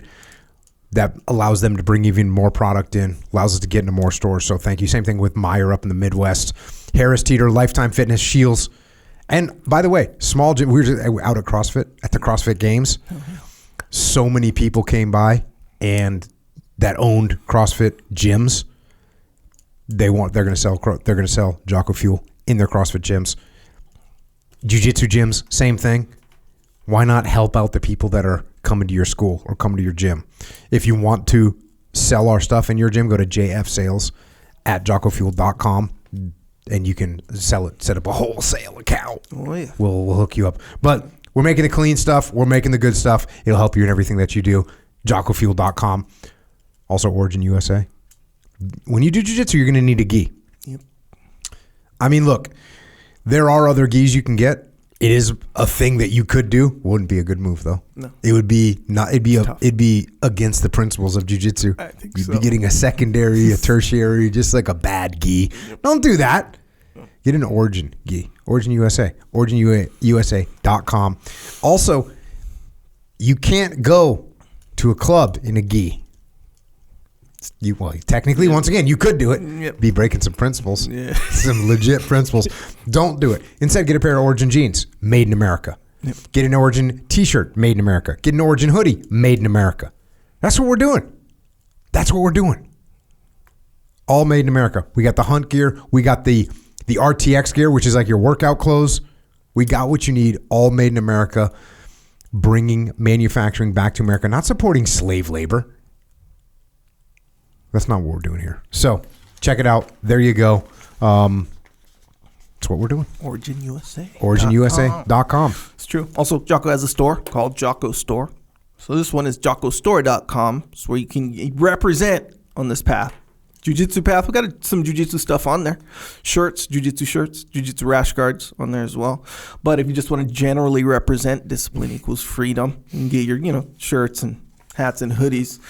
Also, a thing called the Shirt Locker. This is a subscription scenario where you get a new shirt every month, new designs, interesting designs coming out, by the way, heads up. Mm-hmm. And if you care, you want to check out a peek of the designs, JockoStore.com, click on the top right where it says Join Shirt Locker. I'll give you a little peek on the current design that's going on. Right on. If you care, if you want to see what up. Otherwise, it can be a surprise. Up to you. Wait, you give a peek before you release?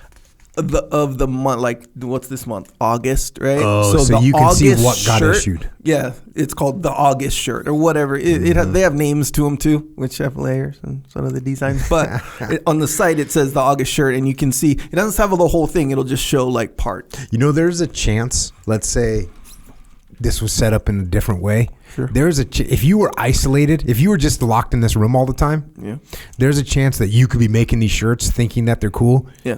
And thinking that these designs, there's a chance that like no one else was getting them. Dude. If you didn't know that, there's a chance that could be. Wait, what do you mean no one's getting them? Let's say you were just you had no communication with the outside world, right? And you're just doing what you're doing, and so you're making these shirts and you're putting these layers in, and you're giving them names, and you think it's super cool. Yes, but like no one else cares. right? That could be happening. I mean, it's kind of interesting that that's not happening and that like people love the freaking shirt locker, but that's the situation that you're in. It's very possible. You know, luckily you can see the fruits of your labor. Yeah. Well, let's say the fact of the whole matter. The whole matter is if you listen, you know, and you know it'll be fun. And look, is every single person gonna get every single design and get what's behind it and the layers? Every single one, every single person. Probably not. but enough people. I mean, it's pretty profound how many people, like at the Jocko Live, so many people were representing. Yep. And it's weird too, the same thing, similar thing.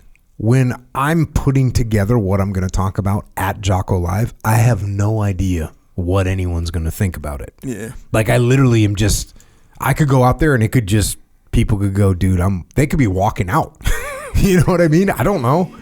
I don't know what I'm doing. Yeah. You know, like a comedian, they do a bunch of club shows in a small club. Right. And they try this joke, they try that joke, they try another joke, they try them together, they hone it, they fix it, they add another one. They do hundreds of little 8-minute, little 6-minute gigs, and they get that feedback and they hone it all. And then by the time they go record one for a Netflix special, they've got it. They already know. Yep. I don't have any of that experimentation, dude. I'm just rolling in. Amen. It's like a tripwire, or no, what's a balance wire? What's that thing called? The tightrope. Tightrope. I'm walking I'm walking a high wire, no net. No net. I could just go out there and things could fall apart. Bomb on the big stage. So that could be happening to you with the shirt locker. Luckily, it's not. Luckily, it just so happens that what you make lands. So nicely done. Don't forget about primal beef. You need steak. You need steak in your life. I mean, you definitely do. And so we got primalbeef.com. This is farm-raised beef. It's grass-fed and it's finished on fruit and grain. It's a different gig. Do you know how much of a, I don't know, farmer, I guess, in this case, are you? Cattle person, like, do you know how that's going to translate into like texture and taste? I know now. Yeah, hell yeah. I didn't know. I'd never even heard of it before. Yeah, I never heard of it. I've heard, of course, you heard of grain fed, grain finished. You heard of grass fed only. You heard of grass fed, grain finished. Yeah. But I never heard grass fed fruit and grain finished. Yeah, I wonder. Man, it's good. Yeah. Even like the fat. Like when you look at it, it has like a different color to it. Oh, damn. It's freaking amazing. Yeah, and that's a fun little, not fun little, but that's a crazy how it's so procedural like that, where like, you know how like eggs are like that too, where like certain kind of eggs are super like orange, you know, because of how they were raised and all this, and like has an impact. Yeah, like, or if you cook I don't know, fish or steak or beef on like the grill, but you burn a certain kind of wood, you know, it's going to taste different, you know, like all that kind of stuff. That's interesting. Well, Sean Glass, teammate from the team, who also has 5 kids, by the way. So he needs to feed the kids good food. Sure. But he gave a little recipe on the gram, and it's like salt, pepper, butter in the pan, in the cast iron pan. Yeah, hell yeah. 2 minutes aside, flip, 8 minutes. So you go 2 sides, two minutes, flip, 2 minutes. Yep. Damn. I just did this last night. Yeah. Freaking legit. So I actually, look, am I a chef? Am I Jack Arnold? No, I'm not Jack Arnold. You know this about me. I'm only me. I got a feeling there's a huge butt coming.